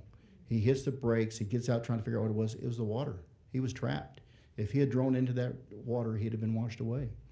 So our troopers are the first ones to show up and block that roadway until we get TxDOT out there with barricades and shut it down and save lives. I'll leave it at that. I kind of rambled on, and I'll answer any questions. No, thank you. I'd just say get those recommendations in a written format to all the committee members. I'm sure there'll be questions about what those specifics are. Go ahead, sir. Ms. Johnson. Or I'm sorry, Vanderroost. Ron Vanderoost. I said it right. Okay. It's good to see you. And I Good to saw see you. y'all's recap, and it was phenomenal. Yeah. Of y'all's activity during that event. Yes, sir. Again, Ron Vanderoost, Division Director for Law Enforcement, Texas Parks and Wildlife. Members, thank you for the opportunity to appear before you today to discuss Texas Parks and Wildlife's role in disaster preparedness and response, specifically regarding our recent operations during the catastrophic flooding.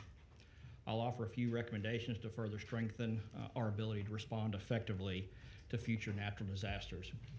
Before, again, I'd like to echo Colonel Martin's sentiments.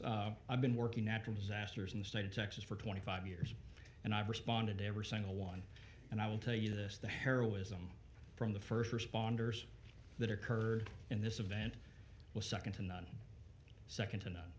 I was proud to work along every fireman, police officer, trooper, and game warden that existed out there because everybody was focused on one thing, and that was saving lives. And it was an unbelievable act to see, and I was on scene early that morning. So, unbelievable, second to none in Texas. TPWD plays a critical role in Texas's statewide disaster response framework, primarily through the Law Enforcement Division. Led by Texas game wardens, TPWD is in the frontline response agency for natural disasters, including hurricanes, floods, wildfires, and other large-scale emergencies. The defining strength of Texas game wardens is the specialized dual role and capabilities that we have. We're fully commissioned peace officers with statewide jurisdiction and also highly trained and highly equipped to perform a wide range of search and rescue operations. This dual function allows game wardens to operate with agility, speed, and precision in both law enforcement and life-saving capabilities, especially in rapidly evolving, high-risk environments such as flash floods. Our law enforcement division includes over 500 Texas game wardens strategically deployed across the state and trained in all hazard responses. These highly capable personnel are equipped with four-wheel drive vehicles, UTVs, a fleet of watercraft, including a number of swiftwater rescue teams and boats. We have hoist-capable helicopters, K-9 units, unmanned aerial systems, dive teams, and tactical search teams as well. These resources allow Texas game wardens to rapidly respond statewide, deploying scalable teams tailored to the needs of each incident. Whether enforcing evacuations, rescuing Texans in imminent danger, or supporting local and state public safety partners. Additionally, the safety of our state park visitors is one of our high priorities. Each park maintains site-specific emergency plans designed to mitigate weather-related threats, such as flash flooding. TPWD staff monitor data, alerts from the National Weather Service, the Division of Emergency Management, local river authorities, and the historical models that exist for each individual state park to follow emergency protocol plans. As Central Texas faced increasing flood threats in early July, game wardens initiated proactive measures. On July 3rd, game wardens began staffing the operations center in Austin and immediately, in coordination with TDEM, staged swiftwater teams in the anticipation of severe weather along the Guadalupe, Concho, and San Gabriel River basins. By July 4th, as flash flooding intensified, TPWD deployed robust quick reaction forces within hours and were on scene. Over 169 game wardens and 200 specialized assets were on the ground and conducting active searches in the Kerrville area. Our teams operated across the Guadalupe, Concho, Colorado, and San Gabriel River systems, responding to multiple communities impacted by water that was rising and dangerous issues that were ensuing. In total, during this response, we deployed 375 game wardens across the state to actively look and search and rescue. 475 assets, including trucks, ATVs, boats, helicopters, K-9 units, were all engaged during this process. We categorized 33 imminent life-saving events that occurred during this. That includes hoist operations and swift water rescue boats that have not taken action. There would definitely been loss of life. In addition, we clocked 434 evacuations that were conducted to include a large portion of Camp Mystic. And to date, we still have ongoing assistance in many of those flood-affected communities. In parallel, our State Parks Division personnel executed safety protocols in 10 state parks, coordinating road closures, evacuations, and public safety messaging. To ensure TPWD remains a capable and agile force into the future, working disasters with the increasing flood intensities that we're seeing across Texas, there's a few recommendations we would like to consider. The first and foremost is the additional game wardens that we would need. In order us to maintain the reaction force is going to take additional game wardens to be able to sustain and maintain the response process. We're very fortunate that the legislature has us 2 hoist-capable helicopters, but as everybody knows, with an aviation unit with helicopters, there's really, it takes 3. That's one that's in maintenance, one that's going into maintenance, and one that's capable. We were very fortunate in this particular incident that we had 2 helicopters that were in serviceable status and immediately responded to the Kerrville area to begin search and rescue operations. And additionally, it takes money. These boats that are used during these search and rescue operations, these aren't ideal climates and conditions, and they get wore out and torn up and will need to be replaced. The investments would not only bolster Texas Game Warden's disaster readiness, but also enhance Texas's overall emergency response infrastructure. TPWD is proud to serve as a trusted partner in the state's disaster response system. The dedication of game wardens during these July 4th floods reflects the commitment to public safety, resilience, and service. As always, we appreciate the continued support of the legislature, and game wardens stand by to assist for the next natural disaster. Thank you for your time. Happy to answer any questions. Thank you, sir. All right, Carl. Good afternoon. Chairman Perry, Chairman King, members of the committees. For the record, my name is Carl Johnson. I serve as the Chief Engineer for the Texas Department of Transportation. Thank you for the opportunity to address these 2 committees about TxDOT's emergency operations and flood response. Members, you should have a copy of the presentation I'll be speaking from this afternoon. With the chair's permission, I'd like to begin. Thank you very much. Connie, Corona? Oh, okay, wait a minute. Do what? Oh, I'm sorry. I thought we were having technical difficulties. One second.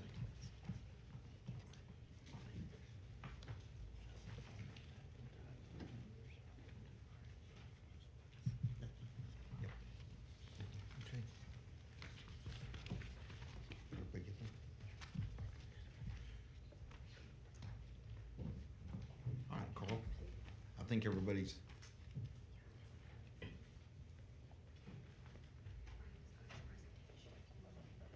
Oh. She's got it. Oh, your presentation is on the screen as well. All right. Ready? Oh, I'm ready when you. Yes, sir. Thank you. I'll begin on slide number 2. TxDOT plays a critical support role in disaster relief before, during, and after floods.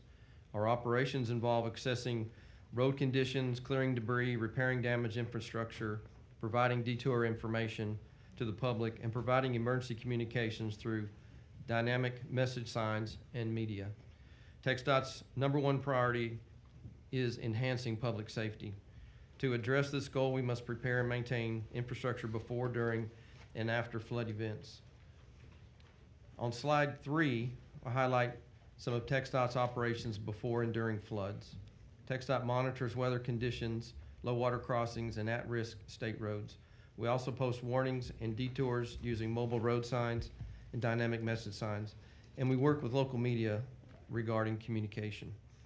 TxDOT is part of the State Operations Center and works closely with relevant state agencies, including Texas Division of Emergency Management and the Federal Emergency Management Agency, as well as with local governments through TxDOT district operations. This collaboration is accomplished through coordination amongst emergency operations centers and fulfilled through State of Texas assistance requests, which are submitted by county judge or their designee. TxDOT also assists in planning for large-scale disasters. You can also see that TxDOT strives to inform the public in real time. Public communication is a key factor during a natural disaster. TxDOT uses drivetexas.org to provide close to real-time, accurate, and up-to-date travel-related information, including state road closures and water-covered roadways. Slide 4 highlights TxDOT's recovery operations, where staff inspect roadways, bridges, culverts, and other assets to assess damages. TxDOT also begins clearing roadways of debris to restore access to first responders and the traveling public. Upon inspection, TxDOT will also begin emergency repairs to roads and bridges, and in certain situations, issue emergency contracts for repair of roadways and bridges damaged by the disaster. As you can see on slide 5, 85 on-system state roads and bridges were impacted by the recent flood event. 35 roads were closed due to flooding. This included damage to signage, pavement, and bridges, with one bridge on Ranch to Market 1431 at Cow Creek being completely washed away. Slides 6 and 7 provide an overview of TxDOT coordination efforts during this recent event, including having TxDOT staff at the State Operations Center. Nearly 900 TxDOT personnel attended to disaster needs and collaborated with state agencies, local governments, and our other 25 TxDOT districts. Response measures included restoring State Highway 39, assisting in clearing roads for rescue efforts at FM 1340 in Kirk County, conducting pavement repairs, assessing damages with drones, and bridge inspection teams. We have issued emergency repair contracts as needed, and we've deployed contractors for debris removal operations. By July the 9th, TxDOT had completed initial repairs, reopened all but one of damaged roads, and that one was RM 1431 in Travis County. On slide 8, as noted, one state bridge at Cow Creek, RM 1431, was washed out due to the flooding. TxDOT has cleared the debris and designed a new bridge. Reconstruction began this past Monday and is expected to be completed within 60 days. Slide 9 provides a few examples of TxDOT's ongoing after-action items to further improve our ability to respond to natural disasters, specifically flash flooding. We are assessing future priorities for capital improvements to protect and preserve vulnerable infrastructure like low water crossings, bridges, and roads susceptible to increased stormwater impacts. Slide 10 and 11 include pictures of the flood's impact and response of TxDOT and our partners. Our final slide, slide 12, represents one of TxDOT's new safety campaigns, Drive Like a Texan, which focuses on kind, courteous, and safe driving. The campaign reminds everyone in Texas to treat one another with kindness, respect, and a neighborly spirit. As I close, I would like to take a moment and recognize the dedication and hard work of the women and men of TxDOT who are called upon all hours of the day and night, 365 days a year, across the state to respond to disasters and emergencies. Without them, TxDOT could not address its top priority of safety. With that, Chairman and members, I thank you for your support and opportunity to be here with you today. I'm happy to address any questions. Thank you very much. We'll be back to questions shortly. Now, Connie Corona. Thank you. Good afternoon, members. Connie Corona. I'm the Executive Director of the Public Utility Commission. I'd like to begin on behalf of everyone at the PUC by extending our deepest condolences to all of our fellow Texans who were affected by the floods in the Hill Country. I also want to recognize the vital work of our state and local partners, including my fellow panel members, in the tremendous response and recovery efforts that followed. PUC is honored to provide support for the many boots on the ground responders that you're hearing from today. PUC is a member of the Texas Emergency Management Council that you heard described by Chief Kidd, and we are the lead agency for Emergency Support Function 12, Energy. We coordinate with TDM, utilities in an affected area, and local officials to monitor electric outages, assess restoration times, and to coordinate communication between local officials and the utilities. This is especially important when outages affect critical infrastructure, like water treatment facilities, or in the case of the recent floods, a substation that went offline after taking on significant water. As you may be aware, TCEQ is responsible for monitoring water quality issue related to disasters and issuing boil water notices, but PUC works closely with TCEQ throughout each event. For this event, PUC's activation began with statewide monitoring calls that we've previously discussed on July 3rd, and we reported to the State Operations Center immediately upon request the following morning, July 4th. Over the course of the flood event, the electric outages peaked at 5,400 customers in Kerr County, primarily due to damage at the LCRA Hunt substation that I mentioned a moment ago. Thanks to coordinated efforts with the Kerrville Public Utility Board and LCRA, most customers were restored by July 5th, and full restoration was completed by July 8th. This disaster was different from many others that have had widespread impacts on utility services, but we've stood ready to support TDM and our emergency management partners as needed. I'm happy to take your question. Thank you very much. Members, I don't see anybody lit up yet.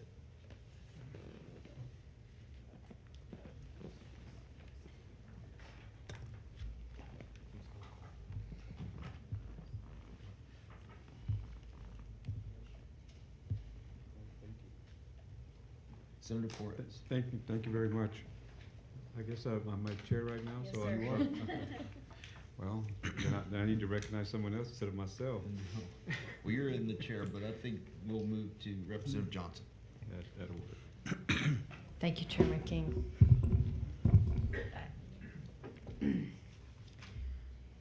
I appreciate the recognition of what was done well, but I think this select committee is formed because 137 people are dead, including a number of 8-year-old little girls out of a camp.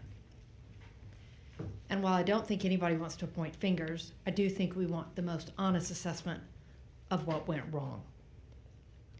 And so I appreciate, Mr. Johnson, the recognition of what you do to close roads, but I'd like to know why the chief of police drove into a road of water without the proper state agency having done their job in that area. Thank you, ma'am. So TxDOT. We just, before you start, please just state your name one more time, since we're going back and forth. Okay, I'm Carl Johnson, TxDOT, Thanks. Chief Engineer. So you're asking why TxDOT? This is not a normal hearing. This is not a normal attaboy of the agencies and what went right. This is a hearing to try to figure out how 137 people died and why we've been convened. And so I appreciate that the agencies can function in an appropriate manner. I think our honest, genuine question that the families across Texas are demanding is, what do we need to do better, or what went wrong? So when we're presented with a slide that says we monitor roadway conditions and close them, and not 5 minutes earlier heard that a chief of police in that neighborhood drove into the water and almost got washed away, as you said, then something there went wrong. Yes, and so I would just want to be honest to the moment. Right. So what do you need from us? What went wrong? Why didn't you close the road? Did you not have the proper monitoring system? Did you not have the proper radar system? Were we not getting the data of what's actually happening in real time? Did we not know where the flood of water down the river was going to interact with our public highways that people are going to drive on? What went wrong that we didn't block off timely? Yes, so I think one thing that we have identified that would be very helpful is more meteorological information about road conditions to know where that impact is going to hit. And we're continuing to assess all the low water crossings and try to come up with ways to identify and understand where that water's going to be, when it's going to be there, so that we could try to get teams out in front of that. It's a constant assessment of looking back on what we did, what we didn't do, and then just trying to do better on the next event. Do we have the proper flood gauges or rain gauges in the areas that we know and anticipate water's going to flow out of this area, and it's going to hit these tributaries or rivers or creeks, and it's ultimately going to end up here? Can you, as the Department of Transportation, tell us that you have the proper monitoring equipment in these floodplains that we know are prone to flash flooding, that we're not waiting on somebody in the weather to make a prediction of what might happen tomorrow? Do we have the real-time data that says, boy, you guys underestimated, we're actually getting this flow, we're actually at this peak, and do we have the data along that route to give the proper warning so that you can get to a camp to get a bunch of little girls out of it? Right. So we try to use some data that's out there that we don't own, that are on stream beds and stream crossings. We do have some high water warning systems on a few places in the state where we have a sensor in the creek right there at the structure where the vehicle would drive across, and then we do have some lights that go off if that water gets to a certain level. I don't have it widespread statewide.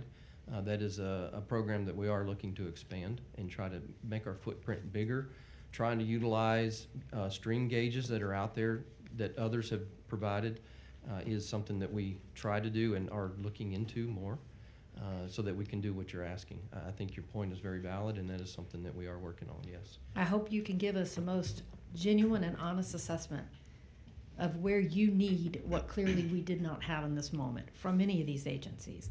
I appreciate the recognition of what you guys acknowledge of what may have gone right after the fact, but our responsibility is to ask the tough questions and ask you guys to do the self-reflection and evaluation to tell us what is not currently available that needs to be available to save people's lives in the future. Absolutely. Happy to be a part of that discussion. Thank you. The chair recognizes Senator Menendez. Thank you, Mr. Chairman. Mr. Johnson,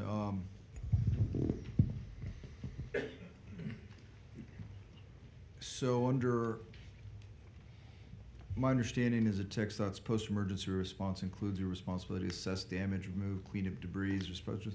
So on the bridge that was washed out and you're getting it repaired, one of the questions is obviously you had funds to get it under construction right away.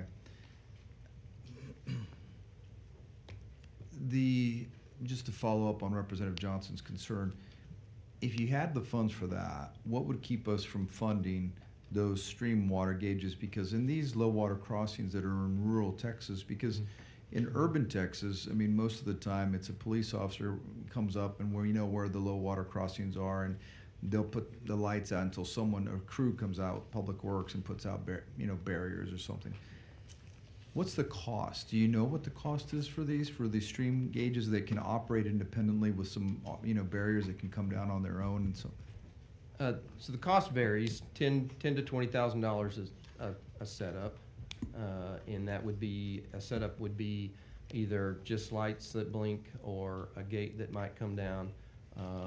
We have a couple of automatic gates, but we're looking at $10,000 to $20,000 a piece is what we think one of those setups would cost. Now that does not include design cost. It does not include management of contract. That would be just the apparatus itself. What would be total cost?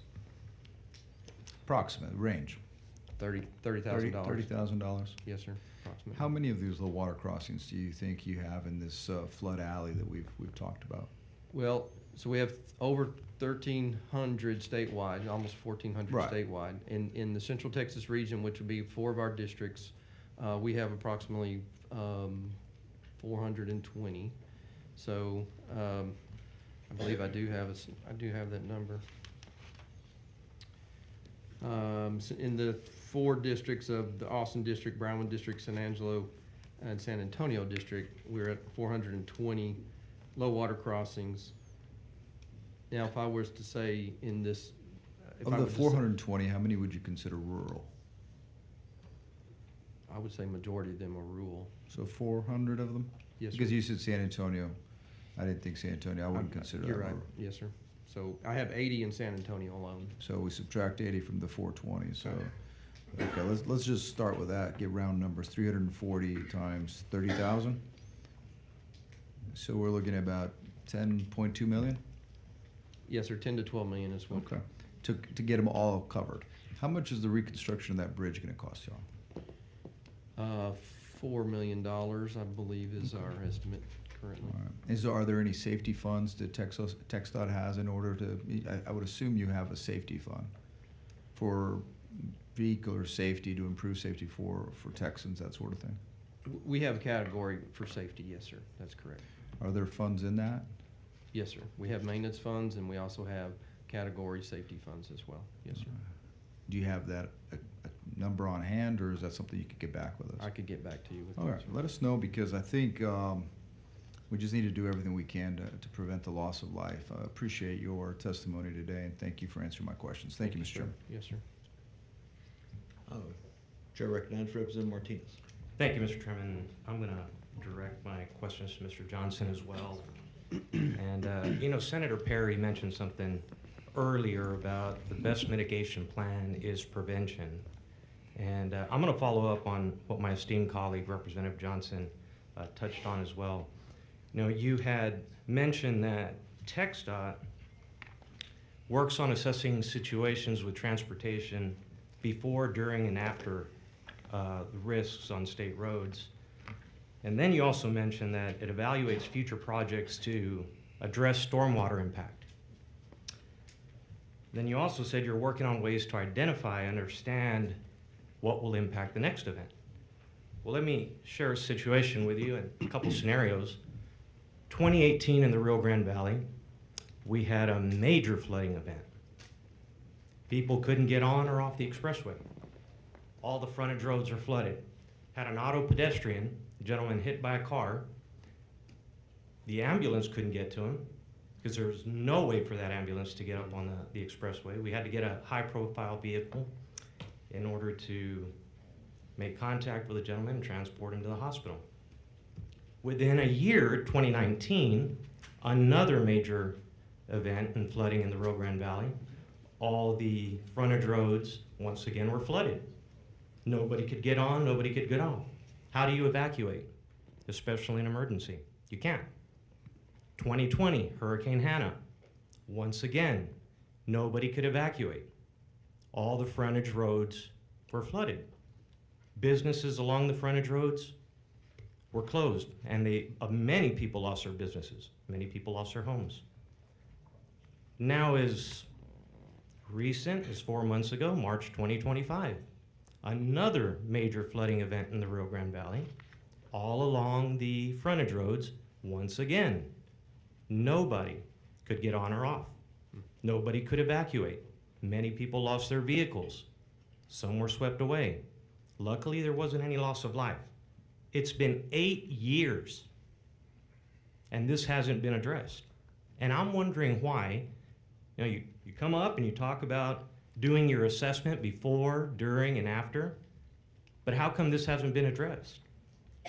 So if this is happening now, and then within 60 days you were able to rebuild a bridge, but it's been 8 years and we haven't been able to address something very, very serious in the Rio Grande Valley, especially for evacuation purposes, I don't understand why, you know, we come up here and we pat each other on the back and say, oh, you're doing a good job, but why aren't we addressing these issues? And these are important, because when it comes to safety and evacuation and the fact that our ambulances or emergency responders can't, you know, respond, Can't get there, right? whose fault is that? Yes, sir. And it's very simple to point fingers, because I've heard it before from TxDOT that we're not in the business of drainage. Well, everybody's in the business of safety. So who does it fall on? And my concern is it's been 8 years and we still haven't addressed this, but yet we're coming up and talking about how well we performed and how well we did. Well, you know what? This performance isn't very well. It doesn't look very well to me. Yes, sir. So could you give me an answer for that, please? Well, so I don't know all the specifics about that particular area, but I'd tell you, I think it'd be great for me to dive into that and circle back with you and my team to talk about that at a higher level with you, with constituents in the valley. I understand your concern. It's a valid concern, and I appreciate the concern. Honestly, I'm happy to work with you on that and try to come up with solutions. Yes, sir. Chair recognizes Senator Blanco. Thank you, Mr. Chairman. Mr. Johnson, you had mentioned the use of drones through the TxDOT to identify some road damage areas and things like that. So my question is not directed to you, but maybe more for our law enforcement officials. There was a private drone that collided with a Black Hawk helicopter that was undergoing rescue missions. That luckily nothing happened, nobody was injured, but that helicopter had to do an emergency landing, which made it inoperable, right? And the report said that it was a private drone. So what do we need to do? Obviously, drones are a force multiplier. And our agencies and law enforcement and emergency management folks need to utilize these drones for rescue operations and a variety of other things. My question is there anything in current law that prohibits private drones from going into these rescue areas so that our first responders and our emergency management folks can utilize that airspace for rescue operations? Yes, sir. We actually had a no-fly zone over that area other than first responders and authorized personnel. But this is just a good example of what happens in some of these rural communities where, and so many things into place, and we still have an incident where it's saturated with drones. We try to manage those with a program. Keep drones at a certain level, 200 feet and less. Keep aircraft 300 and above the rotary. And this is one where I think aircraft was a little low and the drone was a little high at the same time. But the drone operators, the problem is the connectivity. Early on, we had problems with there's not enough cell network band, and the drone was essentially frozen in place, where you have an aircraft that thinks that they see something that they want to come closer to investigate, so they come down and kind of fly into the drone. So that's under investigation by NTSB. With the use of Starlink, we were able to mitigate some of those risks, but it's just a good example of overwhelming the system, and so we see what NTSB comes out of that. But we did restrict drone traffic, and so it was everybody out there was either law enforcement or some kind of responders that was responding to the event and actively searching. And so what are the repercussions for those private entities that disregard the warnings of the no-fly zone? What happens to those folks? We struggle, and there's at the federal level. There's so many discussions right now. We have things to mitigate, like in El Paso, for example. Mm-hmm. We have the technology to detect all these drones, and there's technology to take them down. We don't have the authority, so we have now embedded HSI with the state to be able to bring some of these drones when we know they're there for nefarious activity. Right. Those policies, in fact, we had a Texas Ranger captain testify in Congress here recently, just a couple of weeks ago, over the lack of authority to us to mitigate some of these drones. So we can detect it. We can normally detect where they started from and go find the operator, but we don't have the authority to take them down physically with a jammer or with a shotgun or with a net or whatever the case may be. And are there any state laws, can you prosecute someone that is flying a private drone during a rescue operation in a no-fly zone? Not that I'm aware of. Okay, I'd like to work with you on that. Sure. Thank you. Representative Verdell.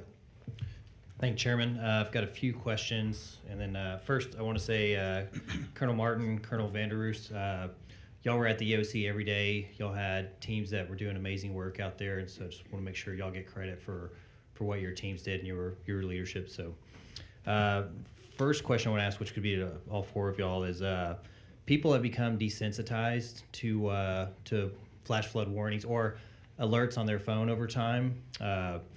Do you think that there's a way to address that issue now where we need to have actually less warnings, or is there another idea that y'all may have to deal with people being desensitized to those warnings coming in on their phones? Just state your name if you're going to take the question. Freeman Martin, Texas DPS. I would agree with that 100%.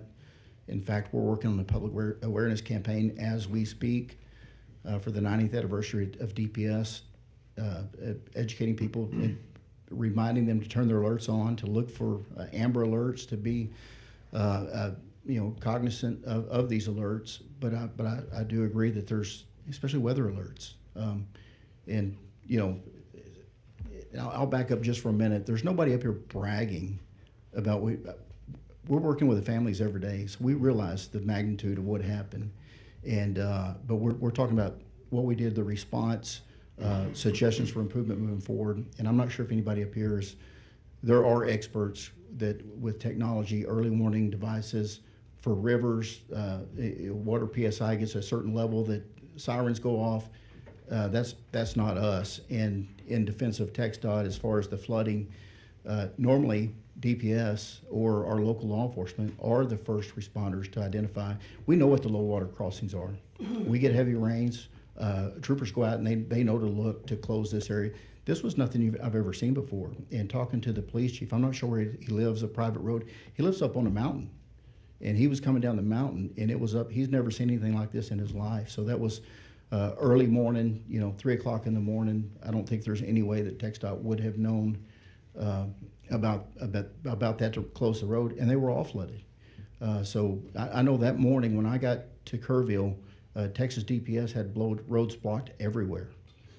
We were flying resources into some of these camps, and as a helicopter would land and we would identify somebody who was actually injured, there's one gentleman hurt himself with a chainsaw trying to clear debris so they could get out, and we transported them by air, but all the roads were flooded.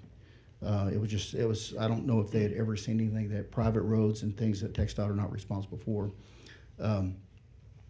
But in answer to your question, I'm sorry, I rambled on for a minute. Yeah, no, it's all right. It was in regards to, are we sending too many warnings out on the phones? Because if we're in a restaurant, you see people, if an Amber Alert, first thing people do is try to mute their phone and turn it upside down. So I would agree with that. And being in charge of pushing those alerts, when the locals push that to DPS, and we work with other agencies to push that out, sometimes I'm hesitant. And you always want to look at what information do you have.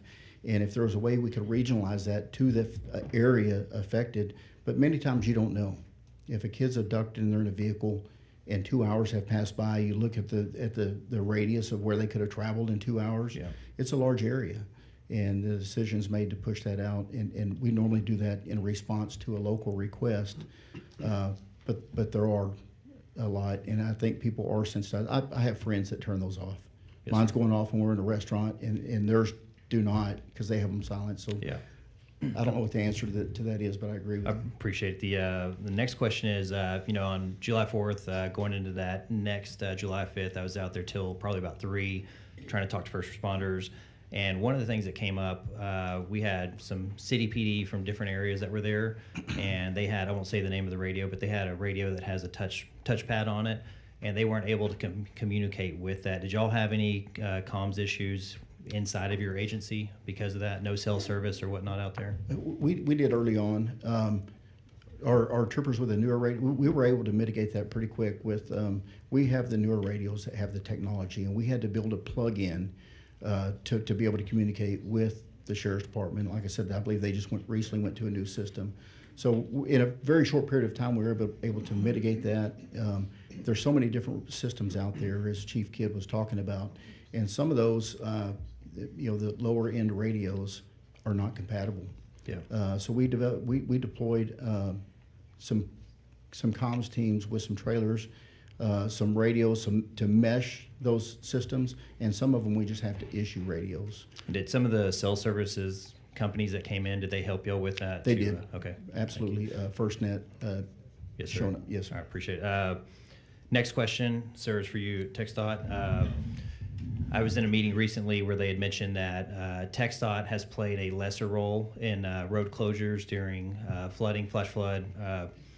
Is that true, and is that because that y'all have less staff now? They said that what it's come down to now is more local officials have been more involved in road closures than TxDOT. I would say our goal is to be as responsive as we can. Yes, sir. And to work with all locals to be responsive. We stand ready to help anybody. And I don't think there's any staffing issues here. Okay. We have emergency trailers ready to go in every one of our maintenance yards in every county in the state. We have a great emergency management person that usually, in this case, in this circumstance, was at the State Operations Center and in contact with our folks. So we were responding as soon as we were called to respond, and I don't think that's. Yeah, I appreciate that. One last question on that to you, sir, is you mentioned that it could cost between $20,000 and $30,000 for low water crossings. One of the common complaints among citizens is that everything with government costs way too much. I do feel like a float switch and LEDs and solar setup would be at least only a fourth of that cost instead of 20 or 30,000. And so I think there's ways that we can develop systems significantly cheaper than that and not pay people too much for those systems. I'm with you 100%. I think technology can certainly help us, and we can work to get those costs down. Yes. Yes, sir. All right. Thank you all for your questions or answers. Appreciate it. Thank you. Senator Campbell. Thank you, Mr. Chairman. I was going to ask Colonel Freeman, doesn't FirstNet, or anybody, if they know, doesn't FirstNet, which is an emergency secure network, I think operated by AT&T, have a bandwidth that's available for good communication for emergency services to coordinate? Because we've heard a lot about how systems you can't talk to each other, or you're in an area where there is poor reception. But does FirstNet alleviate some of that problem? It's supposed to be a secure. I know there's some experts here. I'm Freeman Martin, Texas DPS. I know there's some experts here that can answer that question better than I can, Okay. but it's my understanding that what FirstNet does is prioritize emergency responders over others. So if the network is saturated, it'll prioritize our calls over the general population. But if there's no service, there's no service. I see. And in my last question is for the signal, the sound that goes out, the alert that goes out, amber alert, weather, silver alerts, different alerts. They're all the same, aren't they? They are. So I agree with Representative Verdell. People get desensitized to those, and perhaps different sound, different alarms, breaking them up, dashes, solid sounds, it might help people to recognize one that they would not want to turn off, or something just different, so they're not so desensitized to the same sound.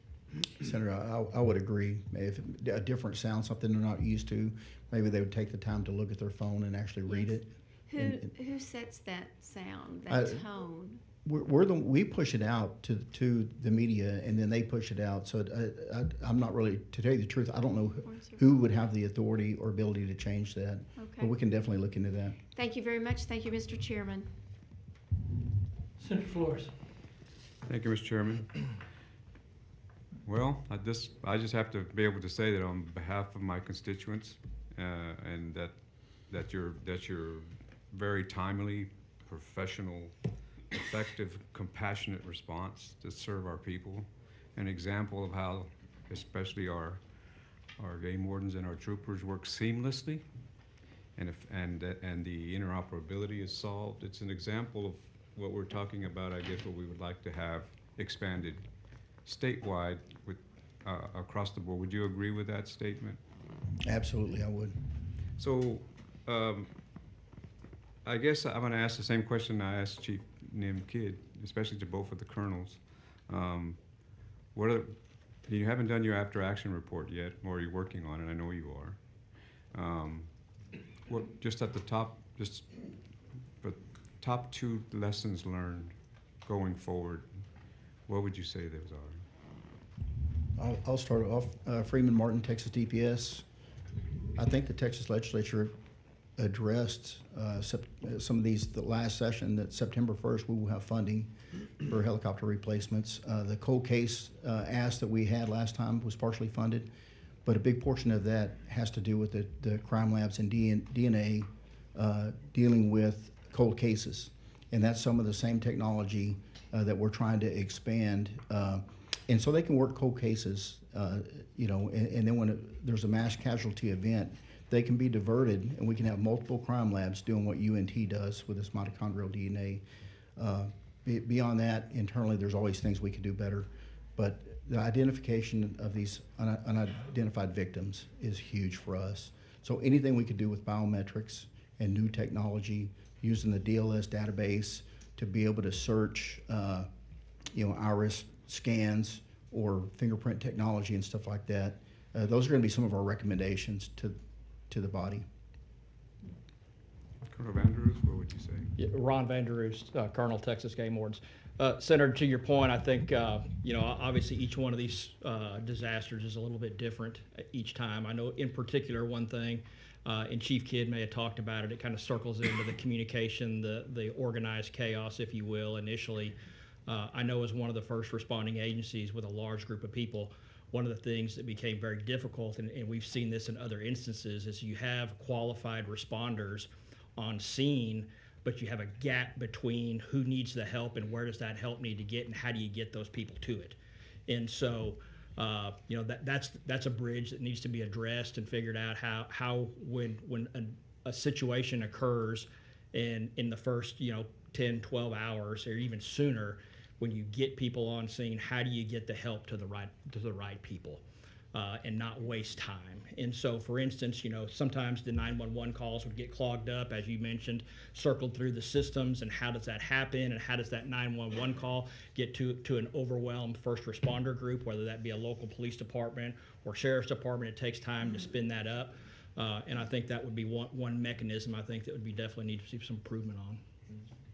Thank you.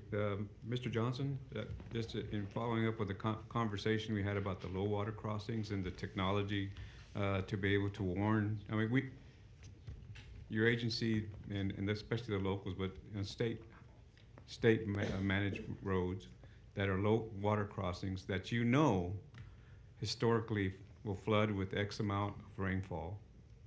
And it doesn't have to be a foot. Let me just give the example recently in San Antonio on Vital Creek is it Loop 410? Yes, sir.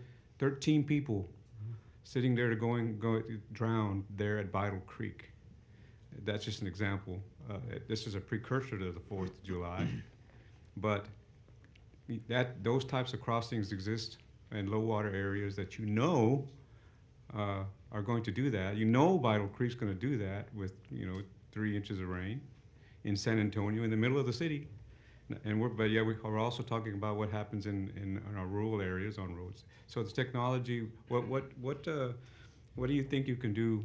I know you discussed it, but if as you look at into the future to be able to address this, as Representative Johnson was talking about, what would you say would be your first 2 responses to be able to address those low water crossings that are going to have I mean, it's like we don't put up a stoplight until some people have died at that intersection. How many times have we seen that? Do we need to continue to do that with low water crossings or even intersections? I mean, be proactive to prevent fatalities. So tell us what some of your ideas would be to address. Yes, sir. I think taking the systems that we do have in hand, making those systems better, expanding our footprint, like you're saying, identifying the highest risk locations and put some systems in place. I think you're exactly right. That's what we can do. So we'll have your commitment. You're going to work on that. We will work on that, yes, sir. Ms. Corona, if I can ask you a question about the PUC. So tell us how the PUC coordinated with the electric utilities to restore power to Kerr County residents after the flood.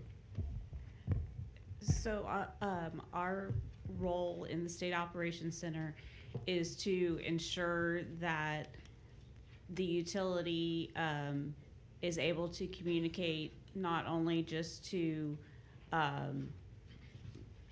its needs for restoration, but timeliness to the first responders in the area, and to ensure that any needs that are coming in, say from critical facilities, that type of thing, are appropriately prioritized with the utility for restoration. We had an ongoing dialogue with Kerrville Public Utility Board and with LCRA throughout the event. Thank you, Mr. Chairman. I have no more questions. Thank you, Senator Flores. Members, we're going to stand at ease on the Senate side. We're going to stand at ease on the Senate side till 2 o'clock. We've got clerks and those folks that are supporting this panel and all that we do. You guys can check email, text message, whatever you need to do. Be back here shortly if you're leaving at 2 o'clock. If you're not, we will stand at ease till 2 o'clock and just let everybody take a real quick break here and get caught up on life and the bathroom breaks and take a quick snack or something. But I appreciate anybody that wants to stay. It's fine. Just we'll be starting back at 2 o'clock sharp. Now, the Texas House Select Committee on Disaster Preparedness and Flooding will also stand at ease till 2 o'clock. Panelists, you're stuck there, up or down, but just be back here at 2 o'clock.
committee will be back in order. Let's continue on with the panel, and I believe we had a couple of members wanting to ask questions. If they still want to ask questions, they need to proceed back in here ASAP. I won't name names, Menendez or Cocourse. I don't know how they, well, you went the wrong way. I guess. Go ahead. He's a real phone. Oh, thank you very much. Appreciate it. I want to go back to Mr. Johnson real quick on a couple of different items, just for my education. When we're talking about road closures, obviously when you're dealing with a large area, you're going to have city arterials, county roads, state roads and highways, interstate system. Is there a centralized decision maker for closures, or is it dependent upon whose roadway it is and they determine that? Or I guess that'd be part one of the question. Part two of the question is there a coordinated communication place? Is there a place where we're coordinating communication if all of those different entities are part of the closure discussion? How does that happen? So generally, the way that happens, sir, is there are some folks that have what we consider authority to close the road. So TxDOT can close the road, DPS can close the road, fire chief can close the road. No matter, that authority rests with you no matter what type Correct. of roadway that is. Correct. And then do you all go through, there's a chain of communication, we've made this decision, and that way other entities are notified, or? Yes, sir. I would more characterize it as a partnership. Got it. Where we're in communication with each other. We all know what the situation is on the ground at that point in time, and a decision needs to be made, and that will be made. Generally, we try to deflect to our partners with DPS on whether we should actually close the road or not, and then we're there to support getting that accomplished. Because their folks are gonna have to deploy and do. They help us with it, yes, sir. That work. We help them, yes, sir. Okay, all right. I was just trying to understand really just the nuts and bolts and the mechanics of how that happens. Second question, and one of the charges that we have here on the House side, I guess I don't know if it's identical, is streamlining rules and regulations to speed preparedness for recovery from preparedness for and recovery from natural disasters. So I look at that in two ways, and I think I can kind of strip that down. We're talking about bureaucratic nonsense that gets in the way of solving problems. That's what that says to me. We can have a lot of solutions, but if there's a lot of red tape that may have been well-intentioned, and I'm not saying to dispatch with all of it, because there's certain controls you want over spending of funds, right? We want to be careful with that, and there's a responsibility we all have to that. But one of the charges we have is when people are in an emergency situation or when they think they can prepare better for an emergency situation, we want stuff happening faster. You talk about 60 days to get this roadway back up and running. Can't think of a bridge that gets built faster than that, right? So there's probably certain powers that you all have. You can waive certain things. Like you said, there's a pot of funds that are available. If there are things, are there things that we need to get out of the way for both preparing for or recovering from the red tape stuff, the bureaucracy stuff? Because I'll tell you what answer isn't good for families that don't know where their loved ones are, or that families that their homes are destroyed, or the communities are in disrepair. The answer isn't, well, the proper forms weren't sent in, or we didn't have the right grant writer on this, or we didn't have, like, those kinds of things that's the stuff that frustrates people to no end. And I would imagine it probably frustrates my colleagues too, but a lot of times it's stuff that we, have put in place. Are there barriers like that you can identify for us? Because I think a lot of the conversation we've had is what we can do. Here's our capacity to do this. Here's our capacity to do that. I think our focus needs to be like, what are we doing? When is it going to get done? And how, when we talk about partnerships, how can these folks up here help you get to that finish line? Because I think that's the goal of everybody. And it's not going to happen in 30 days. but I think people want to see that action item moving forward, whatever it may be. So are there things like that that fit into that category that you could help highlight for us? So there's some things on the TxDOT side I could speak to, but I can't speak to the citizen side of their stress that they may be having for reimbursements and things like that. But for Sure, us, and those are questions for other folks. Yes, and, sir. and in fact, if everybody's listening, it's coming to talk as witnesses, this is a question I want to know from everybody, because that's what we're here to do. So, thank you.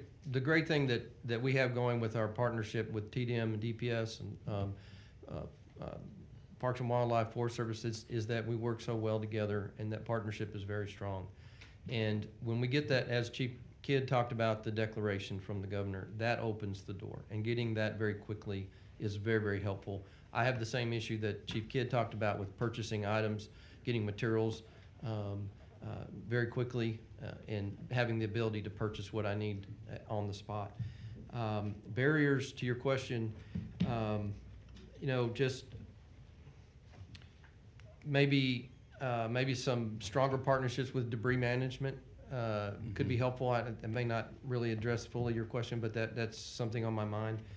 But honestly, I think the partnership that we've developed with the other agencies works very well, especially with the disaster declaration. Okay, and so you're highlighting the disaster declaration, which is the triggering event, and I think that speaks to the speed of streamlining recovering from.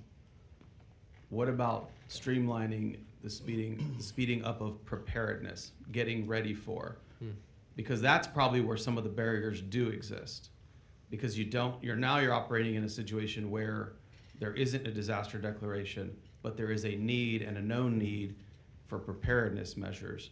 And so you may still have some of the same barriers, bureaucratic barriers that we need to identify and get out of the way if it's being done for these purposes.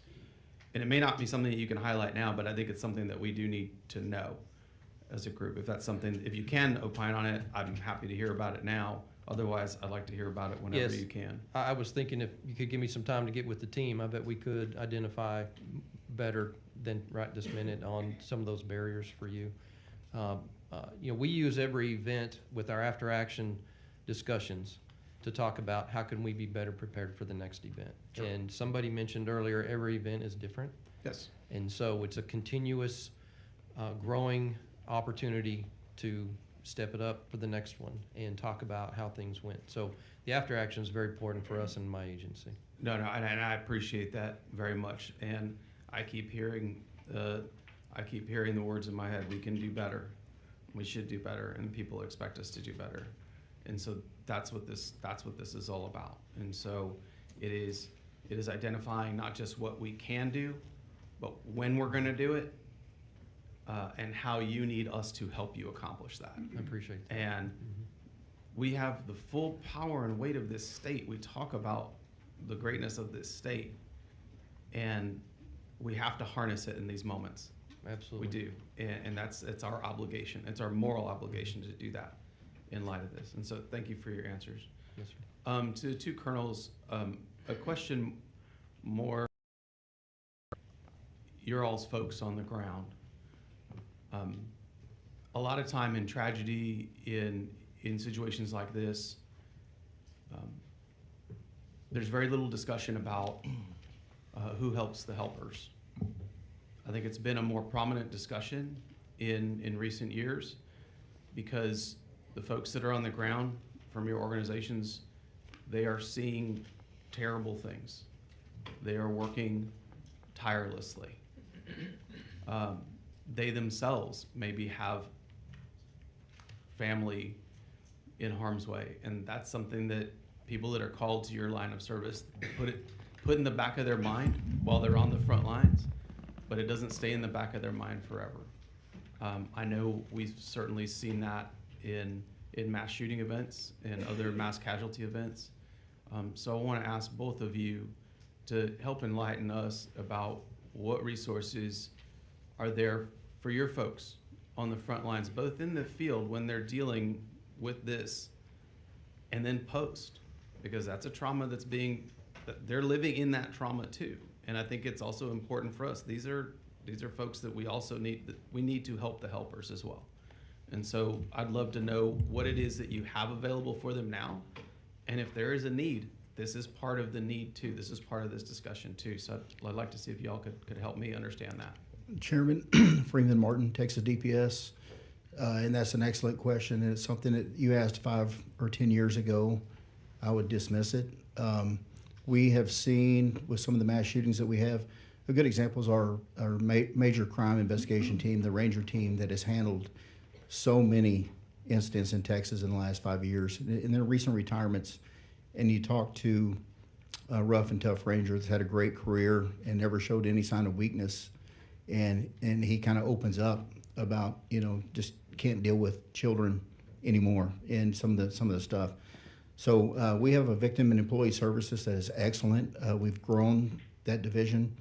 In the recent, you ignore it, just Texas law enforcement is a little different. I was talking to a police chief in Chicago about their suicides and some of the issues they were having with their law enforcement. We didn't see it, but now we're starting to see it. And so we have a team. That team has been dedicated to the families, but they did divert some resources. There are 2 psychologists in the EOC that are looking for signs, that are communicating with our troopers and agents and rangers and officers and just trying to get people to talk. And if you don't want to talk to me, you can do it in confidentiality when you get back to your area. These are some resources. And then there's some apps that TCO and others have developed and really push for law enforcement. Some of those that don't want to open up in front of their peers. So we're doing a lot of stuff to address it, but we're not seeing the suicides that some of the agencies have seen, but we are seeing retirement. And are there, I mean, to the pivot forward, is there something? We always need additional resources, and I think it's this last session in working with TCO and some private vendors on social media apps and how they can connect with people and maybe they don't want to do it internally in their own agency and have people think that they were struggling with an issue, but give them avenues. But this incident, like no other, when you have 71 adults and 37 children die, the same Rangers processed every one of those. Likewise, the same Rangers were dealing with the families, and our victim services are dealing with the families. I've talked to this day, I'm still communicating with families. Their lives are changed forever. One death is too many. Anything we can do on the front end to prevent it, but you're exactly right. At the end of this event, when the adrenaline stops, it does affect our officers, and we have to admit that. We can always do better. We have more resources now in victim employee services than we've ever had, and most of them are focused externally on helping families of victims. But. No, and I appreciate that, and I raise it because when we were down in Uvalde, there was a trooper that we visited with during our investigation, someone who had been in the war zone, the military, had a military background, had seen some very difficult things in that life. And in the situation there at the school, actually was someone who kind of pushed harder than other people weren't pushing. And you probably all know who I'm talking about, and I don't need to name him now, but in that moment, hearing him talk to us, there's as tough as anybody can be, and he was probably as tough as they could come. That was a struggle, and you could see it. And we ask a lot, and we should, and people come to that calling because they want to be in these situations helping as best they can, but it doesn't mean that we can just move on because they can't. And so that has to be a part of this discussion too. And so I wanted to make sure that we have the ability to have that talk as well. So Ron Vanderoos, Texas Game Wardens.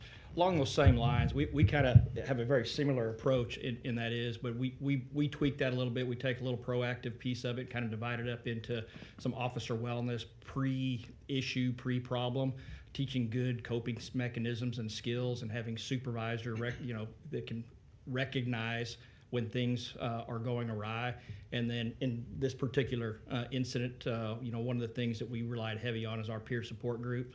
We've got a fairly robust, trained cadre of game wardens that can talk peer to peer. And before anybody exited any of this process, they had a one-on-one meeting with those peer support people and working through any type of the issues they might have, and then routinely monitored through supervision, early warning systems to make sure that we get ahead of any problems before they expand on themselves.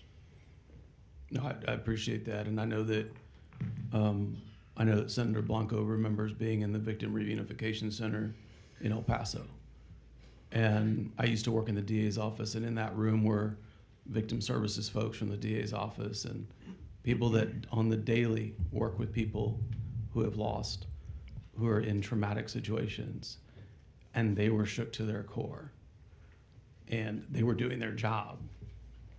But we also need to make sure that we're covering that. We need to cover that aspect too, because this is a multifaceted thing. So I appreciate you all taking the time to talk about that. Thank you. Senator Kilgore. Thank you, Mr. Chairman. Thank all of you on the panel for being here today, for what you've done. Those that had the staffs out there and officers were forever grateful. Quick question, Colonel.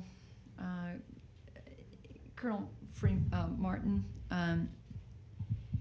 you've talked about kind of the management of the chaos in one of the things, I think we forget this is happening in darkness. By the time, everything is really rolling, high water rescues, so forth.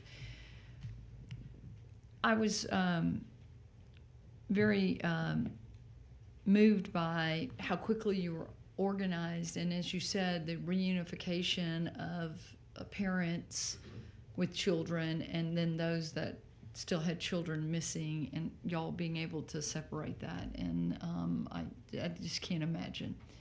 The question is, I had a family who has lost their daughter, and she was not found for 10 or 12 days, but we're so grateful that she was recovered.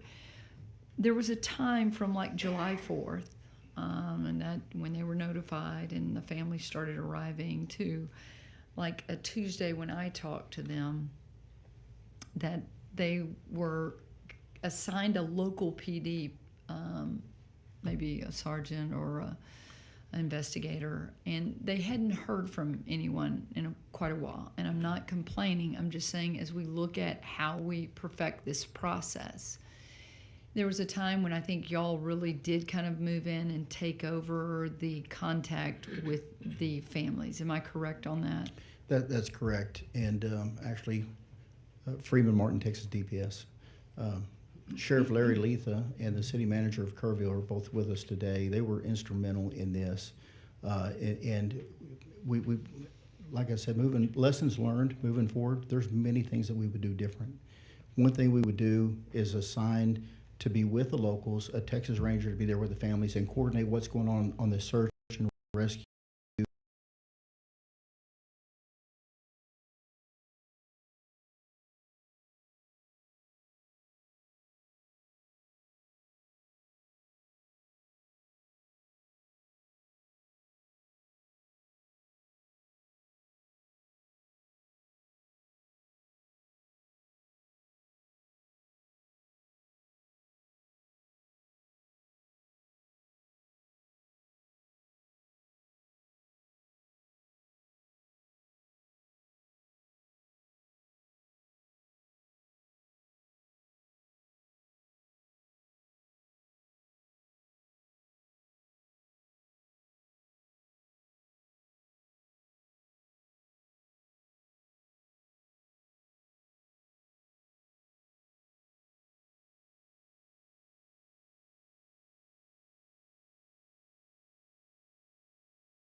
Guys, should I give you a mic check?